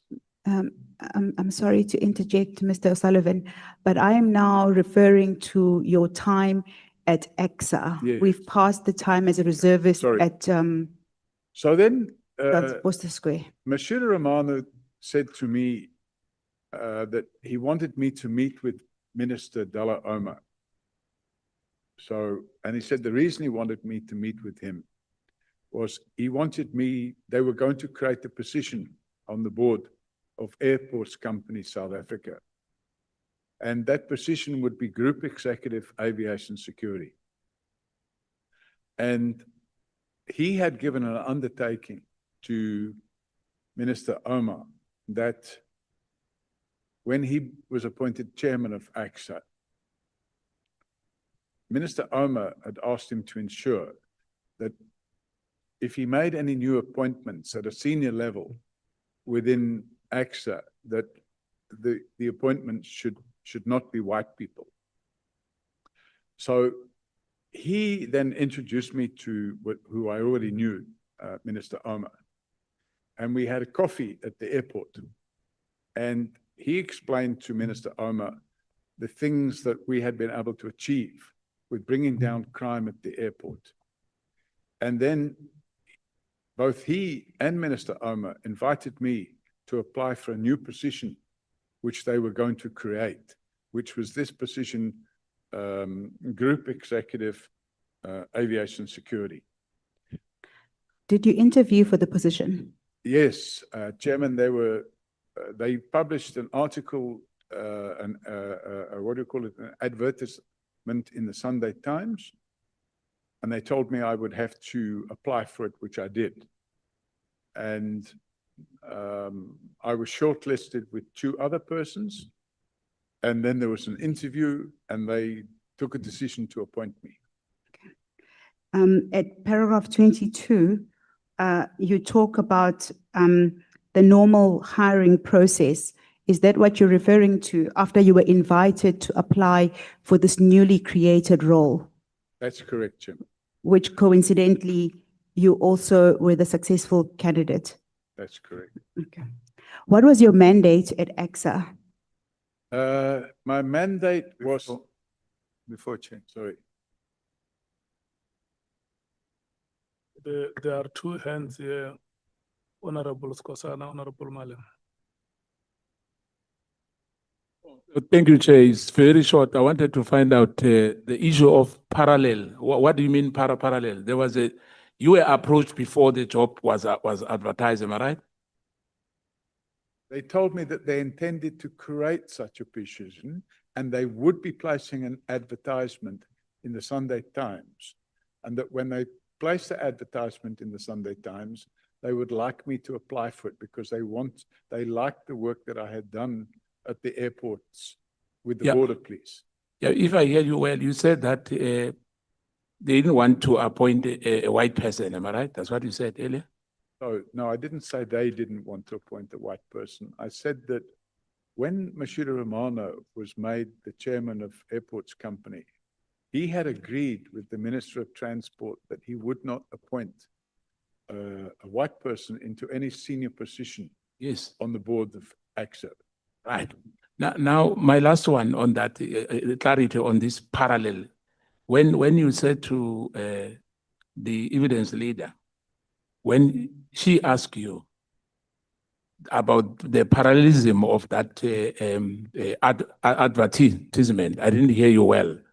What is parallel there on that? There was another candidate, or what was it? Don't remember using the word parallel, but there were other candidates and there were interviews. So it was a formality. The job was created for you. No, Chairman, the job wasn't created for me. They had a panel of people that did the interview. To disclose that the minister and the chairman, Ramashuda, approached you before that job was advertised. My understanding is that they'd taken a decision to advertise the position, but they hadn't advertised it, and the advertisement was coming out either the next week or the week after. So No, I was my informed- question is, did you disclose during the interview that the minister, Tula Oma, and Ramano Mashudu, that they've approached you, that they are going to create a group executive for aviation and security at AXA? Yes, I did disclose it in the interview. In fact, the interview panel included the chairman. The same person who asked you to, that you advertise that? It's correct. Thank you. Thank you, Chair. Honorable Malem. No, Chair, thanks. When the advert was taken out for this position, what were the requirements in terms of qualifications? I can't remember, Chairman. We're going back over a quarter of a century. I didn't keep a copy of the advertisement. Do you have a degree or equivalent yourself? No, that wasn't a requirement. Do you have a degree or an equivalent? You? No. So that post will not, Group Executive Aviation and Security will not have required a degree? No, there was no degree required in the advertisement. It was designed to suit you. I don't agree with that. The advertisement came out the week after I had that meeting. Who was in the panel? How many were they and who were they? I think there were 4 or 5 directors of Airports Company, the chairman and 3 or 4 other directors. Was there no one representing the minister at the panel? Chairman, I can't remember. I think 26 years ago or 25 years ago. But there were people sat there. There were directors of the Airports Company, and there was the chairman of the Airports Company, and I think the group executive HR was there. Mr. Paul O'Sullivan, everything good about you, you remember it.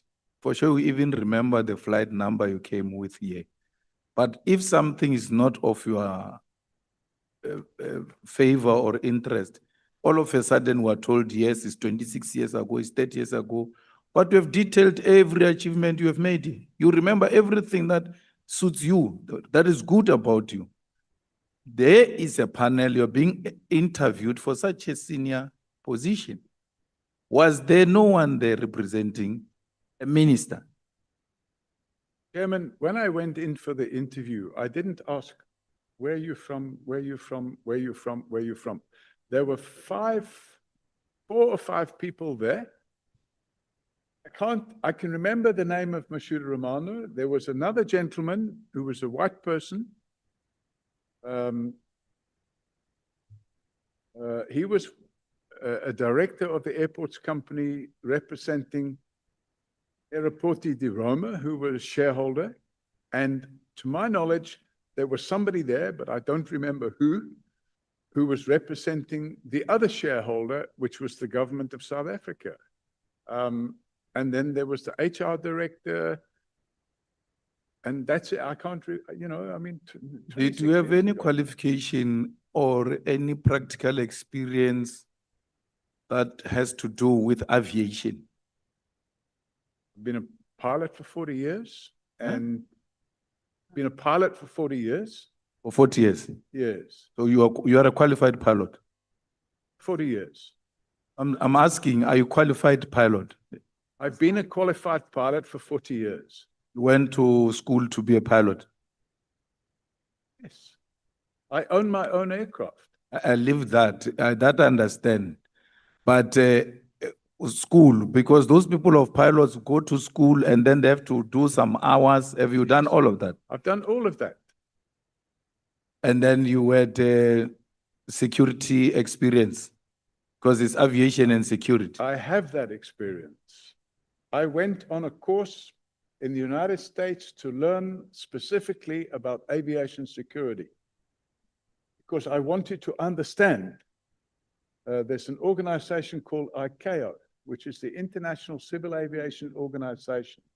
And they have a training center where they train people and they qualify them as aviation security specialists. So will you be able to give us a certificate of that aviation security that you went to America for? If I can, and your pilot certificate? Well, I can show you my pilot's license right now. No, not license, school, the school. Where you attended school, obvious, when you finish, they give you a qualification. Will you attach it? Will we get it tomorrow? If I can, what do you mean if tomorrow? If I can find it.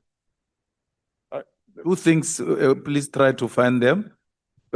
One of aviation security institution that you attended to in America, and the qualification, not license, because there is a certificate that you get, which will tell us where did you go and do your training, and then how many hours did you serve before you qualified to become a pilot? Chairman, I wouldn't have any. I didn't fly to Cape Town with all these documents, knowing that I would be asked these type of questions from 40 years ago.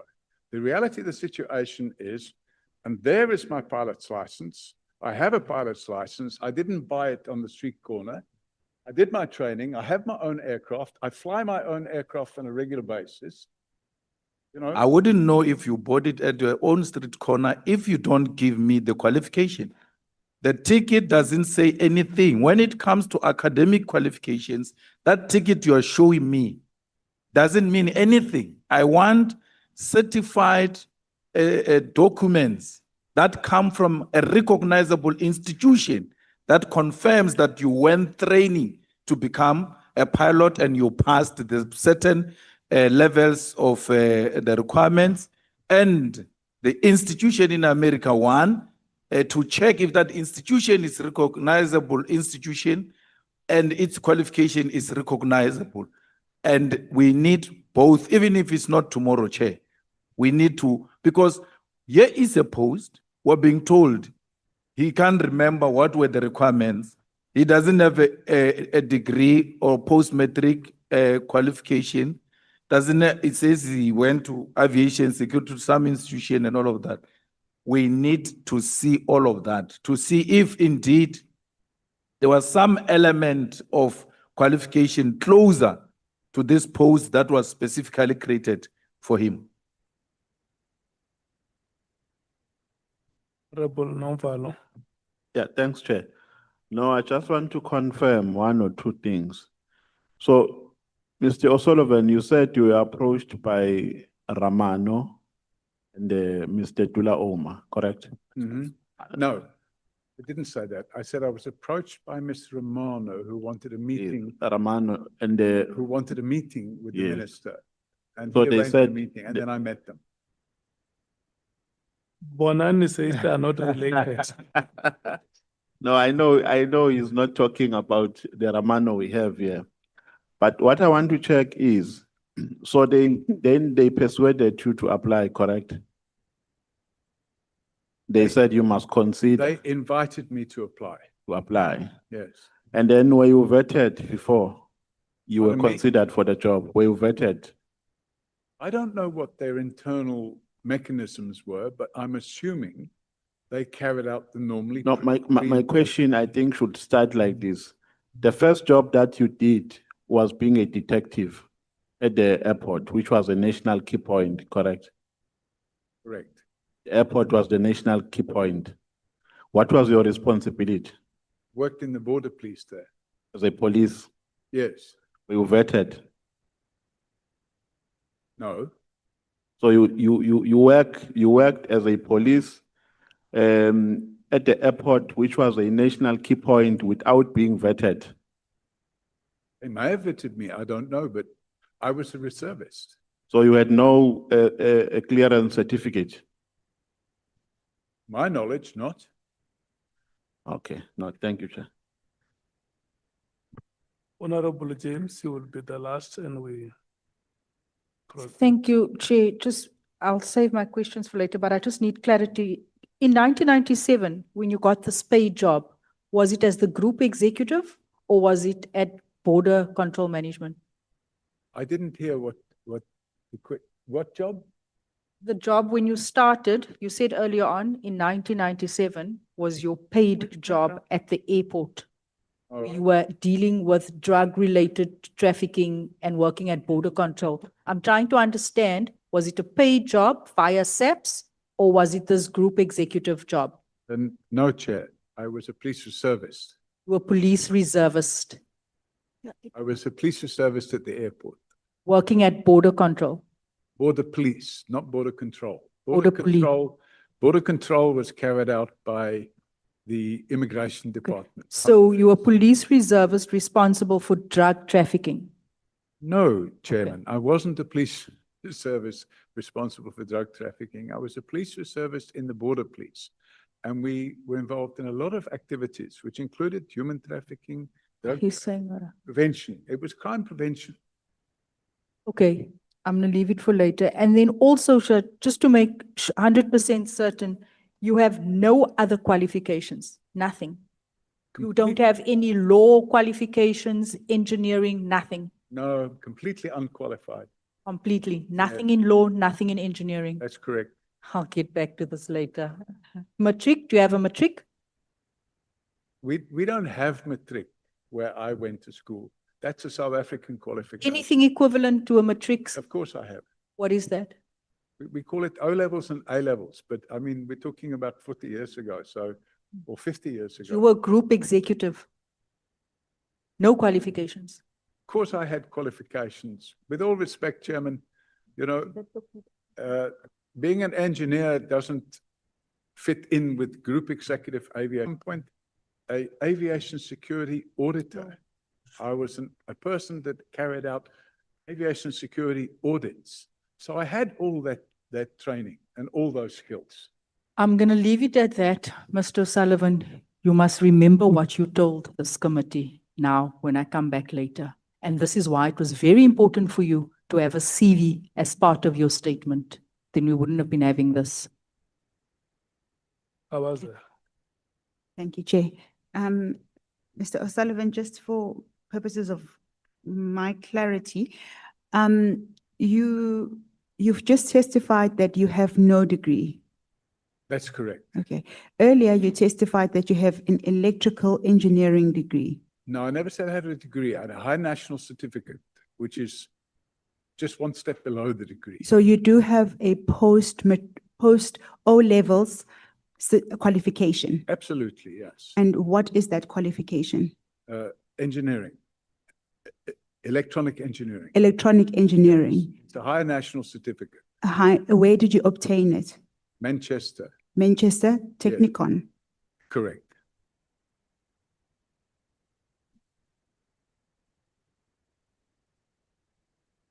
Okay. So, Manchester Technikon. It's called electrical engineering. Electrical and electronic engineering. Okay, and that is your post O and A level qualification. Correct. Okay. We were at paragraph 23 of your statement. And there it reads, I had carte blanche to make radical changes and to review all security contracts in place. My question that I had posed to you was, what was your mandate at AXA and what did your initial assessment reveal regarding the security? Perhaps let me take it one step at a time. What was your mandate at AXA? My mandate at AXA, Chairman, was to improve security, not just at Johannesburg Airport, but at all the airports. And what did your initial assessment, once you joined, what did that reveal regarding security at all the airports in South Africa?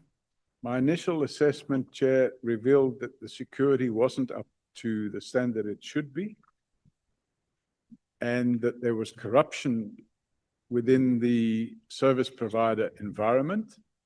For example, bribes were being paid to AXA employees to sign worksheets to say that people had performed certain jobs that hadn't been performed, and equipment tenders were going out in a corrupt fashion. I assessed all of this. I then went to speak to the chairman. I explained to the chairman that we had these problems. He said we need to fix it, and that was what we did. We went about to fix it. Could you elaborate on what you mean by having carte blanche to make radical changes? Okay, so for example, they had just completed a tender before I joined for the replacement of all the archway metal detectors and the pre-flight screening equipment of passengers. Where you put your bag on a conveyor belt, it passes through. At the other end, they can have a picture and see what's in your bag. And the replacement of all that equipment at 10 airports, I can't remember the exact figure now, but it was millions of rand. And when I joined, in the first month I was there, I was brought the tender documents and told we need to place this order now. And you have to sign this that we're going to buy all this equipment. So I said, okay, let me have a look at all that. And I asked some questions. And I had a problem because the lowest bidder wasn't the contractor that they planned to issue the contract to. Look into that further. And I phoned the lowest bidder and I asked him, you tendered for this equipment, but they've disqualified you from receiving the contract because your equipment doesn't do exactly what the specification says. And the tenderer told me, he said, no, our equipment can't do that because the specification has been written for the winning tender's bidded equipment. In other words, it would appear that the winning tender contractor had assisted AXA to write the specification because it would suit the equipment that he would have been supplying. And when I saw this, I went and had another look at the document, the specification. And then I started doing a comparison between all the tenders who submitted a tender. And I found out that, in fact, only one person could have won that tender, and that was the highest price tender. So I went back to Mashuda Romano and I said, we have a problem here. My suggestion would be that we retender, and instead of tendering exactly what the equipment should be, we should retender on the basis of what the equipment should be able to do. In other words, it should comply with these relevant international standards, and it should be guaranteed, and it shouldn't break down, and blah, blah, blah. And he agreed with that. So we retendered, and I think we saved some in the region of 5 or 6 million rand on that tender. And the same applied to the manpower contract. We had 10 airports, and for some reason, all of the security employees for the 10 airports were from one contractor.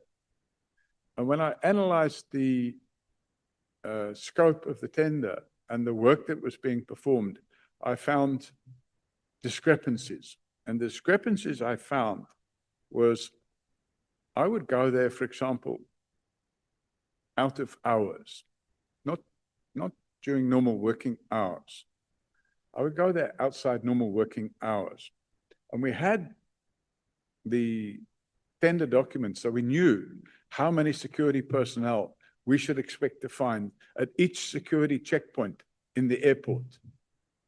And when I went to validate how many people were there, every time I went there, I found that there were people missing, which meant they were the contractors who had won the contract were doing what they call short posting. So you might have a security checkpoint where there's supposed to be 5 people on duty, and there were only 2 people on duty. But the airports company was paying for 5 people to be there.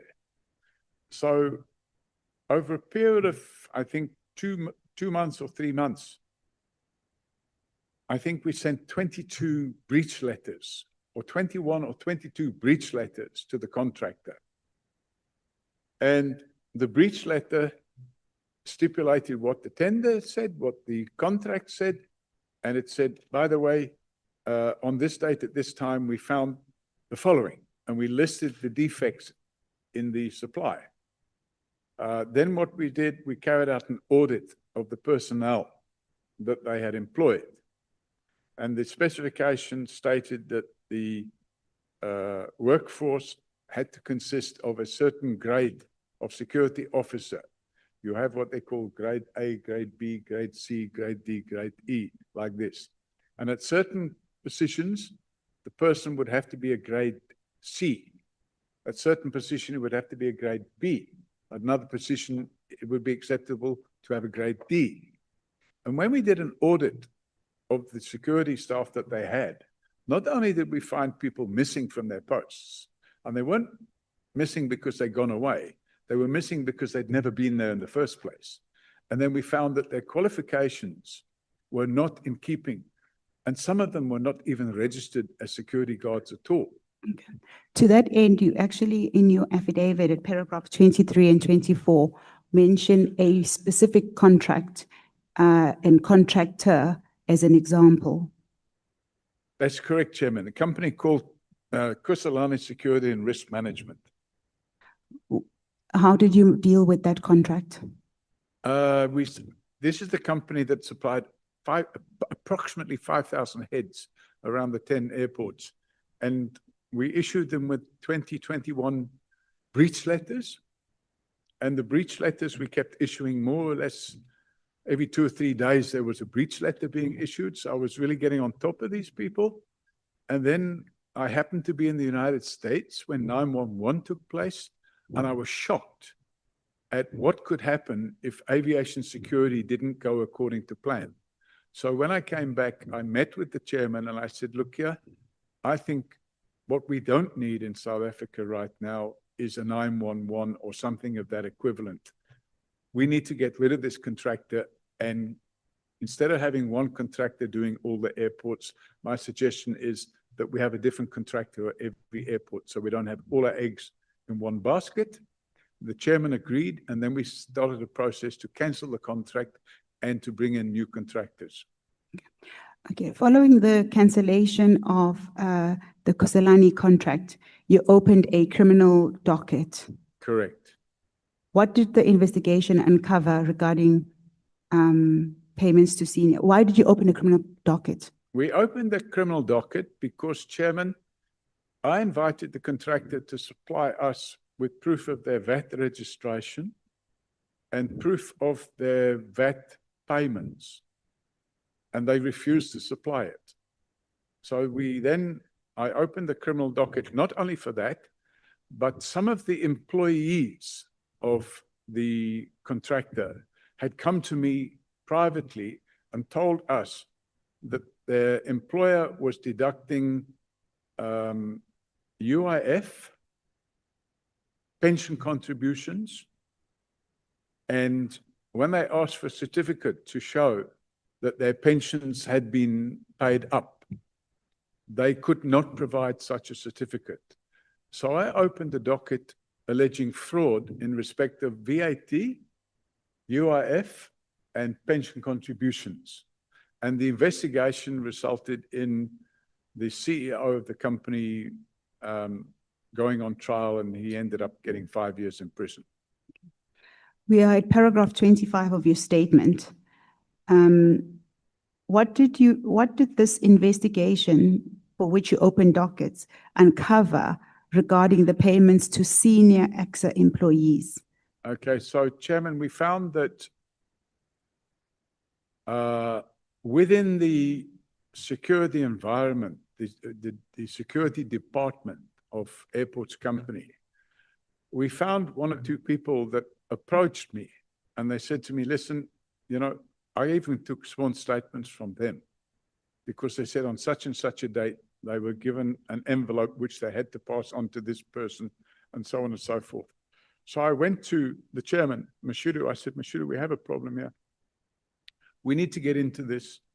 He authorized us to appoint an outside company to come in and do an investigation.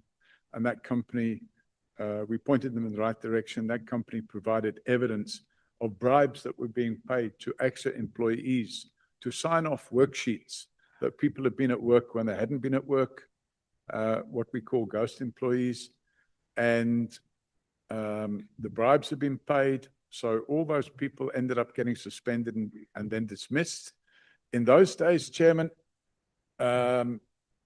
Act 12 of 2004, which is the Prevention and Combating of Corrupt Activities Act, didn't exist. It had only been promulgated in 2004. So we just dismissed them based on the fact that they were dishonest. In the same vein that you speak about what the investigations uncovered, you also mentioned the late National Commissioner, Police Commissioner, Mr. Jackie Selebi. Yes. Could you expand on why you mentioned him particularly at this paragraph? Yes. So, Chairman, I mentioned Jackie Selebi because after we took a decision to cancel the contract, and when I say we, I'm talking about myself and Mashudu Romano. And then what Mashudu Romano did was he called an urgent executive board meeting where the whole executive group of AXA endorsed our decision before we issued the cancellation letter. After we issued the cancellation letter, strange things started happening. The first thing that happened was I got a phone call from the then Deputy National Commissioner of Police, a gentleman by the name of Andre Price. And he wanted an urgent meeting between myself and Jackie Celebi and himself at the airport. And the purpose of that meeting was to inform me that the National Key Points Act was going to be changed. And the change to the National Key Points Act would result in national key points no longer falling under the army, but they would fall under the police. And therefore, they did not want me to cancel any contracts until they had changed the National Key Points Act. And when we discussed that internally in AXA, we considered that request to be unlawful. We asked for it to be put in writing. It was put in writing, and then we still took a decision to cancel the contract because they were asking for us not to cancel the contract, yet the contractor was in constant breach. He wasn't able. To give you an example, Chairman. Mr. O'Sullivan, I'm sorry to interrupt Yep. you. We're just running behind with time. My question was quite specific, and it had to do with the late National Commissioner. Yeah.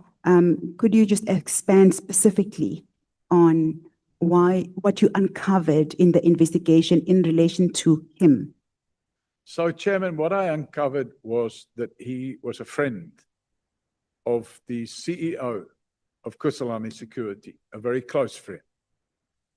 And I didn't obtain any prima facie evidence at that stage, but I had received information that he was also a friend of the head of the security at the airport, and that together they were looking after the contractor, who in turn was looking after them. So after we issued the cancellation letter, strange things started happening. The first incident that took place was that somebody tried to shoot me. And I had a bullet hole in my car. In fact, I had a small chunk out of my thigh. The bullet actually singed my thigh and smashed the window and went through the door. And the same night, Mashuda Romano had a house in Northcliffe. And the same night, he was out at a function, and two guys arrived in a motor vehicle without number plates. And they tried to go into his property, but his bodyguards were there, and a shootout took place with the bodyguards. And then I said to Mashudu, I don't think you should stay at home until we get this contract dealt with and out of the way. Oh, I should mention 2 days or 3 days before that, Kusalani Security had launched an urgent application in the High Court to prevent the, to interdict the cancellation. And in that application, they also indicated that they had been informed by the Commissioner of Police that the police would be taking over the security management of the national key points. And the national key points, we had 10 airports, but then only 3 of them were national key points. And I had become the national key points officer for the owner of the national key points, which was AXA. So, Mr. O'Sullivan, do you have a copy in these documents? We don't have a copy of that court order. so unfortunately, Chair, I tried to get a copy of that court order, and I think I phoned the attorneys, I think either in your presence or advocate presence, and they said that they would look for it, but it's like 25 years ago. Do you remember what the outcome of the order was? The order was that their urgent application was dismissed with costs and the contract was cancelled. I have here an article from a newspaper from 23 years ago. Airport security boss faces VAT fraud. What it says is that the Kusalani Security settled with the airport and its contract ran its course, but it was not renewed. What is your comment to that? No, the contract was cancelled. In fact, we brought in a number of other companies. And to my memory, one of the companies was Fidelity. There was another company called Protea Security. And I still remember somebody accusing me of being a shareholder of Protea Security, which at the time was owned by Tokyo Sequali Velapanda Group. And we replaced Kusalani completely and they were gone from the airports. Okay. I would like to then bring you back to my question before we went down the road of talking about the cancellation of the contract. It's still unclear how the late former national commissioner features in this specific contract. But to that end, I can take you to paragraph 26 of your statement. Yes, okay, thank you. Before paragraph 26. Yes. You mentioned that he was one of the people that where you conducted an investigation and you found that he'd been somewhat involved with Kusalani. Correct. At paragraph 26, you then mentioned that whilst Mr. Mashudu Ramano was in hiding during October 2001, which is the incident that you've just described, that there was a shootout outside of his house. Sorry, Officials. Chair, Yes. that's not correct. The shootouts had taken place before then. And then he was in hiding. Yes. So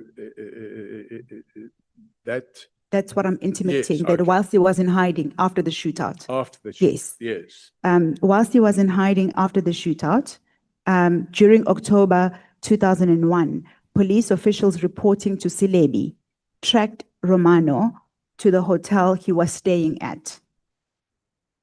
Could you expand on that statement? Yes, Chairman. He was arrested and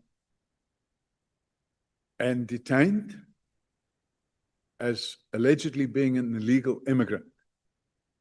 And on the day he was arrested, I didn't know he'd been arrested.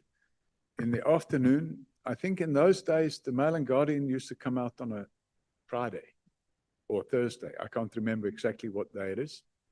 But on the day in question, I got a phone call from a journalist at the Mail and Guardian who told me, by the way, you know, we're going to ask you some questions. We're running a story tomorrow. And I said, okay, what are the questions? He said, well, first of all, do you know that your chairman is an illegal immigrant? And I said, no, he can't possibly be an illegal immigrant. I know his family because after I became friends with him, which we did, I had flown to his mother's funeral. In fact, I flew him up in my plane to his mother's funeral in Thohoyandou. So I knew that he wasn't an illegal immigrant. But what had happened was, unfortunately, his ID book, his name was spelled wrong. His ID book was spelled Ramango instead of Romano. And he explained that to me as being because when he was born, his mother went to the police station to register his birth. And she gave the name, and the policeman who wrote down the name wrote down Ramango instead of Romano. So, but he knew that he was a Romano, not a Ramango. So after that, he had to rectify. But in the meantime, this reporter then accused me of being a shareholder of Protea Security or being a shareholder of Velapanda.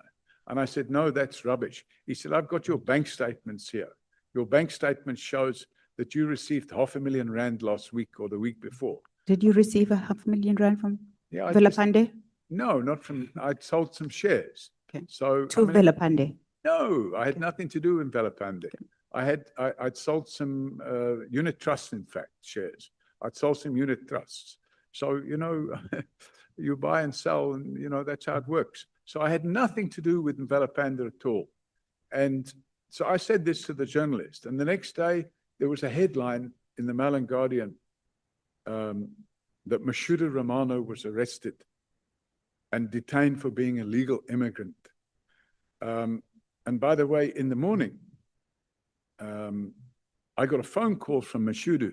He said, they've just released me. This is about 23 years ago. Yes. Yeah. Well, hang on. That was 2001.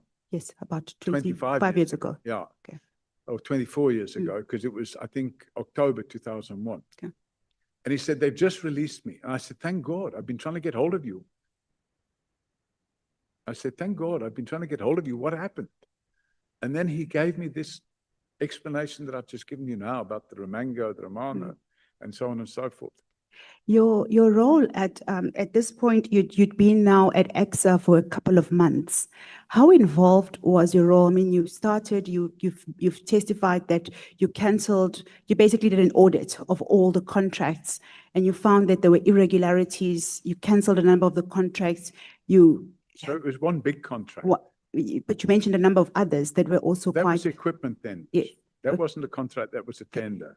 Okay. My question, Mr. O'Sullivan, is basically leading to your role. How involved was your role at EXA? How much time did you require in order to execute all the things that you were doing?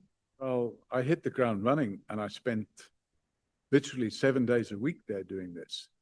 And unfortunately, the airports regrettably were in a mess.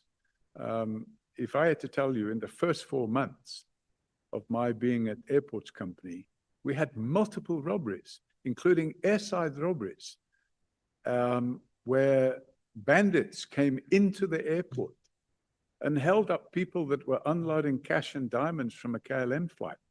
$26 million was stolen from a Swiss air flight. And this was causing chaos because the people in the outside world were starting to say, well, hang on a minute. Look at all these heists going on at the airport. And of course, unfortunately, they were all happening at Joburg Airport. And this was during your role specifically at EXA as head of security. And at paragraph 29 of your statement, you say that by 2001, although I was a senior executive at EXA, I still maintained my role as a reservist at the Border Police as the work was complementary. You've just testified that your role was 7 days a week and it was very involved. You hit the ground running. How did you manage to balance your role as an executive at EXA and still provide volunteer work as a reservist at the Border Police? Well, probably that's easy to explain because my Border Police work was at Johannesburg Airport. And 99%, so we kept records of where the security incidents took place over the 10 airports. And 99% of all the security incidents were taking place at Johannesburg Airport. So I knew that if I could fix Johannesburg Airport, I would fix the problems at all the airports. And I suppose you can say this. In fact, I've used the expression, the work was complementary. So being a police reservist, I'm wearing 2 hats now because I'm also seeing through 2 sets of eyes. I'm seeing what I would see as a policeman, I'm also seeing now as a security specialist. And I'm now starting to say, aha, one way to solve this problem is we put security controls in on these doors with card readers. And now people won't be able to open and close those doors without having proper identity systems in place. So it complemented itself like that. Honorable Skosana.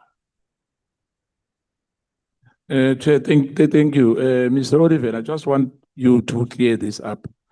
Earlier, you said that you were appointed as well because 3 airports were national key points, am I right?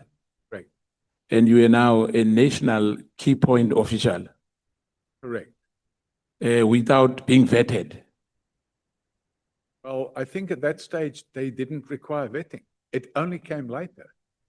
National Key Point. Yes, at that time, National Key Points Act did not require the people to be vetted. Anyway, I won't be surprised, I'll just make a comment on that. I mean, you had no any qualification, formal education when you were appointed as a group executive, am I right? Well, there were no qualifications in the field of aviation security other than the ICAO certificate, which I had. Yeah, no, because it's a clarity question, I'll ask you tomorrow. What I'm saying is, remember, we agreed earlier that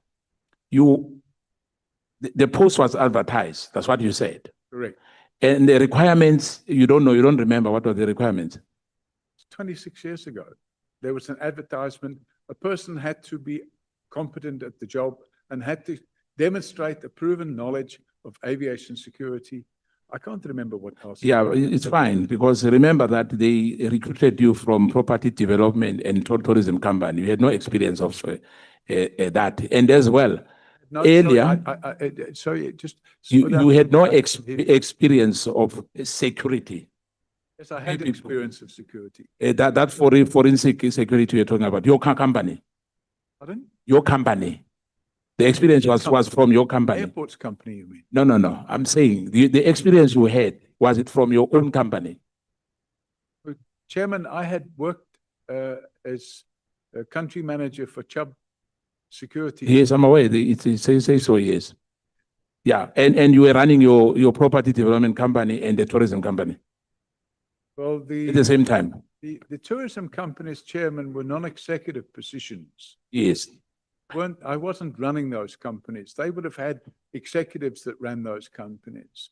I had a non-executive position where I was invited to contribute because of my knowledge in the tourism industry. Yeah, no, it's fine. We are talking more about this. What I'm saying to you, what I want to put it to you, when I want a clarity on this one. Remember, you said to us that some of your people you trained, the 1,500 people, some went to PAL, college or what? Am I right?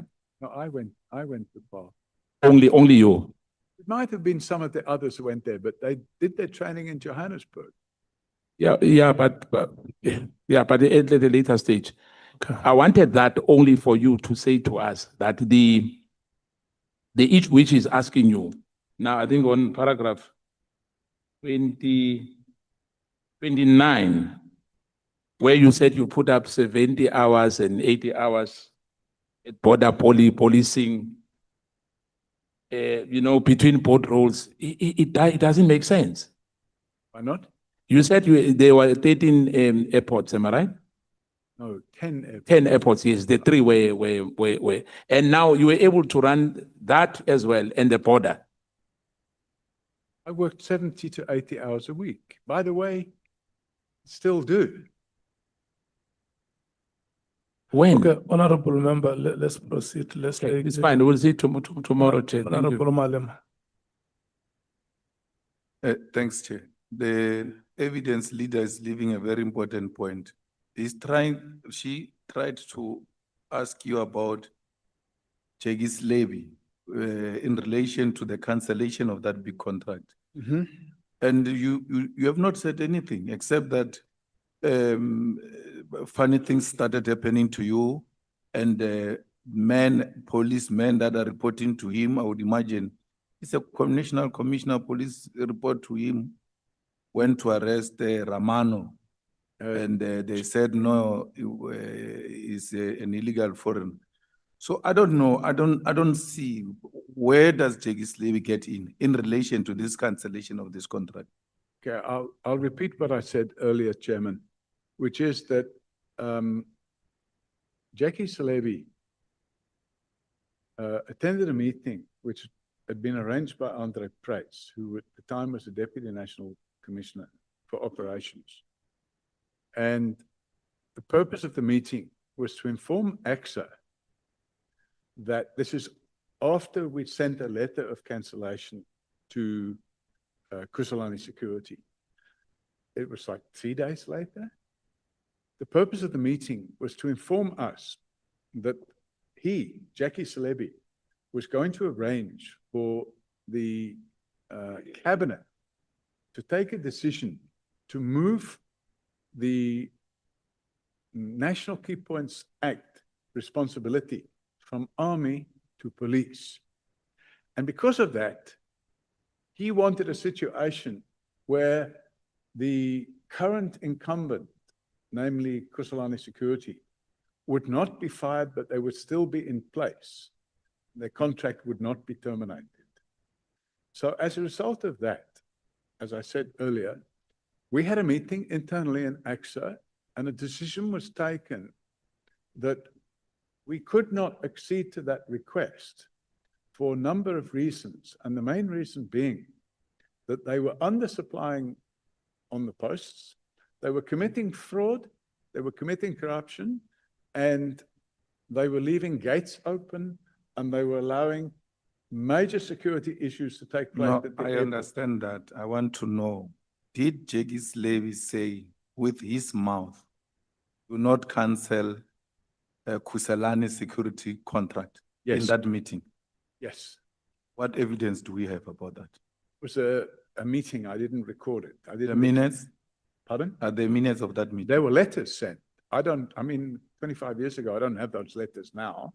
No, not letters. In No, the there were meeting. letters sent confirming what he had said and confirming that AXA had taken a decision to go ahead and cancel the contract anyway. And then the last question from me, you never had a vetting certificate to be such a senior person dealing with aviation security at a national key point. There was no legal requirement for a vetting certificate at that time. That's fine, but you never had a I vetting. never had one because there was no legal requirement for one. No, that's fine, whether legal requirement or not, you never had a vetting. As I said. You were never vetted in your entire life. As I said, I never had a vetting because there was no legal requirement. Okay. Okay. Can we So, proceed? thank you, Kabasa? Chairperson. We are at paragraph 33 of your statement. You say that subsequently your contract was terminated from AXA. What was the reason for the termination of your contract? Because Jackie Celebi had intimated, well, he had gone to NICOC or NICOC, I don't know how you say it, and they had changed the rules, and anybody that sat on the National Aviation Security Committee would have to have a security clearance of secret. And I would not be able to get such a security clearance because I had dual nationalities. So I could no longer sit on the National Aviation Security Committee. And as a result of no longer being able to sit on the National Aviation Security Committee, and as a result of the representations that Mr. Celebi made to the new CEO of AXA, a decision was taken, not by the chairman. The chairman tried to stop the decision from being taken, but he was now non-executive because we had a CEO now. A decision was taken to give me 3 months' notice and terminate my position. So you were terminated, your contract was terminated because you did not have security clearance. Yes, and Okay. because Jackie Celebi had secret meetings with the new CEO and agreed, they looked at my contract, she got a lawyer involved, and the lawyer advised her that there's a clause in his contract that says you can give him 3 months' notice, and that's what happened. But it was, the reason was due to you not having security clearance. Correct. Okay, we can move on. After leaving AXA, how did your understanding of Mr. Celebi's corrupt relationship with Mr. Glenn Agliotti develop?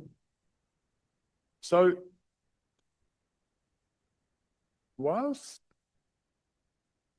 we were in the border police, this is before I joined AXA.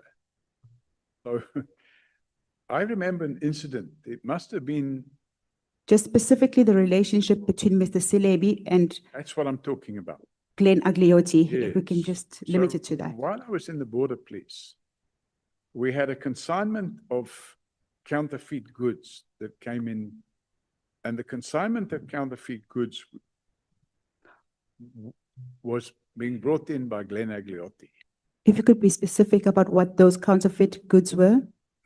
They were, I call them tackies, but they're running shoes. Converse was the manufacturer's name. but they were counterfeit. They were not real Converse, and they were polo shirts, golf shirts. And they were listed on the waybill as being secondhand clothing for charitable distribution to previously disadvantaged communities. But when the container was opened, it was found to be brand new Converse shoes and polo shirts, which were allegedly secondhand clothing from China. Okay. Besides the clothing, was there any involvement of narcotics, drugs, along the lines of the things that you were specifically looking after at the airport, which you have mentioned? No. No. No. Later, I found out about that, but that would have been a few years later. Okay. So you were still describing the relationship and how you uncovered it. Yes, so what happened was, after my role at AXA had been terminated, I became aware of the fact, in fact, I became aware of the fact before my role was terminated. I laid a formal complaint with what was then called the ICD, which was, ICD stood for the Independent Complaints Directorate. And I laid a formal complaint with the ICD whilst I was still working at AXA against Jackie Celebi for interfering in the contractual relationships between AXA and the contractor. And when the new CEO started, I was called in and told I must withdraw that complaint. Did you withdraw it? No, I refused to withdraw the complaint. And the reason I refused to withdraw the complaint was because I believed the complaint was valid. And I was then unlawfully suspended.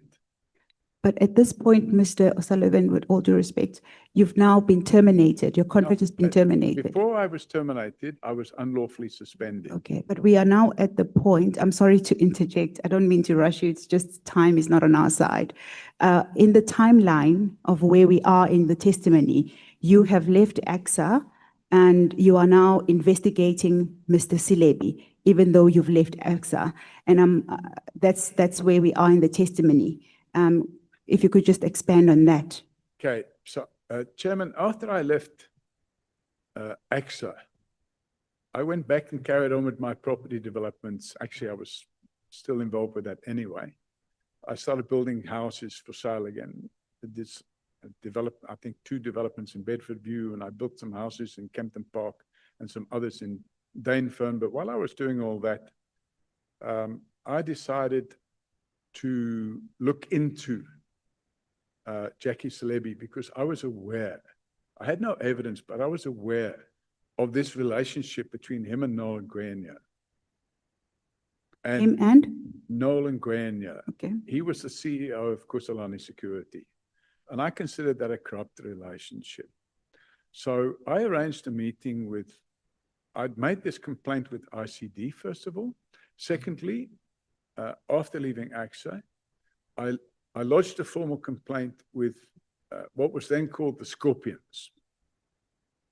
I had a meeting with the Scorpions in Silverton, in Pretoria, them with all the information that I had. And they told me, yeah, it doesn't look good, but there's no prima facie evidence there. If you find any evidence, come back and tell us, and we'll have another look. So I decided to go out and look for evidence. And I got that evidence. And the first evidence I got was I got a phone call from a captain in the police at Sandton Police Station. And he told me that there'd been a robbery at a house, like a townhouse, you know, a luxury townhouse in School Road in Morningside. And that the person that had been robbed, his next door neighbor, was a guy called Glenn Agliotti. And when this captain went there, he went into the next door neighbor's house, which was Glenn Agliotti's house, because the house where the robbery had taken place was being treated as a crime scene. So the captain went into that house and he met with this person. And then while he was talking to this person and taking a sworn statement from him, Glenn Agliotti was talking to somebody on the phone and he handed this captain the phone. He said, "Here, it's the Commissioner of Police. He wants to speak to you." And the captain in question spoke on the phone with the Commissioner of Police, which was Jackie Celebi.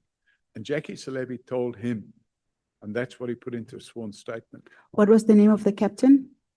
Sure.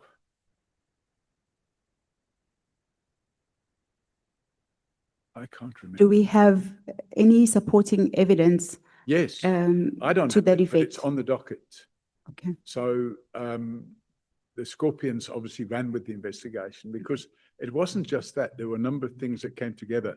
So we had, first of all, that situation. And that's what you uncovered basically in your investigation, that he was That was the involved first thing. with That was the Agliotti. first thing. Okay. So what Jackie Celebi told the captain was, look after this fellow Glenn Agliotti. He's a close personal friend of mine.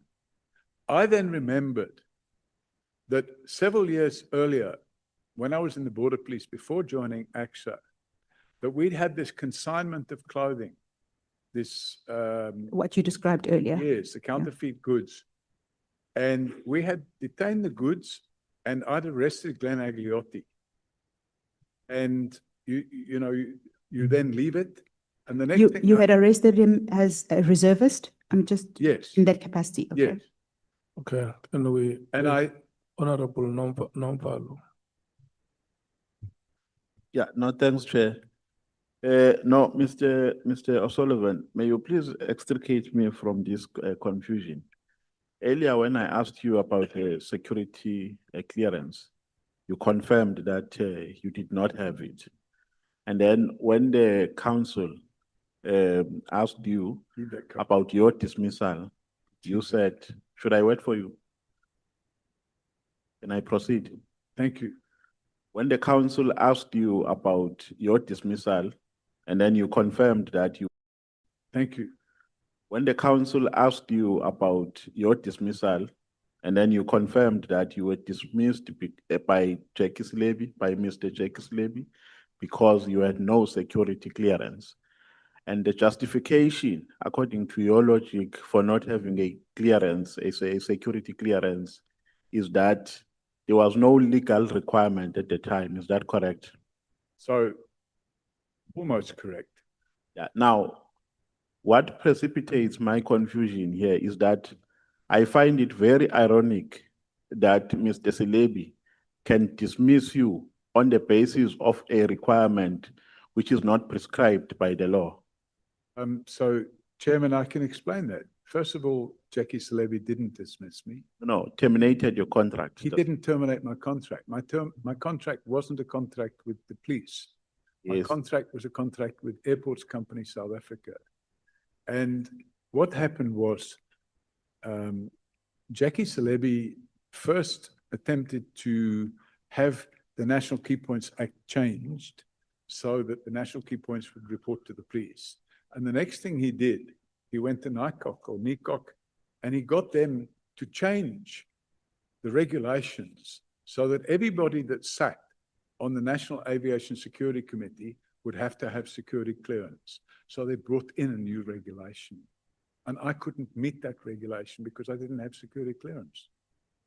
So it became a requirement It became a requirement. at a after- later stage. Yes, after I was. So at the time when you were appointed, it was not a requirement. Correct. That is your logic.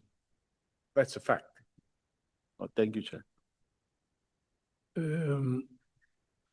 I want us to take a break, Kawazela, at what time?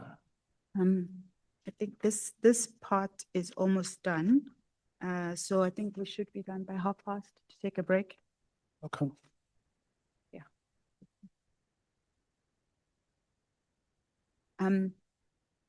Mr. O'Sullivan, if I can just then maybe just to wrap up this part of your evidence, you say that, I'll just read it into the record. Under Celebi, this is at paragraph 37. Under Celebi, the police was effectively captured by the criminal underworld. I'll give you an opportunity to just give your final comment. With many criminals having friends in the police to keep them out of prison, the growing trail of evidence and media exposés were starting to take their toll on the relationship between Celebi and President Thabo Mbeki. This is very similar to what has been testified regarding the events that led up to the 6th of July. The narrative is quite similar. However, in 2006 and 2007, President Thabo Mbeki tried to help Celebi in the return of securing his own political future in Polokwane. And it goes on, it can be read into the record.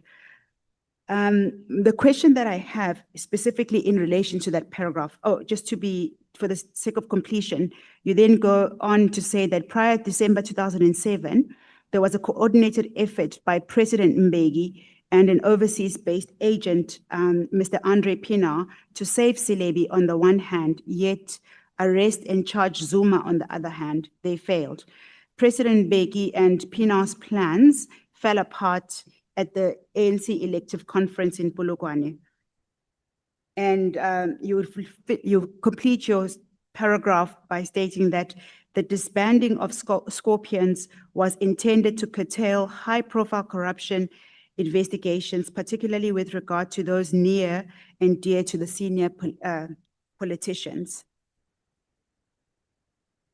My question for you in respect of that paragraph 37, it's quite convoluted and a lot can be said about that paragraph, is how did your in your view, what was the impact of Mr. Celebi's tenure as commissioner on the integrity of police and services?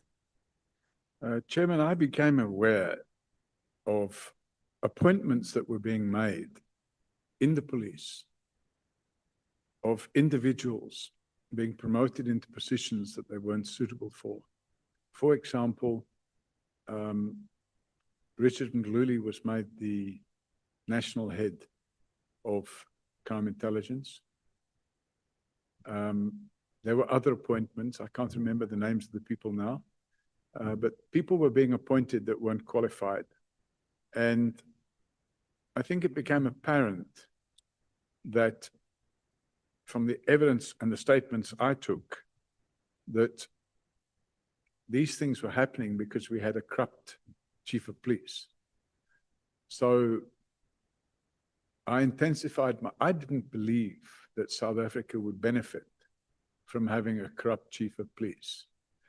And I also didn't believe it would be in the interests of South Africa to have a corrupt police chief allowed to continue in return for arresting and charging a person that had aspirations to become the president of the country.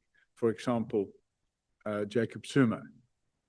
And I felt that this kind of activity cried out for intervention. So I stepped up my investigations, and the rest is history. I managed to get sworn statements from witnesses linking Glenn Agliotti to drug trafficking, linking Glenn Agliotti to counterfeit cigarette importation from Zimbabwe, and linking Glenn Agliotti to payments being made to Jackie Celebi. How did you specifically uncover the drug trafficking that Agliotti was involved with?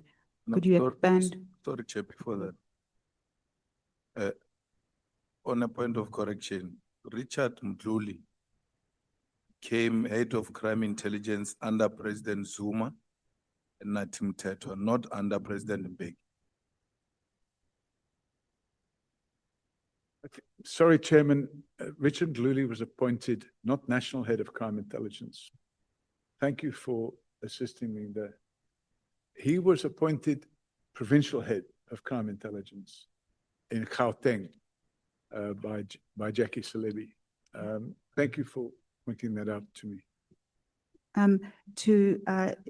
just for the purposes of the committee, at page 74 of the annexures, it's B74.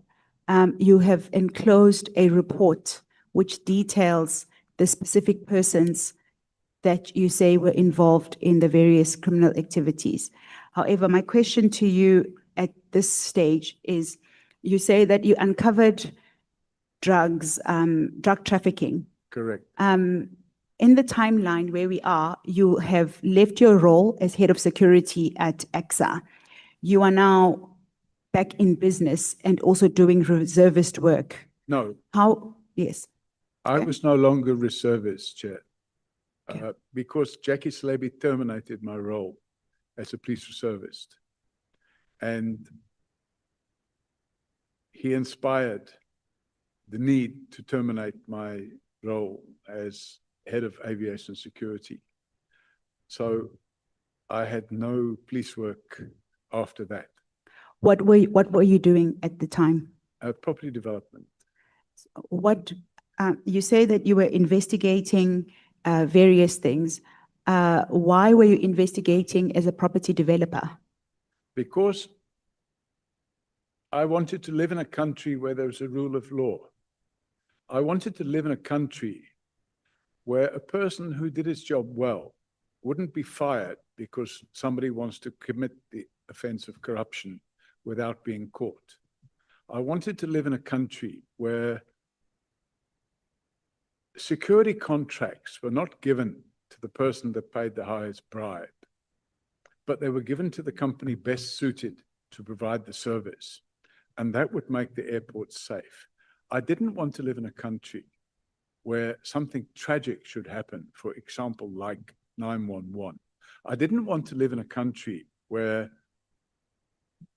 you could go to the police station to open a case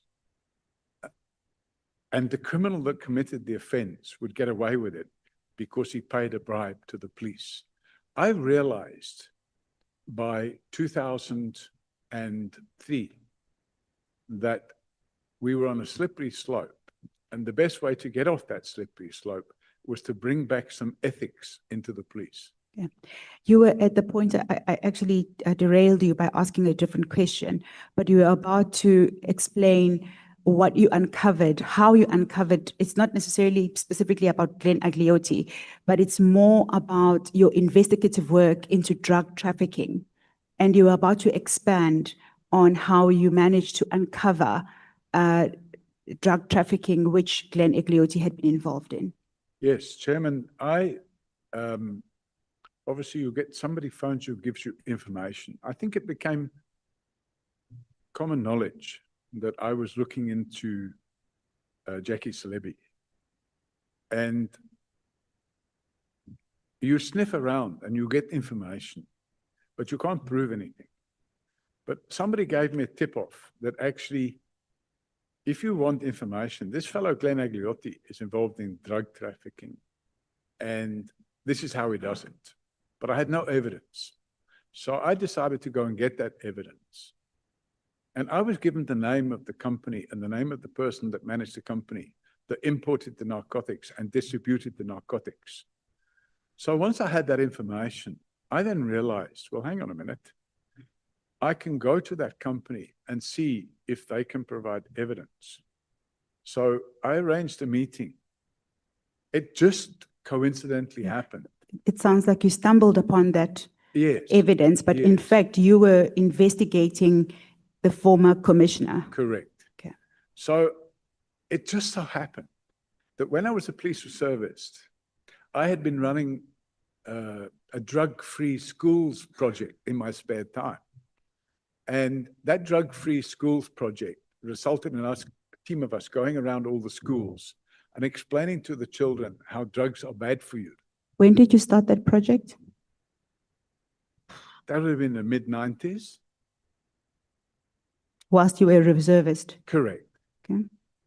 And one of the schools I went to was Houghton Primary School. We went to a lot of schools. We felt it was important not just to focus on high schools, but to also focus on primary schools, because primary school leavers become high school students. And whilst there's probably not much drugs being sold at primary schools, once they get to a high school, the drugs are being sold there. And we decided that the best thing to do is start with one level of education for the primary schools and another one for the high schools. And obviously the education for the high schools was more age relevant, and the education for the primary schools was also age relevant. And as a result of this interaction with the primary schools, one of the schools I went to, I mentioned, was Houghton Primary School. And the headmaster there happened to be the brother of the father of the guy that was running the transport company that was moving Glenn Agliotti's drugs around. What was the name of the person who was moving the drugs around? Anthony Dormel. Okay. So I arranged a meeting with Anthony Dormel's father, which is Chris Dormel. And we had a meeting at their house, be about 20 years ago, maybe more. And we had a meeting at the house. And when I had that first meeting, I suggested that I would like to have a meeting with the son. And I explained to them exactly why. That I'd want this son to understand what's happening with the stuff that he's moving around. Now, we had that meeting and he agreed that actually he always suspected that there was something wrong, but he didn't know what. And he agreed to set out chapter and verse. And as a result, we went to a shipment that he had stored at a warehouse on the East Rand. And there was about 200 million rands worth of drugs there. What did you do with that information? Once you got to the scene, what was your first reaction? My first reaction was to take a sworn statement with the guy, because what you always like to do is make sure you get something in writing. Okay, so you got a sworn statement, and what was the next step? Then I went back to the Scorpions, who So- I'd met with a couple of years earlier, and I said, listen, I think we've now got something. So you reported this drug bust to the Scorpions? They did the drug bust. I didn't do the drug bust. Okay. So you accompanied the Scorpions to a venue where there was an operation undergoing? No, I didn't do that either. Okay. What I did was, I showed them the sworn statement I had from this individual, and I asked them, would they be prepared to meet with this individual and take this matter over? And they agreed to do that. And then I introduced them. We had a meeting at McDonald's in Bruma. Not Bruma, East Rand Mall. We had a meeting at McDonald's in East Rand Mall. And that would have been about 95, maybe 96. I can't remember the exact year. And we had a meeting there, and we sat there for 4.5 hours, where they interrogated this fellow. And What is the outcome? they made a decision to mount an operation. Okay. And the operation they mounted lasted for a month or two. And then they busted them and they arrested them all. And then they arrested Glenn Agliotti. And what was the final, the ultimate consequence for Mr. Celebi? The ultimate consequence for Mr. Celebi was that he was convicted of 6 counts of corruption and sentenced to 15 years in prison. From the investigations that you would have conducted, what did you actually discover? What do you mean? What did I? What came out of your investigations? You said that all of these things that you've been testifying about are things that were on this, like almost on the side. It's not what you were necessarily investigating. The person that you were after was Celebi. But we've spoken about the various things that have came out of the investigations, but not specifically linking to Commissioner Celebi. Yes, so what happened was, I was getting some challenges, shall we say. I got a tip off that there would be an attempt on my life, that I would be murdered. So I started taking more precautions. And then I got a tip off that actually, you know, they decided they couldn't get to me, so they would murder my family. So I moved my family out of the country. And that was in 1996. And then the Scorpions, through their investigation, had dealt with the drugs, the 200 million rands worth of drugs. They'd arrested a number of people. Some of them pleaded guilty and went to prison.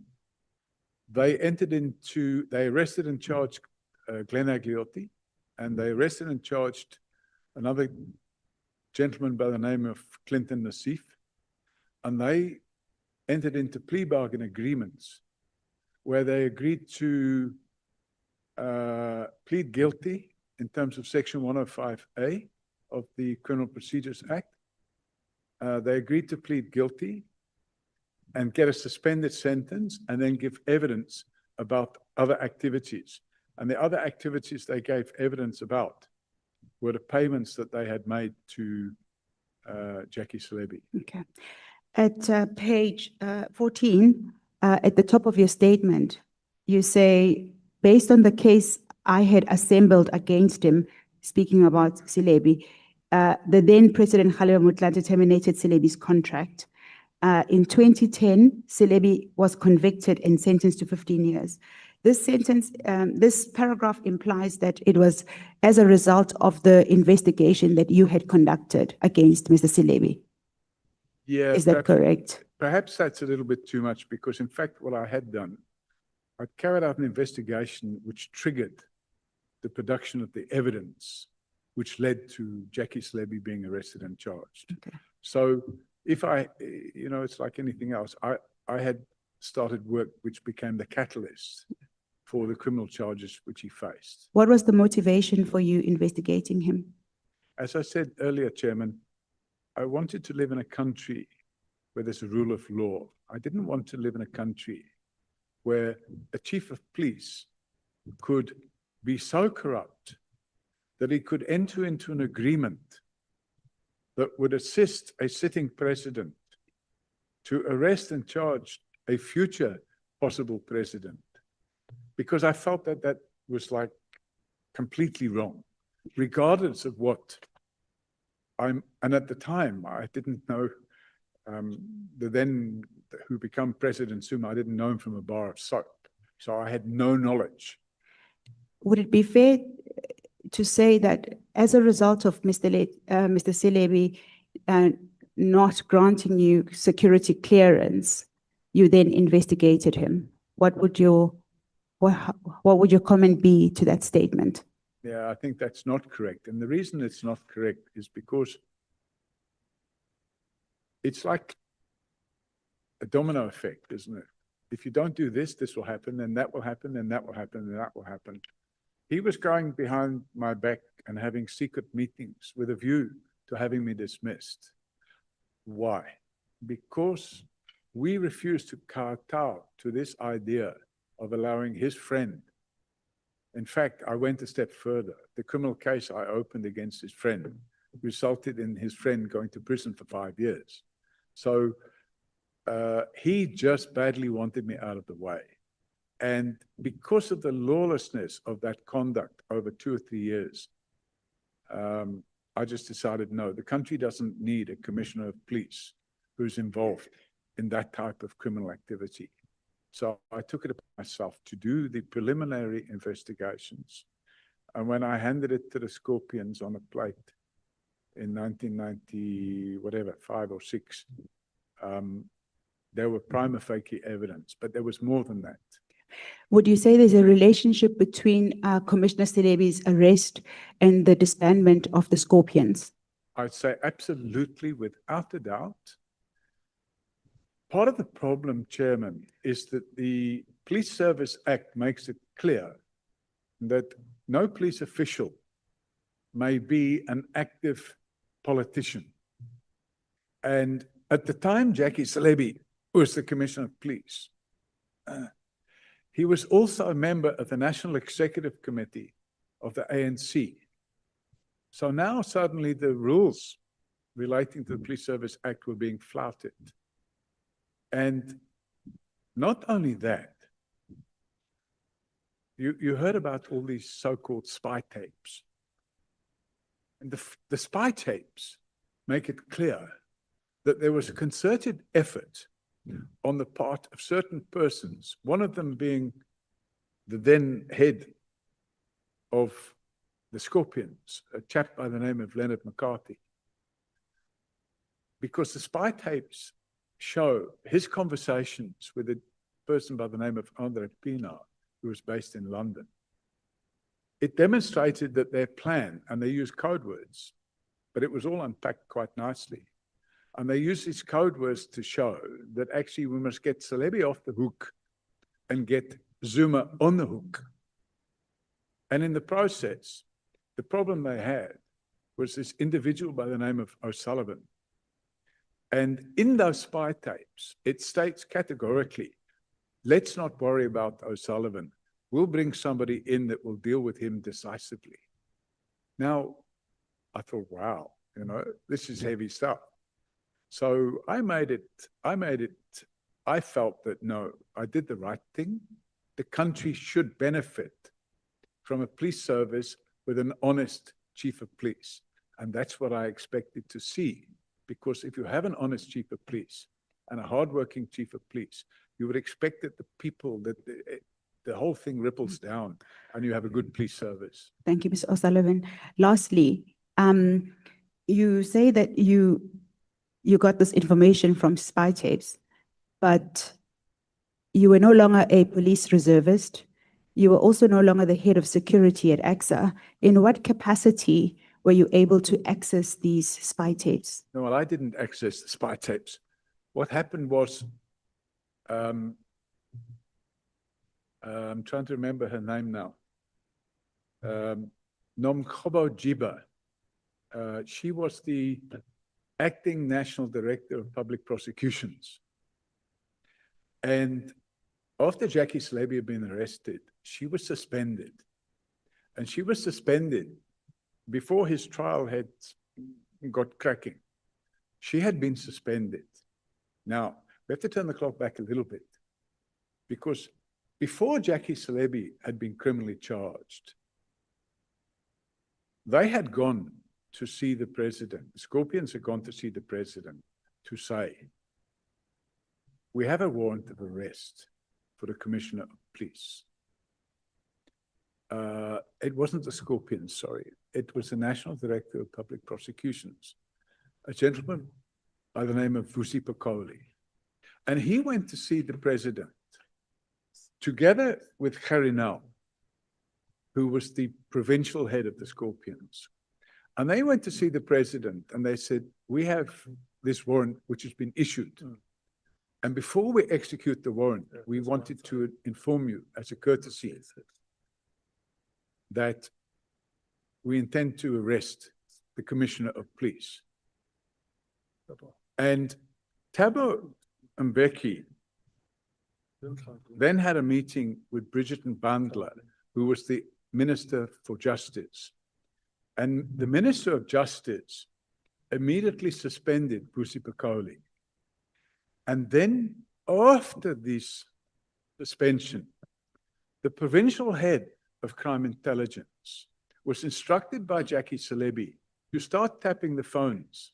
Mr. O'Sullivan, I really apologize for interrupting you. Where can I find this information? Do we have evidence to that effect where these meetings took place? Do you have minutes to that effect? So, Chairman, it's common cause. I'm sorry to have to say, but if you go back in time, it was all over the newspapers. It's common cause that Vusi Pakoli was suspended, pending an inquiry to determine his fitness to be in office. It's common cause that this all happened in a very short period of time. You had the Polokwane conference, then you had the, immediately after the Polokwane conference,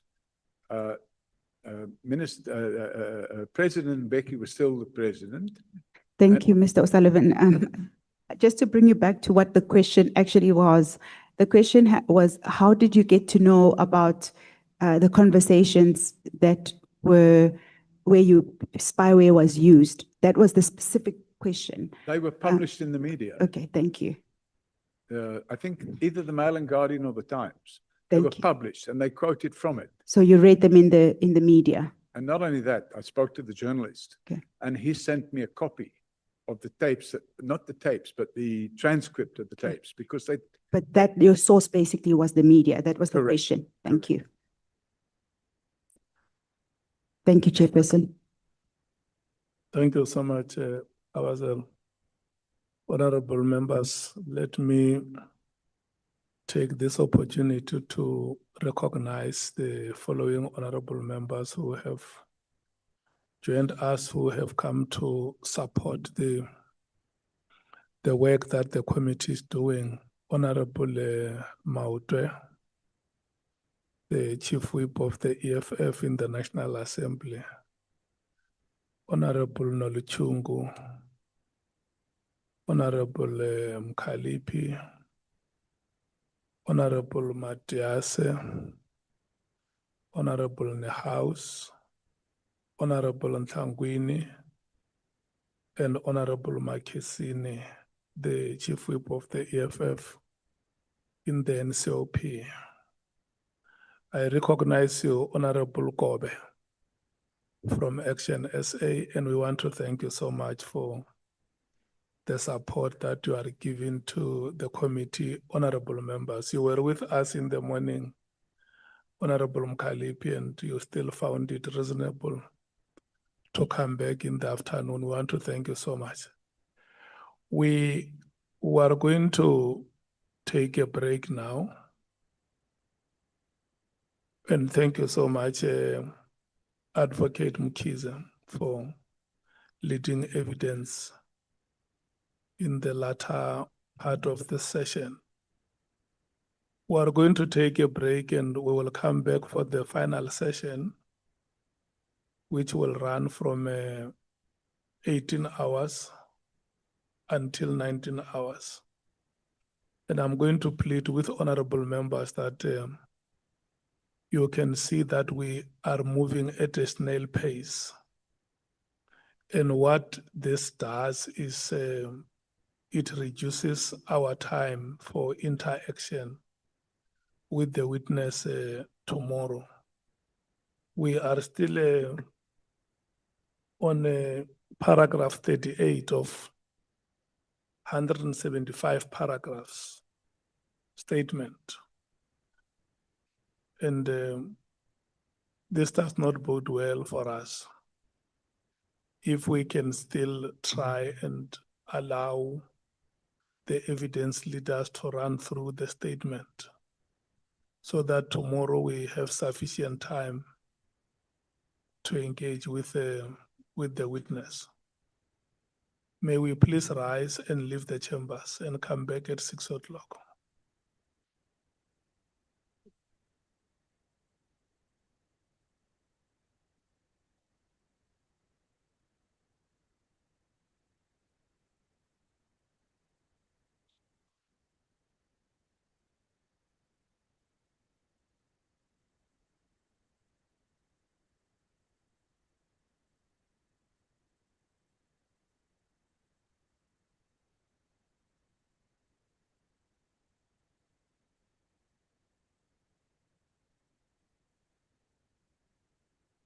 You want to scone? You want to scone?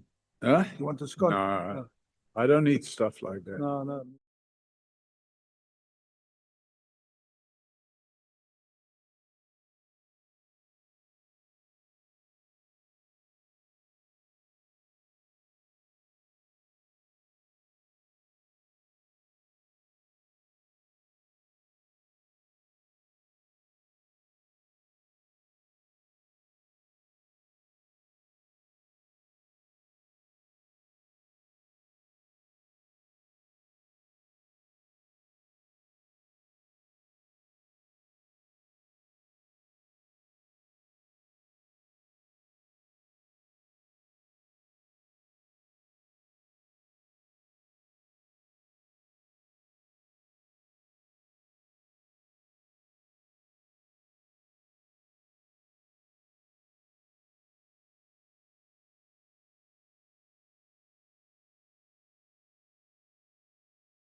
our proceedings. Welcome back, all of you. Advocate Mkhize and Mr. Paul O'Sullivan, it is now your time.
Chair, Honorable Chair, may I proceed?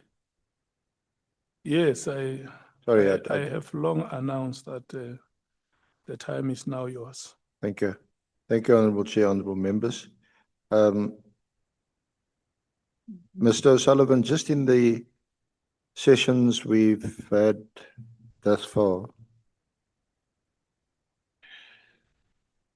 in summary, you've undergone a remarkable transformation from a naive young man in his 20s, not quite knowing, not quite remembering what he said, what he did, to someone that's become involved deeply in South African politics of the day, and where we now ended in the last session with the arrest and conviction of former National Police Commissioner Selebi. So would you agree with me that that's been quite remarkable from where you started or wanted to start by coming into our country and where you were after the conviction of former National Commissioner Selebi? Chair, I suppose so. As you get older, you get wiser and you become more experienced, and you learn as you go along. Nobody's a perfect human being, but you try to do what you do. And that's why I decided to get involved in empowerment projects in the way I did, and created lots of jobs for previously disadvantaged people. So was this as a result of just a remarkable set of coincidences, or is it entirely your initiative and your work and your determination and vision for what you would see as a corruption-free South Africa? So some of the work, Chairman, wasn't related to corruption or anything of the kind.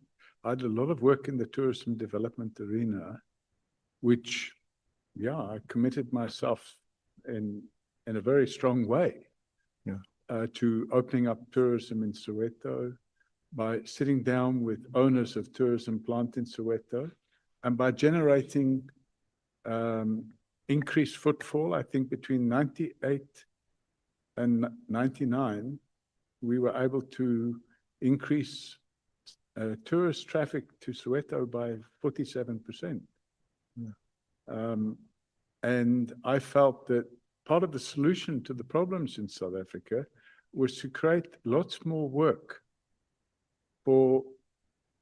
but quality work for people that previously were disadvantaged.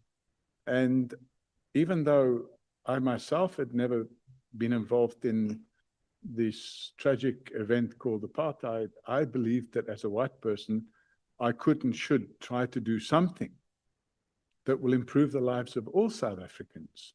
And I think that my record in that regard speaks for itself. Now, as I indicated, it's either by design or it's a remarkable set of coincidences, because we now also know that, yes, you had gone to school, you had some post-school, like we would say post-matric qualifications, but you don't have any tertiary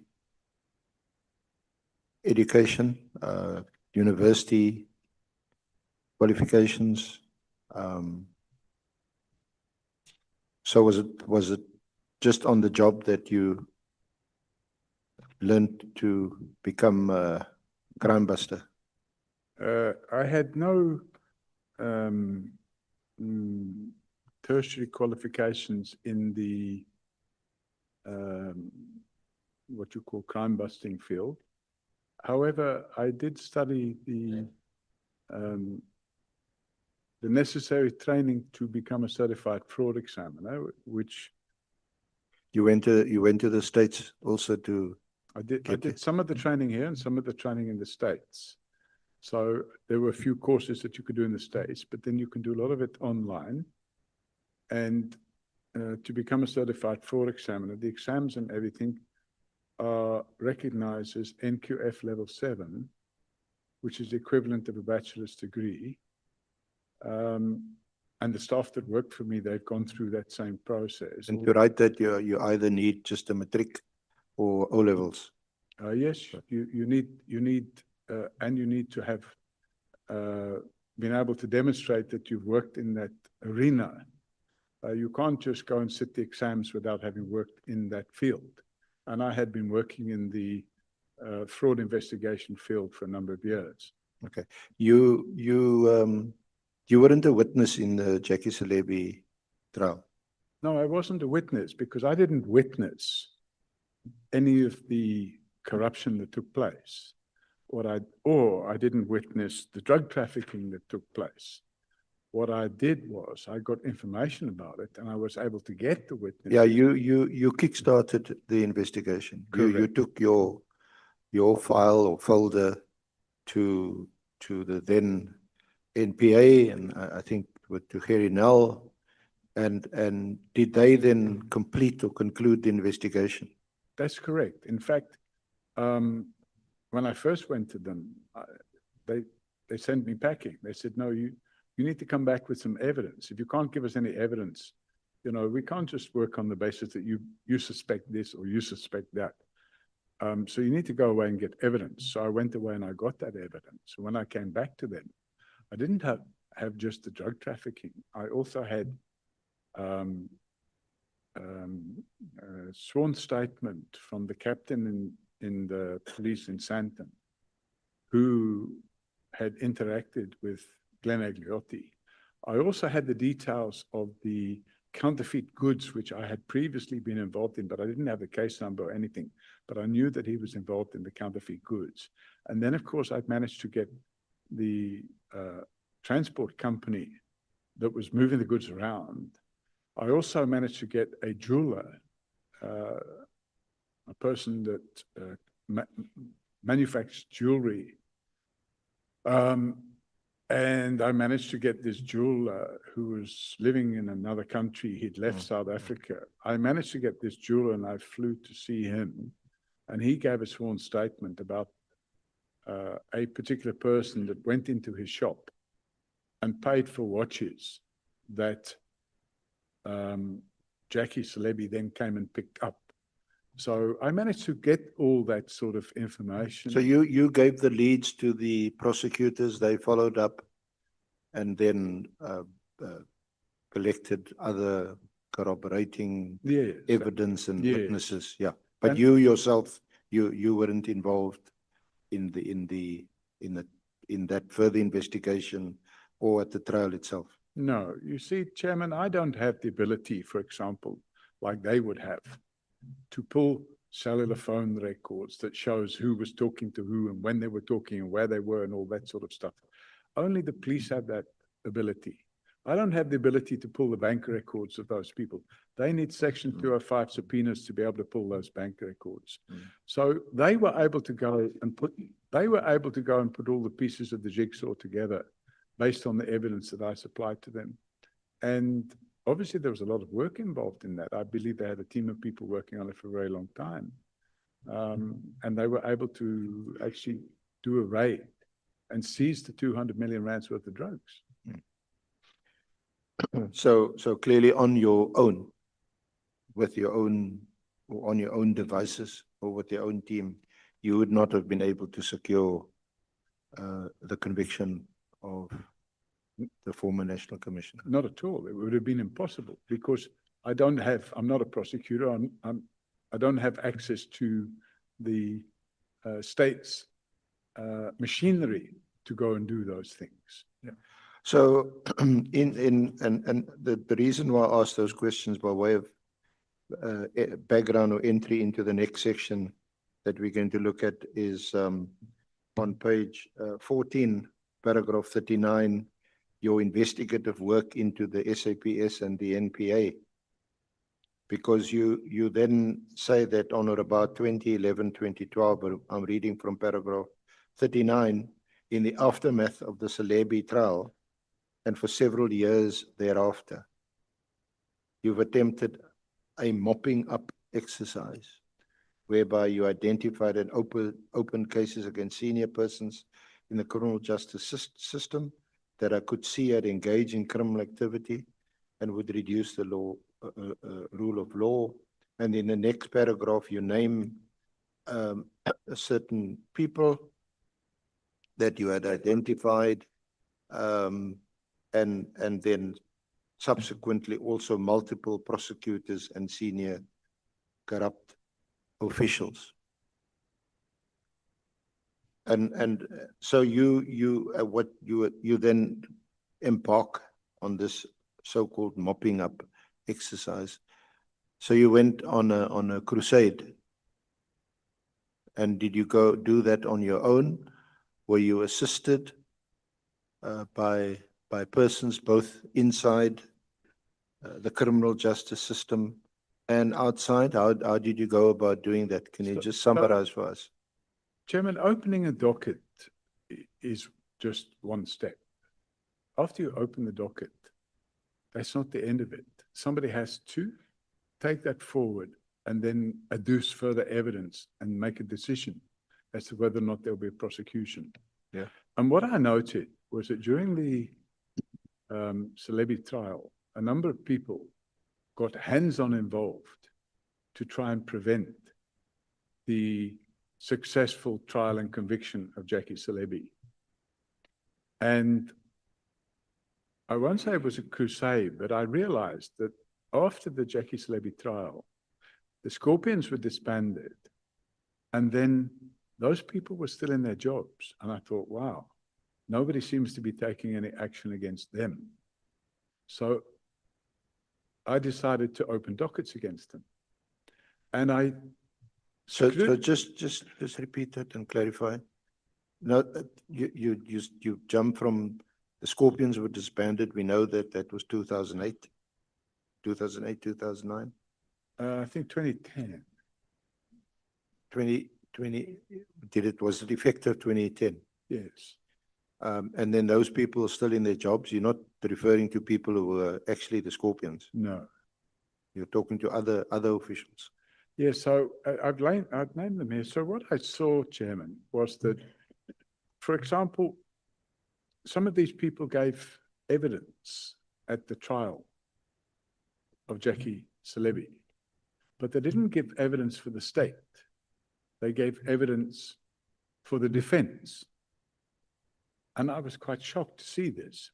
And then we had while all this is going on, you have these investigative journalists, for example, Sunday Times, Mail and Guardian, News 24, IOL, you know, the Star newspaper, and so on and so forth.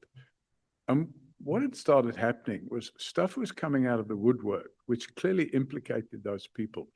And the catalyst for that was the so-called spy tapes, which I was shocked when I saw what was being published in the Mail and Guardian. And I reached out to the journalist and I asked him, is it possible for me to get these transcripts, to have a look at them? And in the story they wrote, my name wasn't mentioned at all. But when I got the transcripts, I saw my name was in there. And they were talking about dealing decisively with the O'Sullivan factor. So I thought, wow, somebody has a plan to deal decisively with the O'Sullivan factor. And what, who were these persons that you heard on the tapes? So the persons talking on the tapes, from memory, was a person by the name, well, actually, they never named him in the tapes. They gave him a code word. I can't remember what the code word is now, but if you get the spy tapes, I'll point it out to you. Not the tapes themselves, but the transcript. And the code word, Luciano, I think it was something like that. Luciano or something like that was his code name. And the other person he was speaking to was, what was the name of the head of the Scorpions?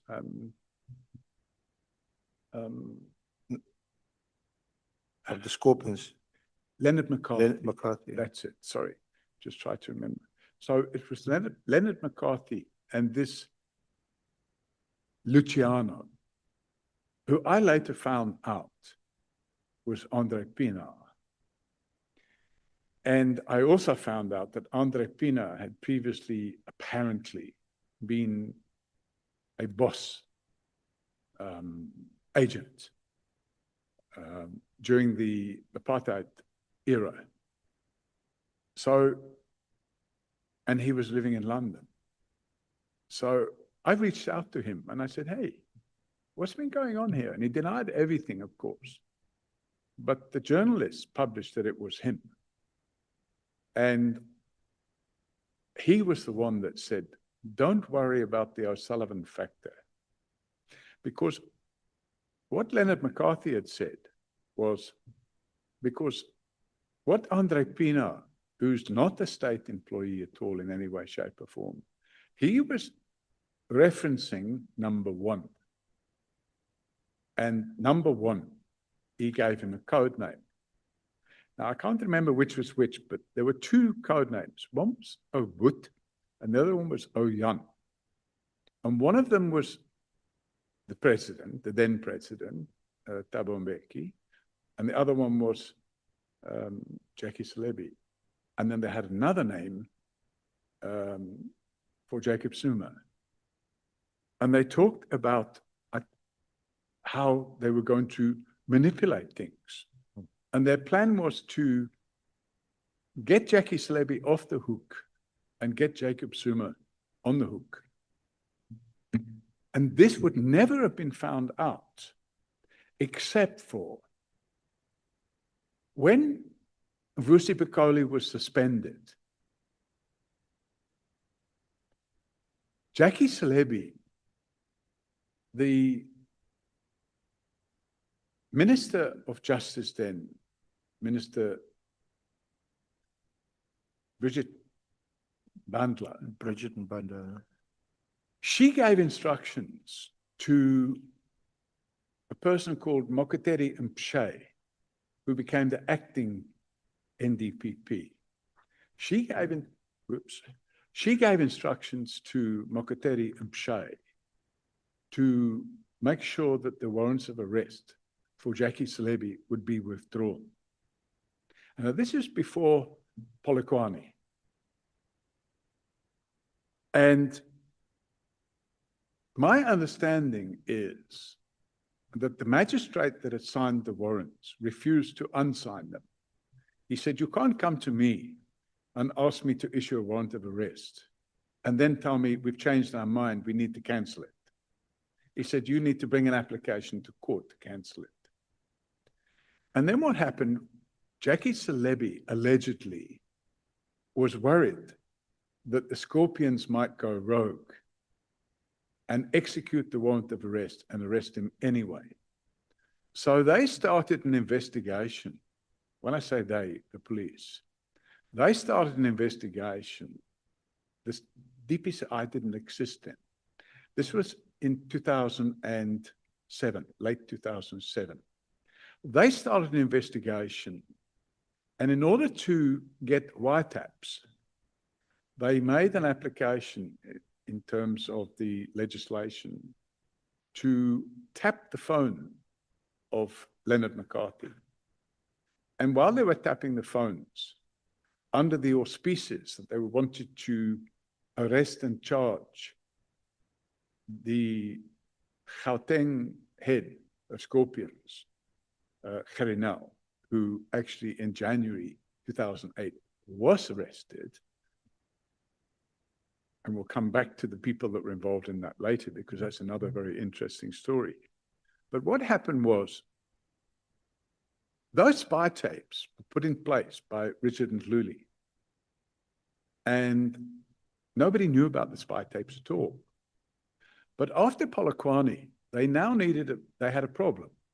And when I say they, I'm talking about civil servants, because they wanted to ingratiate themselves with the new leader of the ANC.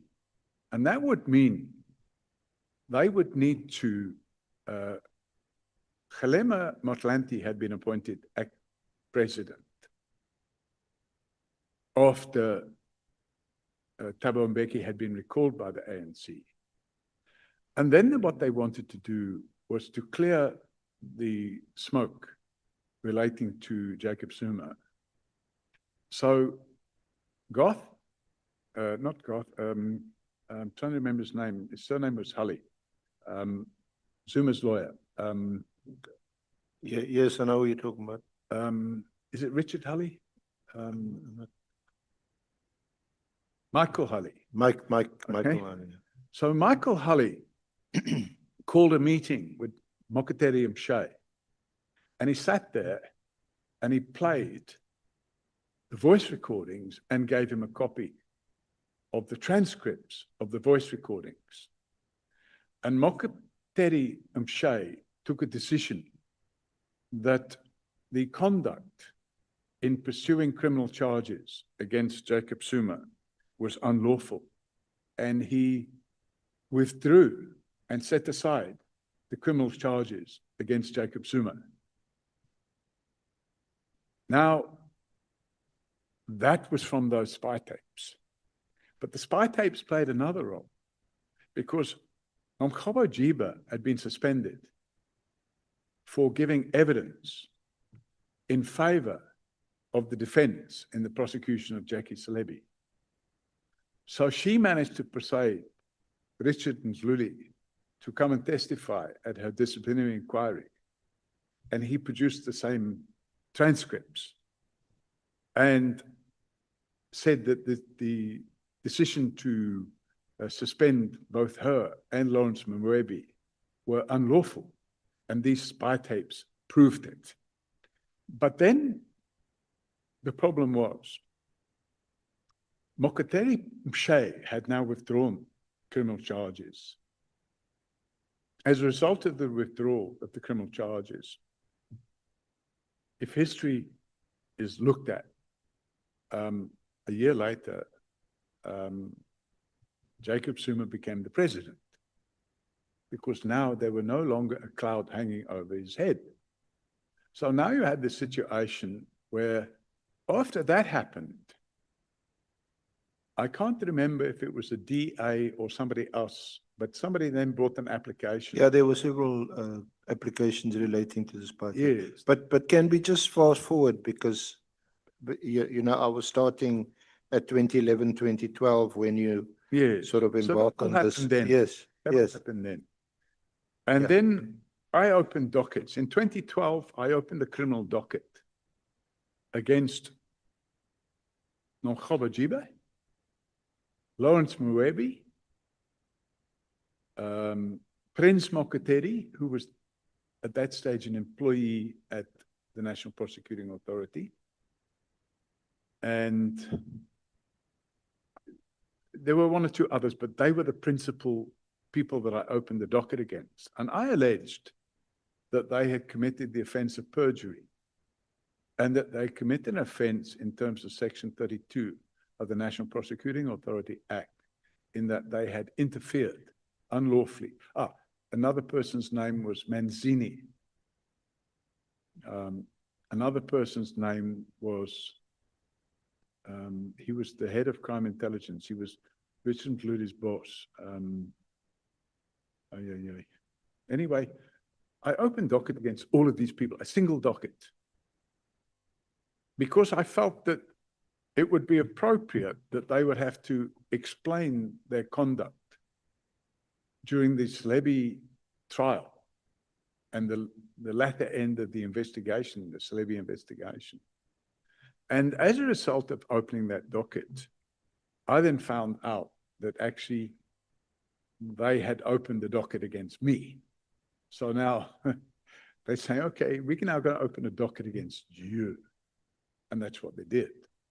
And as for some reason, both dockets were kind of set off. And I thought, wow, I knew that the charges against me were fake, but I knew that the allegations I made against them were not fake. But the prosecution service decided, you know, it's tit for tat. We're going to cancel your docket and we're going to cancel their docket. So now you can carry on. And I wasn't happy with that. And the reason I wasn't happy with it was because I could see that the criminal conduct was still carrying on. So I thought, wow, so they all get off scot-free. And I decided, no, that can't be right. I must carry on pushing. So I opened another docket in either 2013 or 2014 against some of them. By now I had further information and I supplemented the prior docket and I said, no, And you mentioned persons at paragraph 42. Yes, that's right. Thank you. So by that stage, I had become aware of the conduct of the late Ms. Dudu Mayeni at South African Airways. I had also become aware of, in 2014, of the conduct, or at that stage it was just alleged conduct, of Lieutenant General Pashlami. And what had happened was, we had a commissioner of police, another civilian, a lady by the name of Ria Pierka. And I sent a number of emails to Ria Pierka setting out what I believe to be serious challenges that the police were facing in terms of corruption within the police. And I named some of the people concerned. And most regrettably, she passed my emails on to them. And that left me in a position now where they opened counter investigations against me. And so I then discovered that there were cops following me. And there were cops going around talking to people and asking questions about me. So I thought, no, I have to take the fight back to them. So I started doing that. So is that the difficult years that you referred to at paragraph 43 between 2014 and 2018? That's correct. So lots of things started happening to me at that stage. Are you able to summarize them with reference to the annexes that, or one of the annexes that's annexed to your affidavit? So that would probably be this document that I refer to as joining the dots, which is at page B74.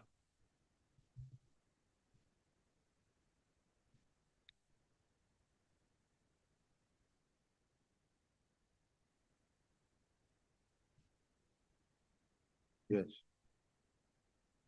Now, that document is from June 2017. But it deals with the years prior to June 17. It doesn't deal with what happened after June 2017. Yes. And what that document does is it names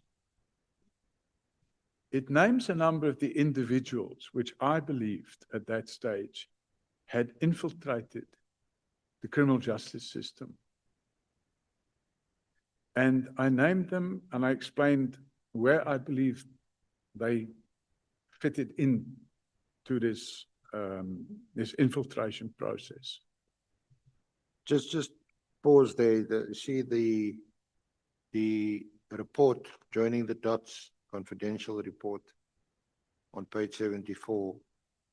It's dated June 2017. It was published in conjunction with AfriForum in late 2017.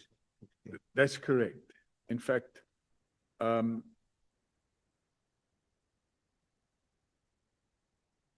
it had been updated by June 2017. So I had produced, together with AfriForum, another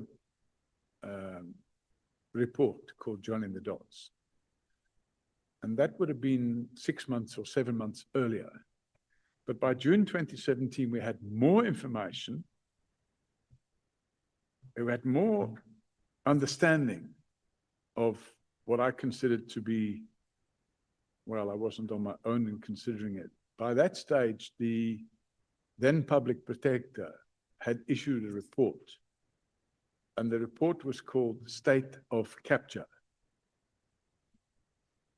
And I looked at the aspects of that report, State of Capture, and how that interleaved, how it fitted in with what I was seeing going on in the criminal justice system. And is that then results in what you called a special report on state capture? I did a further report. That's on page 95. Yes, but I produced that report in June 2019. Yes. So that's like 2 years later. So what had happened was I had set out the persons that I believe were involved in criminal conduct in this report. I then set out what I believed they had done. And by the way, this was published, and not a single one of them ever came and said, we're issuing you with a summons for defamation. And then I named the people that I believed they were protecting, and I'm talking about people in the criminal justice system protecting criminals. And So in this period, post Jackie Selebe and his conviction and prosecution and conviction, and you now embark on also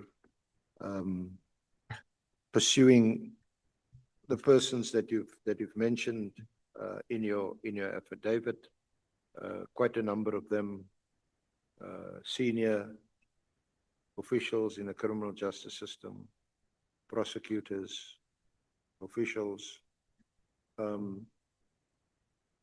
Was there any successful prosecution subsequently for the period 2011, 2012 through to June 2019? There were arrests and trials commenced. And by 2020, I think a total of 12 generals had been arrested and or suspended and or dismissed from the police and were facing criminal charges, as well as a number of brigadiers and colonels. And this, you can say, played out in the criminal charges that were brought against the people I've named. And it appeared to lead to what I would have considered to be a cleanup of the police. And most of these people were. So was in the this police. as a direct result of the work you were doing? And the It was cases partially. that you were opening? It was partially as a result of that, because after I opened these cases, for example, the cases I opened against the late Duru Maeni, after I opened these cases, I then had interactions with prosecutors and police, and further investigations took place. And then after I opened cases against Pashlani, I opened that case with IPID because he's the acting commissioner of police. So you can't go to the police station and open a case. In the same way, when it came to Jackie Salebi, I opened the case with ICD. What triggered you opening a case or a complaint, laying a complaint with IPID in respect of General Pashlani? Chairman, I got a tip-off. And the tip-off came from a person who worked in the police. He was the head of forensics in the Eastern Cape. And he approached me. Munsami. That's it, yes. Colonel Munsami. He's gone on pension now. He later was promoted to brigadier. But he approached me in, I think, August 2014. No, sorry, August 2015. And he approached me and told me, listen, I'd like to give you some information about corruption with General Pashlani, who at the time wasn't the acting commissioner of police. He was the divisional commissioner of forensic services. So I invited him, next time you're in Johannesburg, come and see me. And then about a month later, I hadn't heard from him. So I sent him an email. I said, are we on? Are you going to do something, or what's the story? He wrote back and he said, no, I've decided I'm going to handle this internally. And because the police are investigating my complaint. And then I thought, okay, well, you know, there's nothing I can do there. And then about 6 or 8 weeks later, Pashlani was no longer the divisional commissioner of forensics. He was appointed as the acting commissioner of police. So after he was appointed the acting commissioner of police, I thought, wow, this is the guy that this fellow Musami had reached out to me 6 months earlier and said was corrupt. Now, he was appointed after Ria Piecha was suspended. And she was suspended pending an investigation to determine her fitness to hold office as a result of the tragic events that took place at Marikon, where it was alleged, and I never looked into all that, but it was alleged that it was her leadership in the police that caused that. I didn't look into that. That wasn't something I was looking at. I was more interested not in mismanagement of the police, but more in corruption within the police. That became my focus of attention. I think it's fair to say by then it was in my DNA to not stand idly by and see rampant corruption going on. So I decided that the best thing to do was to focus on all of these individuals. And lo and behold, at the time that I had, or at the time that General Pashlani was appointed Commissioner of Police, I thought to myself, okay, let's try out to see, is he a good cop or a bad cop? So I sent him an email explaining to him that I had previously supplied information to Ria Pierre, which I believe implicated a certain other general in corruption. And this general had appointed, I'd opened dockets against that general as well. This general had appointed a person to lead a mini project in looking into me. It's what happens, unfortunately, when you investigate corrupt cops. They use the resources of the state to investigate you. And trust me, at one stage, there was a team of 30 cops who were doing nothing else all day long for about a year than trying to find something they could take Paul O'Sullivan down on. But be that as it is, my approach to Pashlani, I gradually ramped up. Chair, it's not a follow-up question. There's a decorum in this house. He has been saying Pashlani, Pashlani. We don't have Pashlani here. Okay, sorry. We have Mr. Pashlani. Sorry, Mr. Pashlani. Sorry. It's general. General Pashlani. All right, sorry. You know, I'm just thinking out of my brain. Mr. Pashlani, he's not the general. He was a general. Anyway, Mr. Pashlani.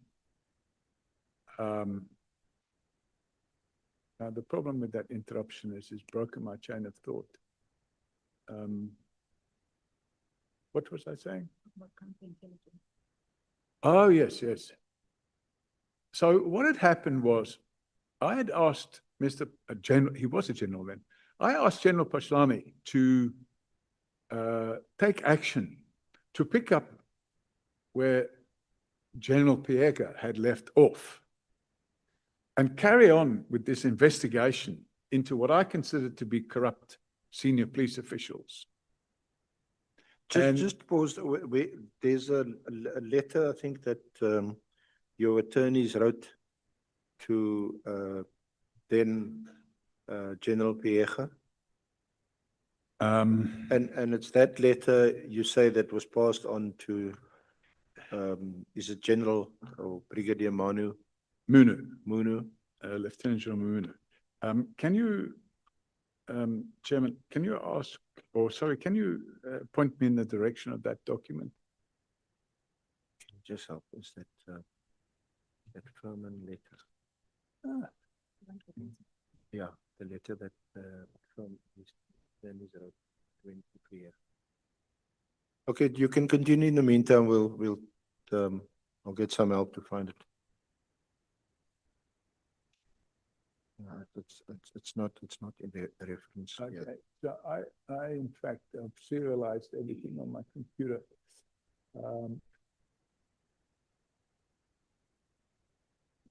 No, the only reason why I asked you for that, because that yeah, it's a very good letter. I recall It was in 2015. Captured all Yes, it listed the every complaints that you had, which were then referred to General Piega.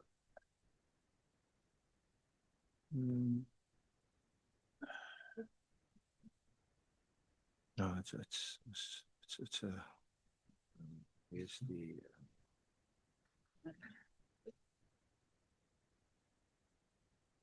So perhaps while we also try and find it, Mr. Sullivan, just continue with your evidence. Okay, so what happened, Chairman, was the letter that was sent to General Piega set out chapter and verse as to what, and it did it in a chronological order. It set out chapter and verse as to what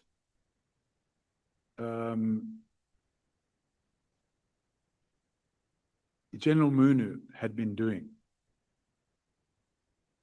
And General Piega gave the letter to General Munu.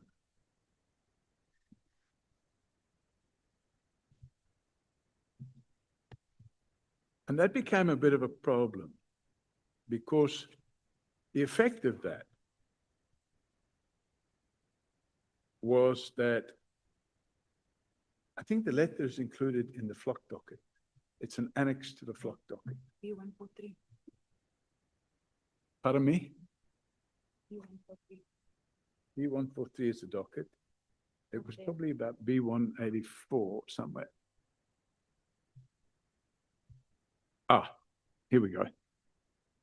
Like okay, it's page B184. 184. Yes, 184. Now, Chairman, the whole of this can be read into the record because it sets out chapter and verse of exactly what was going on in a chronological fashion. And this is the letter that was sent to General Piecha by my attorneys. And it starts with events that took place in 2012 and leads right up to the date of the letter. And the letter is dated 26th of May, 2015. And it talks about the dockets that I had opened. It talks about opening a docket in Silverton against Advocate Mwebi, Advocate Jiba, General Mgluli. It talks about a letter I sent to then head of DPCI, which was General Dramat, to notify him that I believed General Munu was engaged in what I could at that time describe as questionable activity. I then talk about a docket I opened in 2014 involving alleged corruption. Then I talk about an email I sent to General Piecha canvassing allegations of misconduct against General Munu in October 2014. I wrote to her again that I became aware of information because, Chairman, if you've got stuff like this going on, it's better to have it on the record before it happens. So I wrote and I informed General Piecha that I believed that General Munu was planning to have me arrested on trumped-up charges. So I wrote and told her that. I then wrote again on the 13th to advise her that I would be increasing my focus on corrupt police officers, and by implication, I meant General Munu.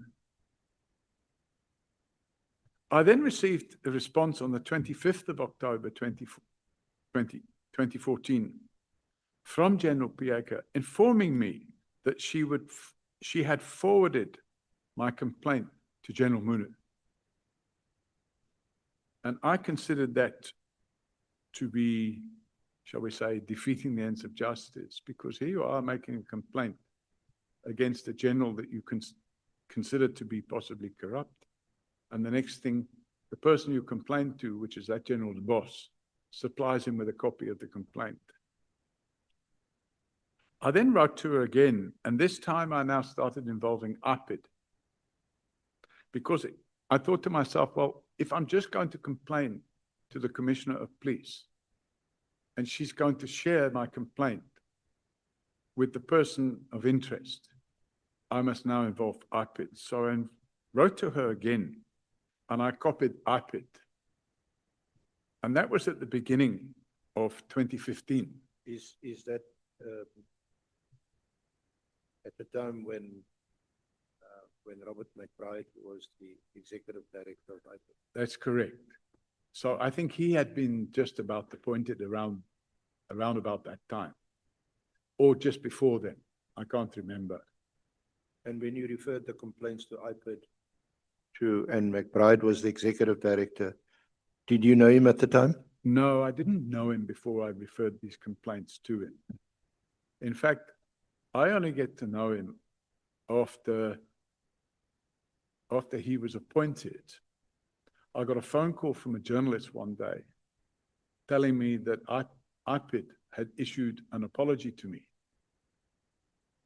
And then I went on the website and I found that apology. And the apology was from IPID, which had previously been known as ICD, which was the Independent Complaints Directorate. And while it was ICD, I brought a court application against the ICD because they failed and or refused to do any investigation into my allegations against General Celebi, Jackie Celebi, the late Jackie Celebi. So, because I issued a court application against ICD, by the way, we settled on an agreed court order. And the agreed court order was that they agreed to carry out the proper investigation. But by that stage, I'd more or less given up. That was probably 2006 or 2007 or something like that. By that stage, I'd handed everything I had to the Scorpions. But they issued a report stating that they could find no wrongdoing on the part of Jackie Celebi. And a year later, of course, he was charged criminally. So I felt that I was vindicated because of their failure or refusal to investigate Jackie Celebi. But I was still not happy that they still had on their website a statement from ICD, which had now become IPID. On their website, they had a letter stating that they carried out the investigation and they could find no evidence of wrongdoing on the part of Jackie Celebi. So I wrote to them. I didn't write to Robert McBride. I wrote to IPID and I said, look, this is on your website. He's now been convicted. Don't you think it would be more appropriate if you take that down from your website? And they then took it down. I asked for an apology, but they didn't give me the apology. But after Robert McBride was appointed, without any conversation with me, and by that stage, Jackie Celebi was in prison, or hospital prison, because he didn't actually serve a day in prison. He was in a hospital, but sort of a hospital prison. What happened was, I got this call from a journalist saying that IPID had issued an apology to me for the conduct of ICD in forcing me to go to court, to launch a court application, to make them do an investigation, and then to carry out an investigation and issue a report that they couldn't find any wrongdoing. In fact, the report was a bit more than that. They accused me of sour grapes. They said that actually they believed that I had pursued this matter because Jackie Celebi had been involved in the cancellation of my contract at AXA. And they believed that, therefore, I had done this as a result of sour grapes. And they apologized for this. So after they apologized for that, I then decided, okay, well, since they're apologizing, there seems to be some goodwill there.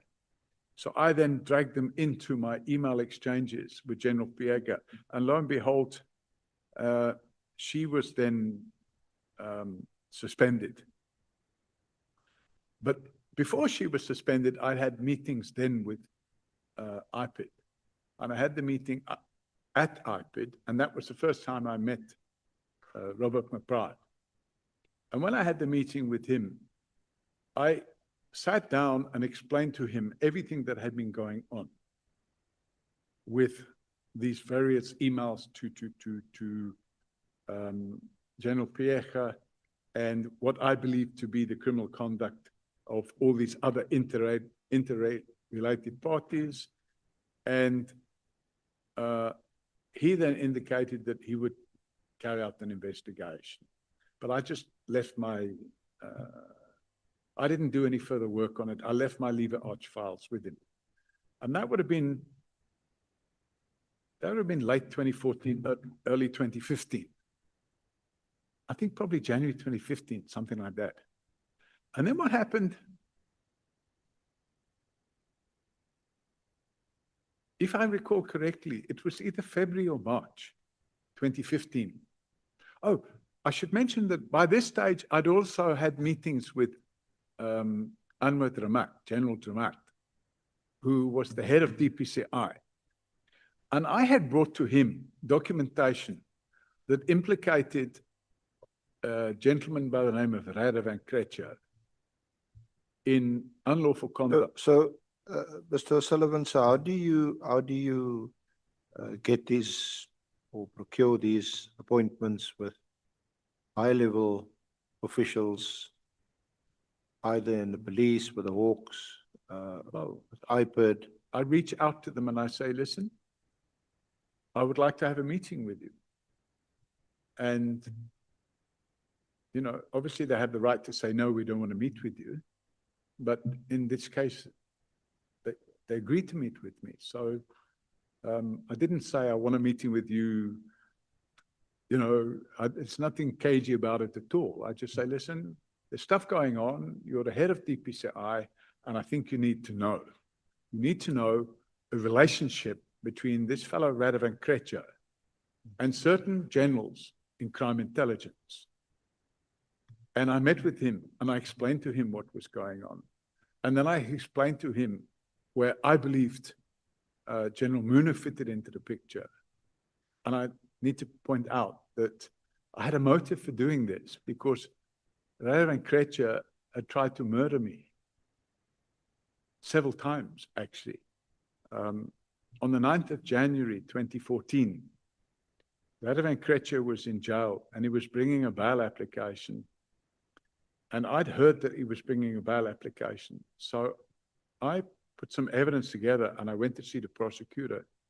And I said, listen, I think, you know, it's not the job of a citizen to oppose bail, but I think you should know that I believe this man has been involved in quite a lot of murders. And I produced the evidence that I believed was appropriate, which included a statement I had taken from a person living in Prague, in the Czech Republic. I had tracked this person down. He had previously been working for Radovan Krejcir, and he gave me a sworn statement setting out chapter and verse about how Radovan Krejcir killed certain people. And not only that, he explained in detail how Radovan Krejcir had hired him to kill me. And on the 9th of January 2014, there was an attempt on my life. And the people were arrested outside my house, actually at a hotel, the Road Lodge in Sandton, close to my house. But I have video footage of them surveilling my house.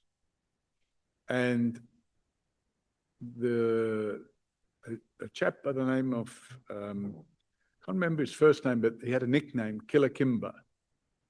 Killer Kimber came to my house and told me, listen, they're going to kill you this morning. I said, yeah, I know about it. I've got a process in place to protect myself from that from happening.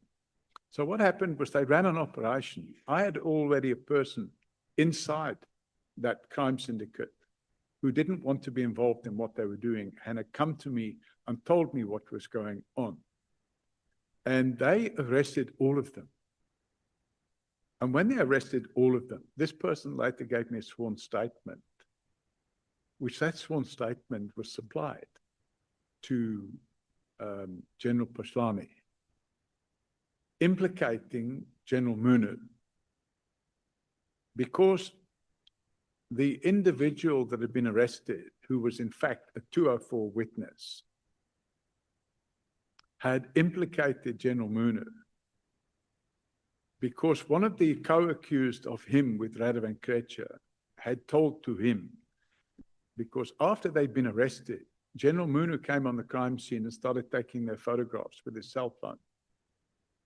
And the 204 witness was told by one of the accused, a chap by the name of Mir, listen, keep it to yourself, but that general's going to get us all out of here. If they book you out for investigation, just say nothing. But when they told him that, they didn't realize that he was actually a 204 witness. He was already working with the police. So this guy told them, he told the police that this fellow Mia had told him, don't worry, we're all going to be taken care of. Radovan Krejcir has got that guy in his pocket. He's going to look after us. So all of this started going on at the same time. And the end result was the then Deputy National Commissioner of Police was a person by the name of Kekla Sitoli. So I got my lawyer to send a detailed letter to him. setting up- General Sitoli replaced General Paslani. Yes, but while General Paslani was acting chief of police, General Sitoli was the Deputy National Commissioner for Police on the detective side. So he just moved up one level when he became Commissioner of Police. But at the time, and I had no issues with General Sitoli, except that things moved very quickly around that time. And eventually what happened was my investigations into Paslani led to lots of things happening to me. And when I say lots of things happening to me, I'm talking about unlawful arrest, detention, torture, assault, having my offices raided multiple times, having staff kidnapped, lots of things, and it's all documented. Yeah, but, perhaps can we just go to that annexure where these events are catalogued, and then we can conclude So that would be the for today. 143. That's the flock. Yes, 143. So if we go to 143, Chairman, this sets out chapter and verse in a chronological order as to what all was going on. And obviously it's a lengthy document. So I want to start actually with page 139. So if we start with page 139, page 139 is the charge sheet, because in 2019, Flock was arrested and charged on the dockets I opened against him. And that was like 7 years ago, and that trial still hasn't started. But he was arrested and charged, and this is the charge sheet that was issued. It was updated slightly. So this is actually, I think, the 24 version or 23 version, but these were essentially the same charges. And count one was attempted extortion. And if you read this attempted extortion, what Flock is alleged to have done is he'd gone to the lawyers of a divorcee, a female divorcee, and he told her that she would be arrested on charges of possession of unlicensed firearms and racketeering, and she would not be granted bail. And did by means of the said threat, attempted to induce or pressure unlawfully and intentionally obtain an advantage not due to him, to wit, to get this lady to allow her husband, access to their minor daughter, who was a subject of a custody battle, and to become a witness against Paul O'Sullivan. Now, we had taken on, in respect of that matter, I had taken on, well, Forensics for Justice had taken on a pro bono case. So we would act for some people that needed help. We've acted, for example, for some community property associations where corruption has taken place and they've lost their land and stuff like that. We try to help these people. And in this case, we tried to help her because she considered herself to be an abused wife or ex-wife. That's Ms. Plush. Yes. So the charges count 1, 2, and 3 Yeah, if you look at charge 3, Chairman, relate to her? yes, all these charges relate to her, but if you look at charge 3, that the accused of crime of defeating or obstructing the course of justice, and there at that place on that date and what, the accused had wrongfully and intentionally performed the following act: threatened to arrest Len Fleece on charges of possession of unlicensed firearm and racketeering, and keep her in custody unless she assisted with an investigation against Paul O'Sullivan. Now, charge 4 is even worse, because charge 4, the same warrant officer Flock was charged with, in that on or about the 29th of November 2017, and at or near Brooklyn, in the regional division of Gauteng, the accused had wrongfully and intentionally performed the following acts: deposed to an affidavit that the docket under Alberton Case 799/11/2012 was stolen, and that he had to open a duplicate docket for purposes of investigation.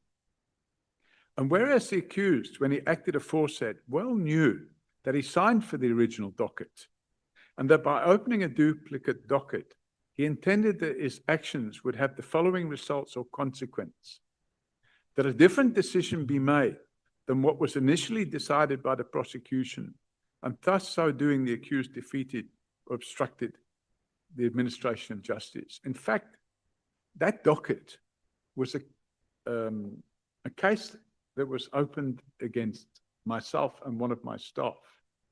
We carried out the investigation in 2012.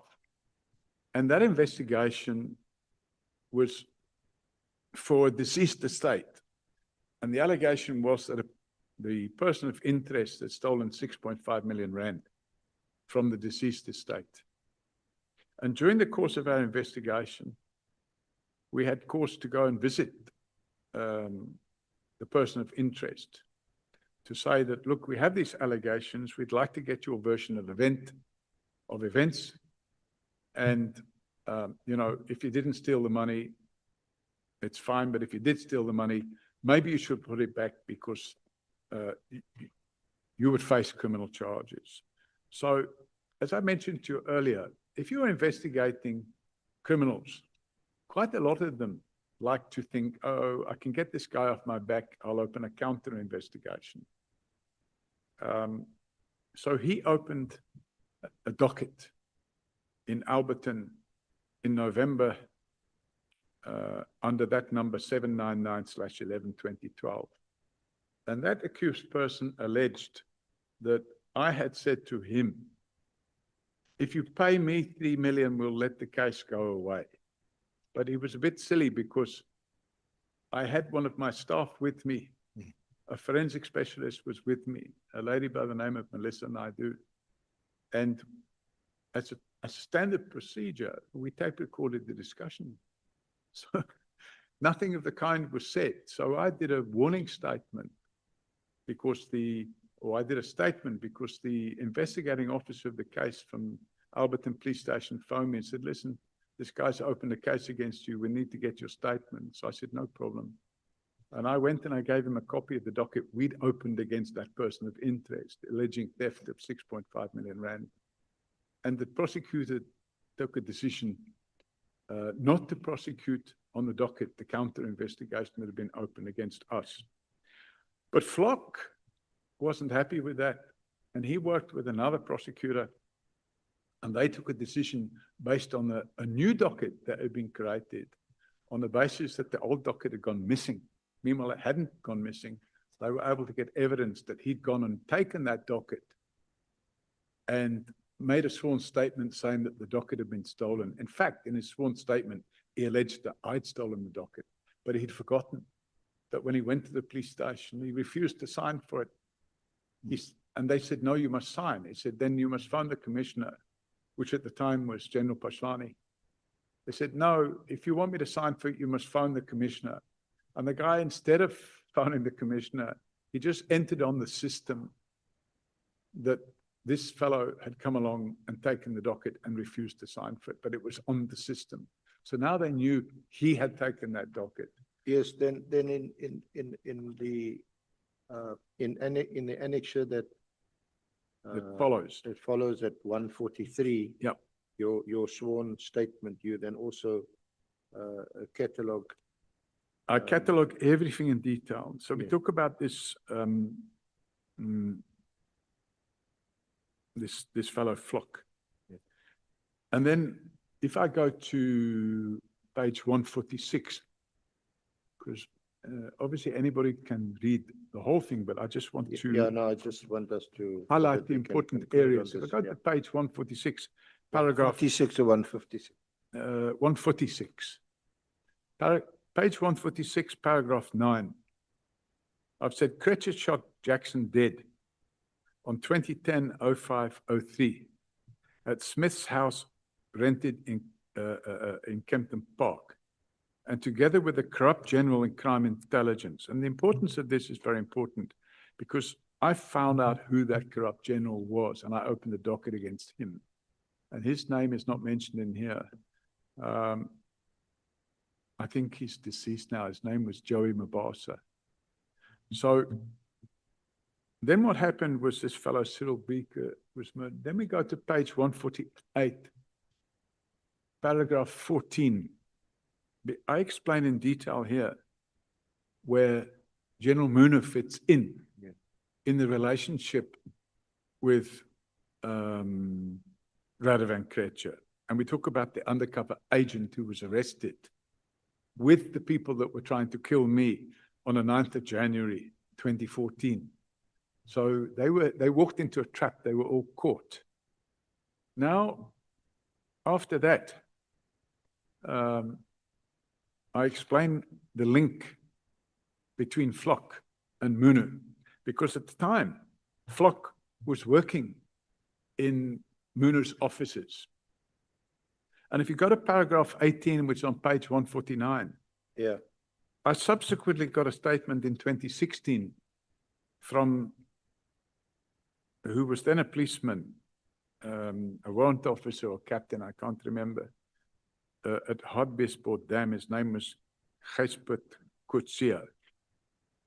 And he gave me a statement in October 2016. And the statement is available if anybody wants to see it, but it says, in or during late 2014, I was working what was then known as the National Intervention Unit. This is a group of detectives that operated under direct control and management of then Divisional Commissioner for Detectives, Lieutenant General Munu. It was whilst working under Munu that I first came across Warrant Officer Flock. I could see that his conduct in late 2014 appeared to be directed towards finding any information he could find that would incriminate Paul O'Sullivan in any crimes at all. It was not as if there was a specific complaint. It was more like he was on a fishing expedition. I say this because he asked me several times if I could help him find any dirt on Paul O'Sullivan. I made it clear that I'd previously worked with Paul O'Sullivan's office and he was professional at all time. Now, we had done an investigation in 2011 or 2012 involving an attempted murder or shootings. And that took place in the policing area near Hartbeespoort Dam. And that was my first dealings with him, this fellow called Coetzee.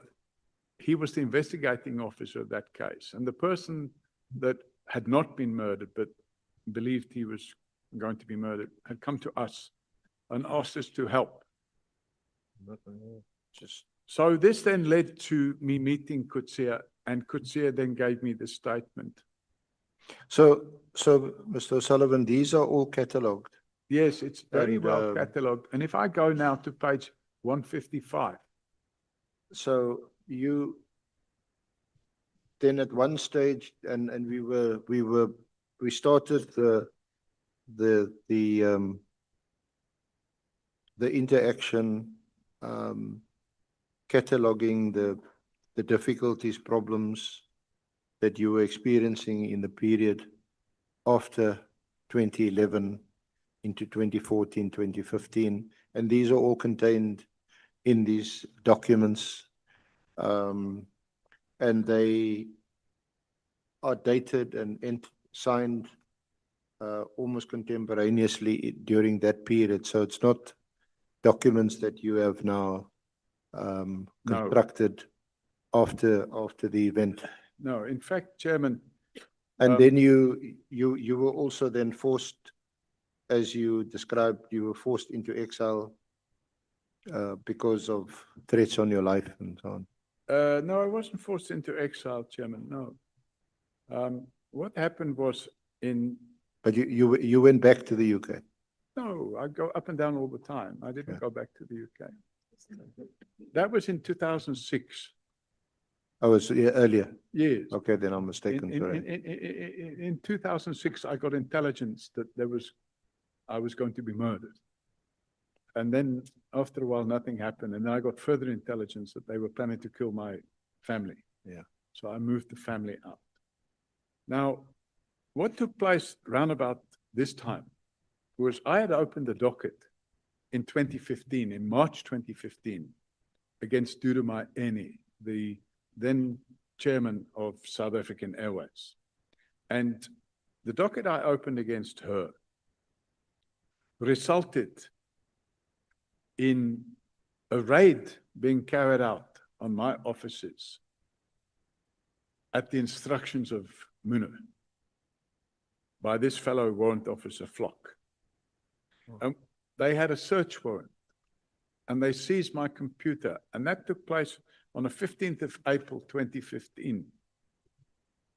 So I launched an urgent application and I had the warrant set aside, and the court issued an order that my computer had to be handed back to me, and that if they had any copy of any information that they downloaded from my computer, that it must be destroyed. But unfortunately, they didn't comply with that order. So in fact, what they did was they copied my computer, handed me back my computer, and then kept the copy and started going through it to look to see if they could find something that they could use. It's what we would call the fruit of a poison tree. And in this process of going through my computer, they then came up with a whole lot of dockets against me. But the witnesses, or the complainants, whatever you want to call it, in the cases against me, were criminals that we had investigated and we'd opened dockets against in the forensic practice. And now suddenly, all the people, and I said, well, this is very strange. The first incident that took place. So none of these cases went to court to be prosecuted. Oh, yes. And there were no successful prosecutions against you. They went to court. So what happened was, the first case was on the 1st of April, 2016. And I was on the way to fly to London. And I had two of my children with me. And their ages at that stage were 8 years old and 9 years old. And just after boarding the plane, as the doors were closing, there was a bang, bang, bang on the door. And the door was opened. And I know because I was sitting very close to the door. And they opened the door. And it was the police. And they said, no, we have a warrant of arrest for Paul O'Sullivan. He needs to get off the plane. Now, I've got an 8-year-old and a 9-year-old daughter with me. So I said, no, let them fly. I'll get their mother to meet them at the other end. And they said, no, the airline said, no, they can't fly without the adult. They'll have to come off the plane with you. And the warrant is in relation to which matter? They didn't have a warrant. They lied. Yeah. There was no warrant. And then after you asked for them to show you the warrant. I asked them to show me. And you're sitting on the plane. Yes. And they couldn't shut me at the And door. the doors have closed already? They've opened the doors again. So the doors were closing. There was a knock on the door and they opened the door. And this is an international flight? This is the South African Airways flight to London. Yeah. So by this stage, my 8 and 9-year-old daughter was sitting comfortably in their seat across the aisle from me. And they've got their little coloring in books and they're busy coloring in as children do. And now suddenly I'm dragged off the plane with my 2 children. And after we get dragged off the plane, and remember, we've gone through passport control. So we've gone out of the country already, but they insist on taking us back through passport control to stamp us back into the country. And then in front of my children, they put handcuffs on me. 8-year-old and a 9-year-old daughter.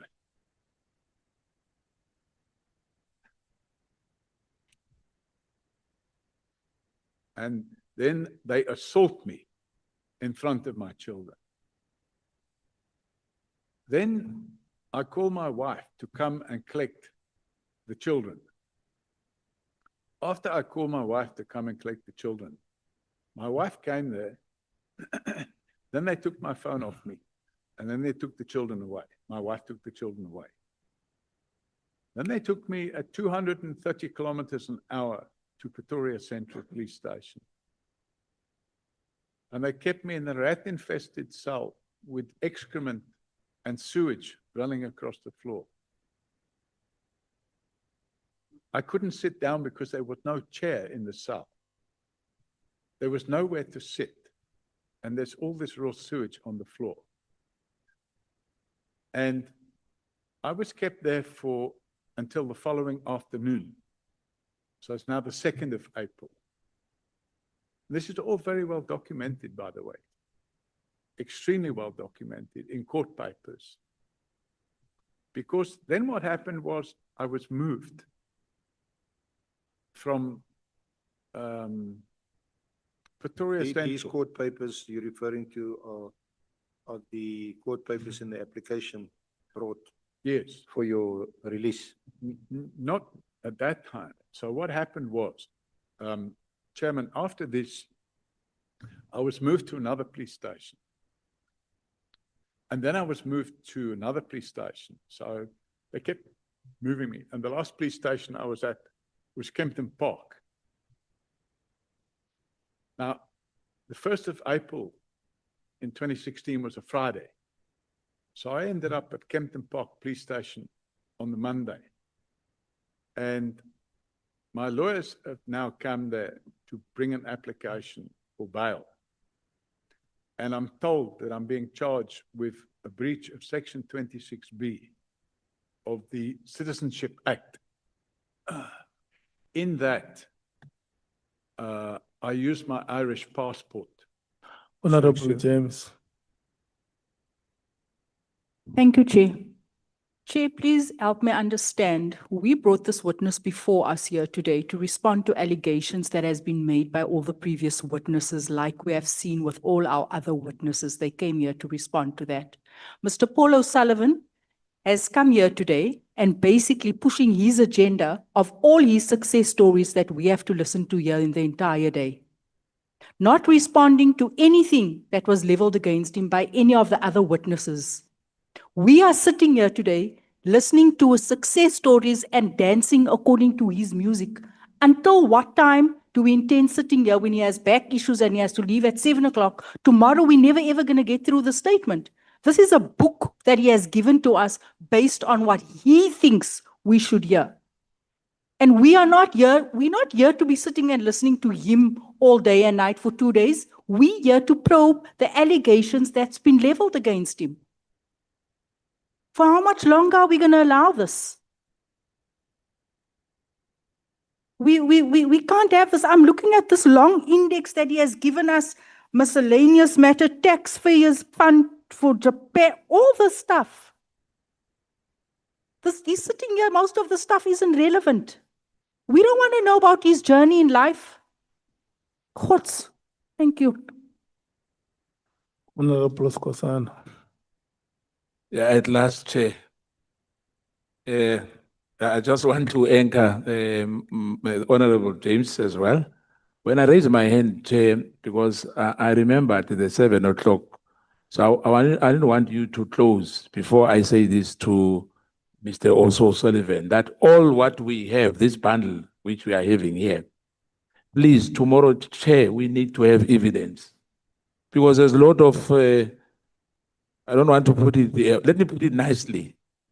There's a lot of nonsensical papers on this thing. We need evidence tomorrow, Chair, not what we were traumatized last week. We can't be traumatized going forward from now, Chair. We need evidence, not gossiping, evidence. Thank you, Chair. Mhalaka. Chair, I think that we might want to blame the witness, but the evidence leader is responsible for all of this. Because the evidence leader must be able to refer the witness to a relevant paragraph. And if the witness takes forever, the evidence leader who knows that I'm working within a limited time must be able to remind the witness. And she was doing that earlier on. And then now we're back to the same problem we're having here in this committee. So please, the evidence leader must lead. I mean, Mr. Paul O'Sullivan, everybody, if you are given a platform to speak lo,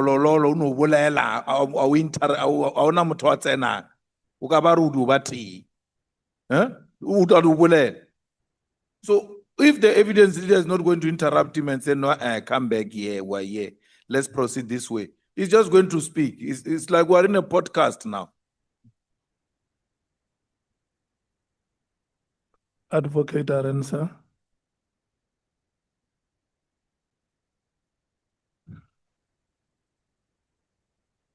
Honorable Chair, honorable members, the terms of reference of this honorable committee relates to police misconduct, political interference. The evidence thus far, and it is evidence, it's not a story made up by the witness, that resulted in the successful prosecution and conviction of a former national police commissioner. In the last while, and yes, it has also quite frankly annoyed me a bit because it's taken too long. Because I've tried to push Mr. O'Sullivan to summarize or just refer us to a document where his own experiences are summarized, and it is on the record, and the honorable members may not be interested in it, but they can read it for themselves. This is as a result of him lodging several cases, opening several dockets against senior police. What we have just heard is one wouldn't wish it on anybody. It's the most egregious, or one of the most egregious acts imaginable. Is sitting on an airplane with your children, police officers coming on board without a warrant and hauling you off an aircraft and putting you into a cell. Now, there is nothing that indicates that this is not what has happened. But we will tomorrow attempt to curtail what is left of Mr. O'Sullivan's affidavit so that we can conform to the time restrictions that we do have. Thank you.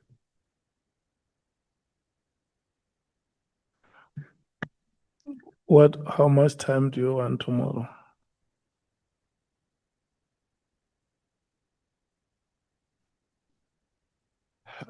Are we going to start slightly earlier, Honorable Chair? Or we're starting at 11? We can make that determination if we know how much time do you need to conclude the presentation. We would need at least 3 hours. It's not going to be possible.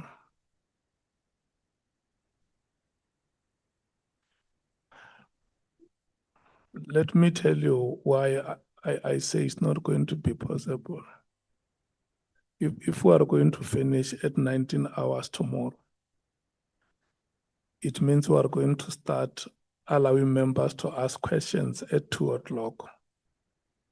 And that is 5 hours. It means only 10 members of this committee are going to speak, unless if the members agree that the alternates will not have anything to say tomorrow.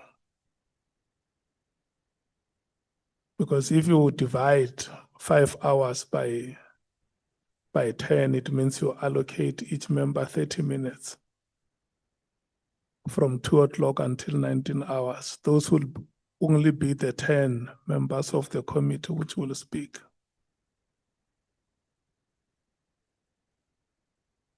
Honorable Nomvalo. Yeah, no, Chair, I'm very worried after listening to the reaction of the evidence leader. I think he's being defensive because, yeah, we're trying to help the situation. And if he responds like this, it means tomorrow we're going to face the same situation. Chair, we've been saying this on numerous occasions, and it's on our terms of reference, that this session, this committee belongs to members, not to the evidence leader. The evidence leader has taken more than a day from 11 o'clock. We're complaining about his pace because his role here is to lead evidence.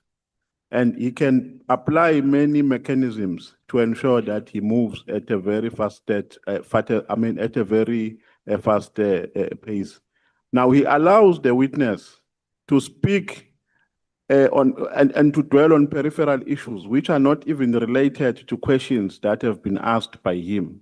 That is what we are reprimanding, Chair, to say he is not giving proper guidance to a witness. And that is why we're chowing a lot of time. So he must not do that. At least, Chair, he must be given an hour tomorrow, not 3 hours. Because there are members here, we don't want to be told that we have limited time tomorrow.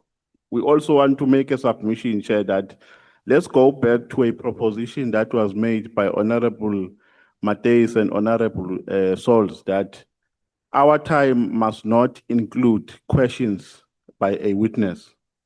Because we've got a lot of interest on the witness before us, and we think that we require more time for our questions.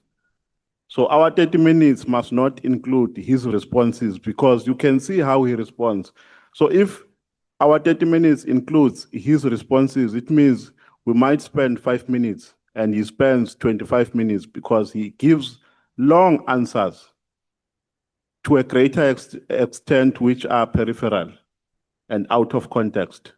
So it must not be defensive, Advocate Arenze. We are not doing justice to us as members of this committee, and we are encouraging you to improve. This is not an attack. You must view it as a constructive criticism. Thank you.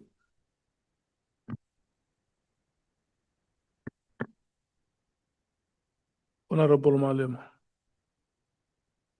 Thanks, Chair. We support 1 hour tomorrow for the advocate, because you can't have a day and a half, and then we have a half, and then still go around and say, this is our committee. It can't happen like that. That is lack of consideration. He must do his work in such a way that he also allows us to do our work. We allow Mr. Paul O'Sullivan to answer the way he's done. If he takes his time and allow him to do what he's doing, it can be on us. His time is exhausted today. Tomorrow is our day. We're giving him an hour, then from there we're coming in.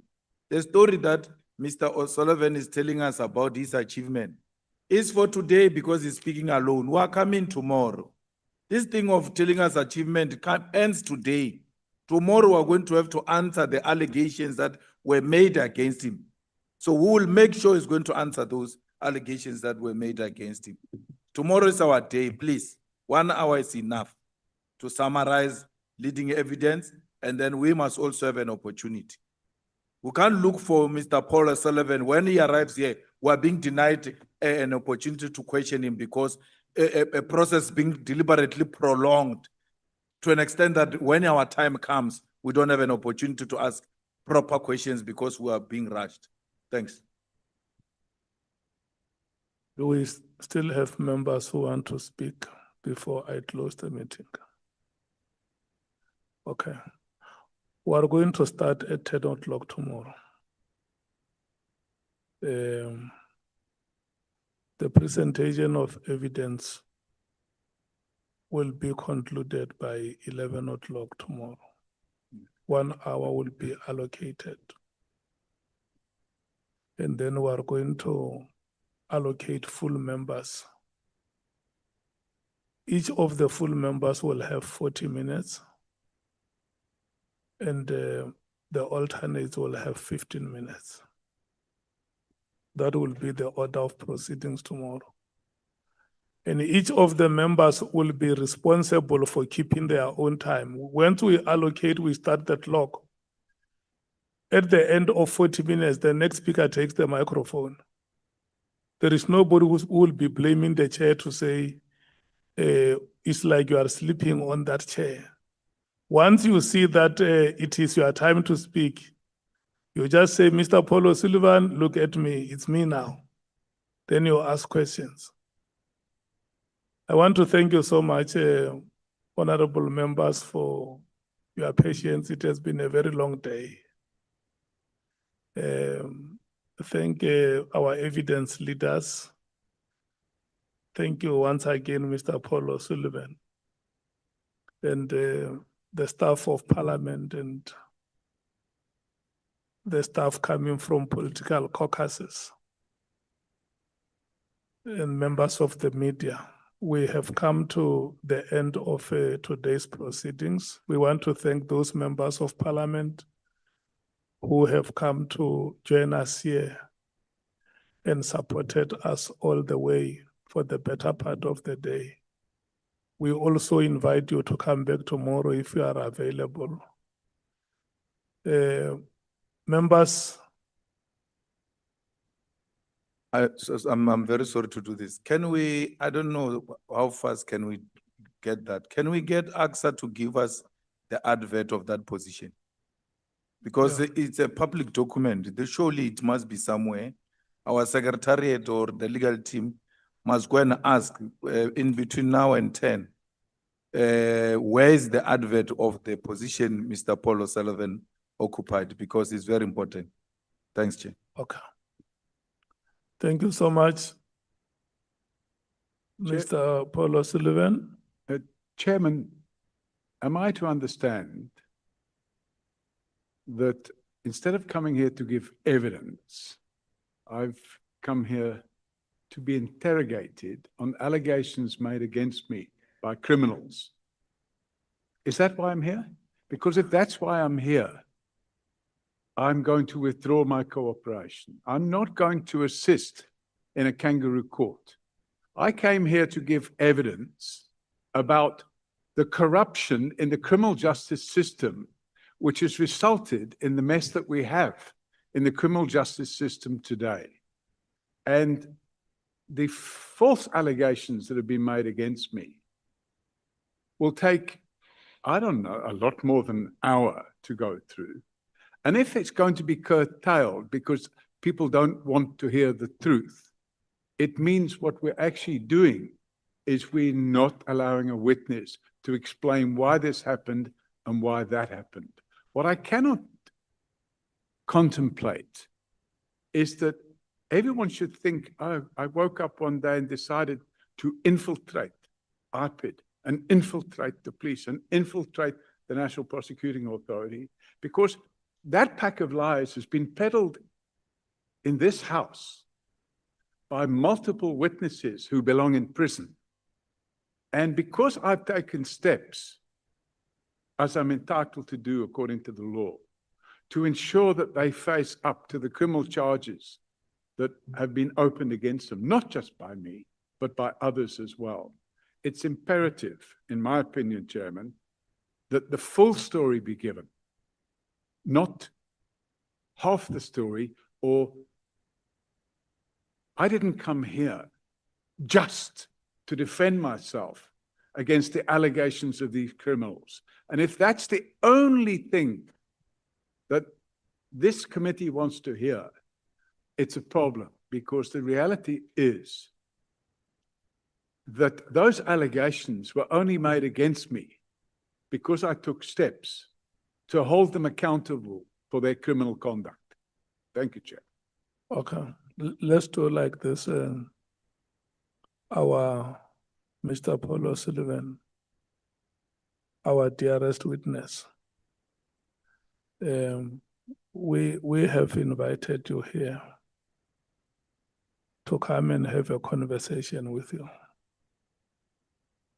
And yourself, together with the evidence leaders, have been given an opportunity to make a presentation before the committee. This committee is made up of members of parliament, and they have given you an opportunity to make a presentation. But you also have more opportunities tomorrow, when individual members will be asking you questions for you to clarify whatever you may want to clarify, or to give more information that you may want to share with them. The proceedings in this committee take that form. First, you deposit a statement, and then second, the evidence leaders will come and lead you here in the presentation of the statement. And thirdly, the members are going to pose questions to you. And when you respond to those questions, it's part of presenting evidence before this committee. The presentation of evidence is not one-legged, where the evidence leader just leads you and you present. And when the next thing, when we wake up tomorrow, you have taken 2 days presenting evidence.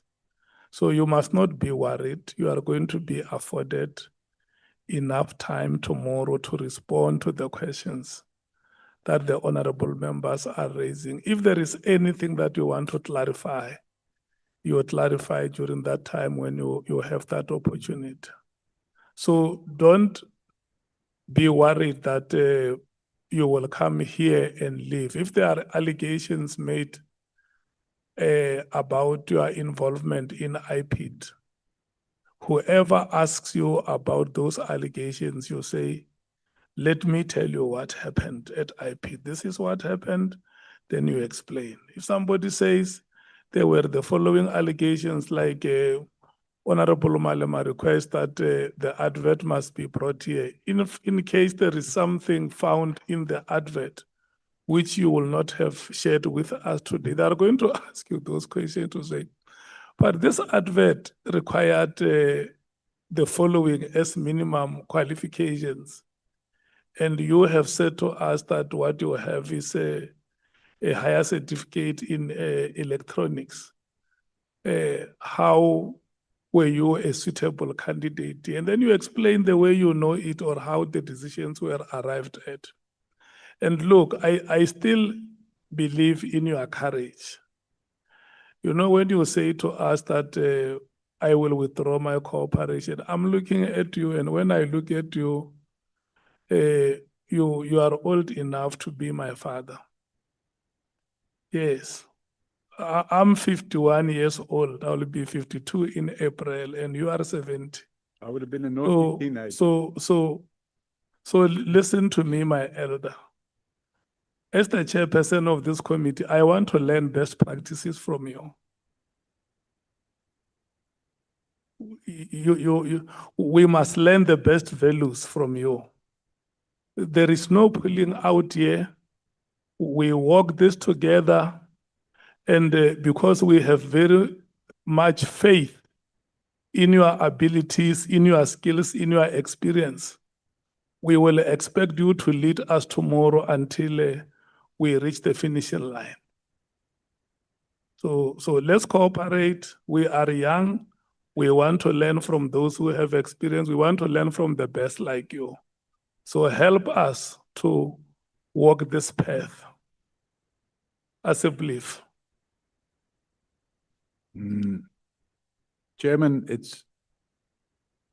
if it was a simple matter of my involvement in one or two little things that happened over 2 months or 3 months or 4 months, we are talking about 36 years that I've spent fighting crime in this country for the benefit of all the people in South Africa. 36 years of my life must be now condensed into 1 hour. Or the things I only want to focus so that this committee may understand how so many people involved in corruption within the police targeted me to stop me from exposing their corruption, right down to the people that came and sat there and lied through their teeth about my involvement in capturing IPED or On a capturing point the of order, prostitution service. On a point of order. Yes, point of order taken. You know, Mr. Paul, when we started here, you tried those things with us of wanting to tell us how we must conduct our business. You're not the first witness here. We've been running this process and running it smoothly and in a respectful way. So you're not going to come here and disrespect us and say we want to give you 1 hour to tell us your side of story of fighting crime for 36 years when we have given you the whole day and we are adding another hour the following day. The same way the chairperson is pleading with you, we're pleading with you to respect us. Treat us with respect. We're honorable members here. We're running these proceedings. You are not running these proceedings. And we are governing how these proceedings are going to be run. Today, it was you and evidence leaders. Tomorrow, the chairperson says you'll have an hour. And when members ask you questions and you think there is an issue that we have not sufficiently canvassed, you still have a right to speak to that issue in responding to a member's question. It's as simple as that. So these threats of withdrawing cooperation and also saying to us, no, I can't be made to tell a story of 36 years in 1 hour. How many days do we have? We have a limitation. We need to finish this work. Please respect us and respect the chairperson. He has made a ruling. Tomorrow, 10 a.m., we're all here. Your hour starts at 10 a.m. and 11 o'clock you finish, and then members take over. We proceed until 7. I think that is the understanding, Chair. With all due respect, Chairman. Honorable Skosana. Yeah, thank you, Chair. Mr. O'Sullivan, before you speak, the Chair must give you a chance. Okay. Thank you. Now, Chair, we've been listening, we've been reading. We can read all these stories for the last 86 years. We have stories to talk about here. He's saying other people came here and lie. Others are saying he's lying here. Now, tomorrow is our time, Chair. He'll have an able time to respond to our question. Hence, I said earlier, with evidence, gossiping, we listen to a lot of gossips in our lifetime. Tomorrow, as we want evidence because this document, look at this document, it's thick.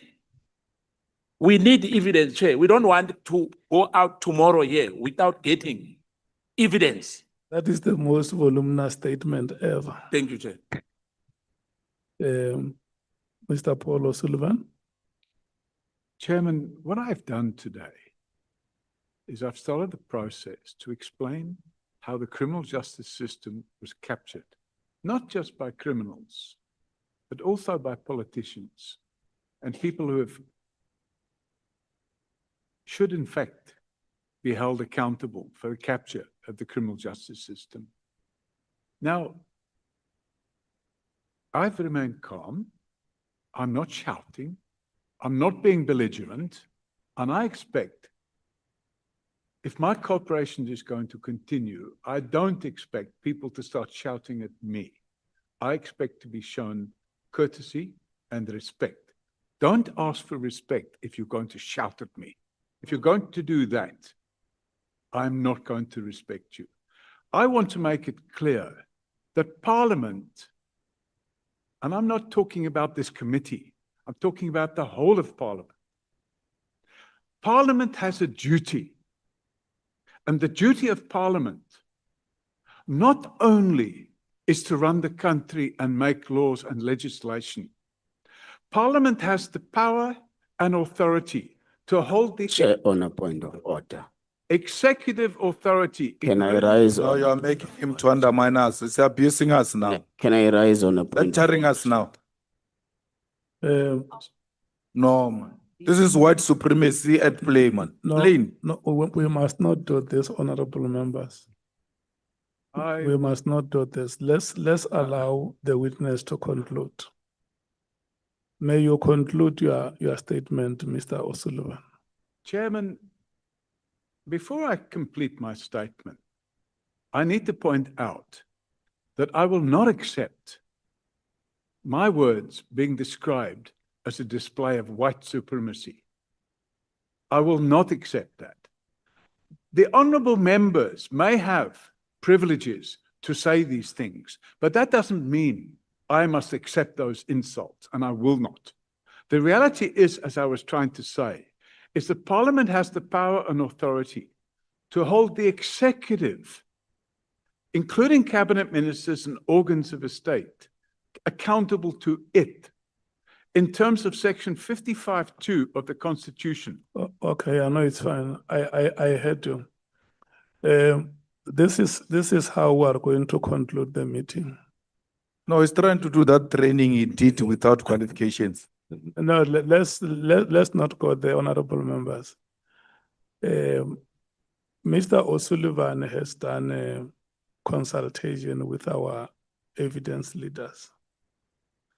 And one of the aspects that we are investigating as this committee is public interference in the work of the SAPS, or the criminal justice system. And your name has been mentioned or has been alleged to have been involved in one or two of the aspects that we are investigating.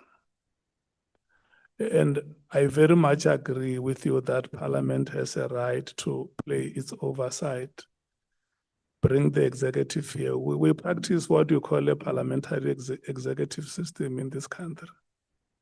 We can call any member of the executive, but we can also call any member of the public to appear before us if there is any conversation we want to have with him or her, or if we want them to present any evidence before a committee of Parliament.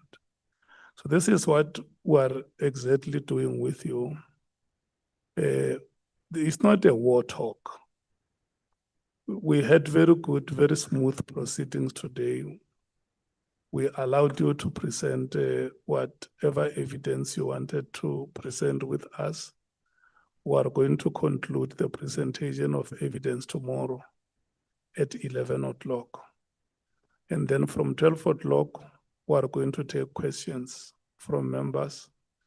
We break at 1, we come back, we continue with the questions until we conclude the proceedings. I don't foresee any difficulty. We are here, all of us, you are also here. We give you an opportunity to present the issues that you think we must know them, which can help us to reform or to improve the justice system in the country. For instance, what you say that there has been political involvement or any other allegation that you want to bring here. I still say to you that there is no need for any one of us to be agitated. But where I'm standing personally, I'm looking at you as the eldest in this room to help us to walk this road and come to the end of the proceedings tomorrow. And you can do it. You have those abilities. when you were presenting here, you were telling us you have been almost everywhere. So I strongly believe that you can help us, share with us your experiences, but very importantly, give us the evidence and the recommendations that can help this country to move forward. The same way you have declared here that the first time you came to South Africa, you so much fell in love with this country and wanted to be its citizen. Now we are joining hands as the citizens of this country to build it and make it a better place for its citizens. All the best. Let's meet here again tomorrow and have a very good conversation that we had in today's proceedings. Honorable members, Honorable Sangoni. Sorry, Chair, you just confused me. You said we're going to give them an hour. We start asking questions at 12. So are we starting at 11 and then We're starting at 10 tomorrow. at 10? 1 hour will end at 11. So we have 2 hours before lunch. Okay, thank you, Chair. Thank you so much.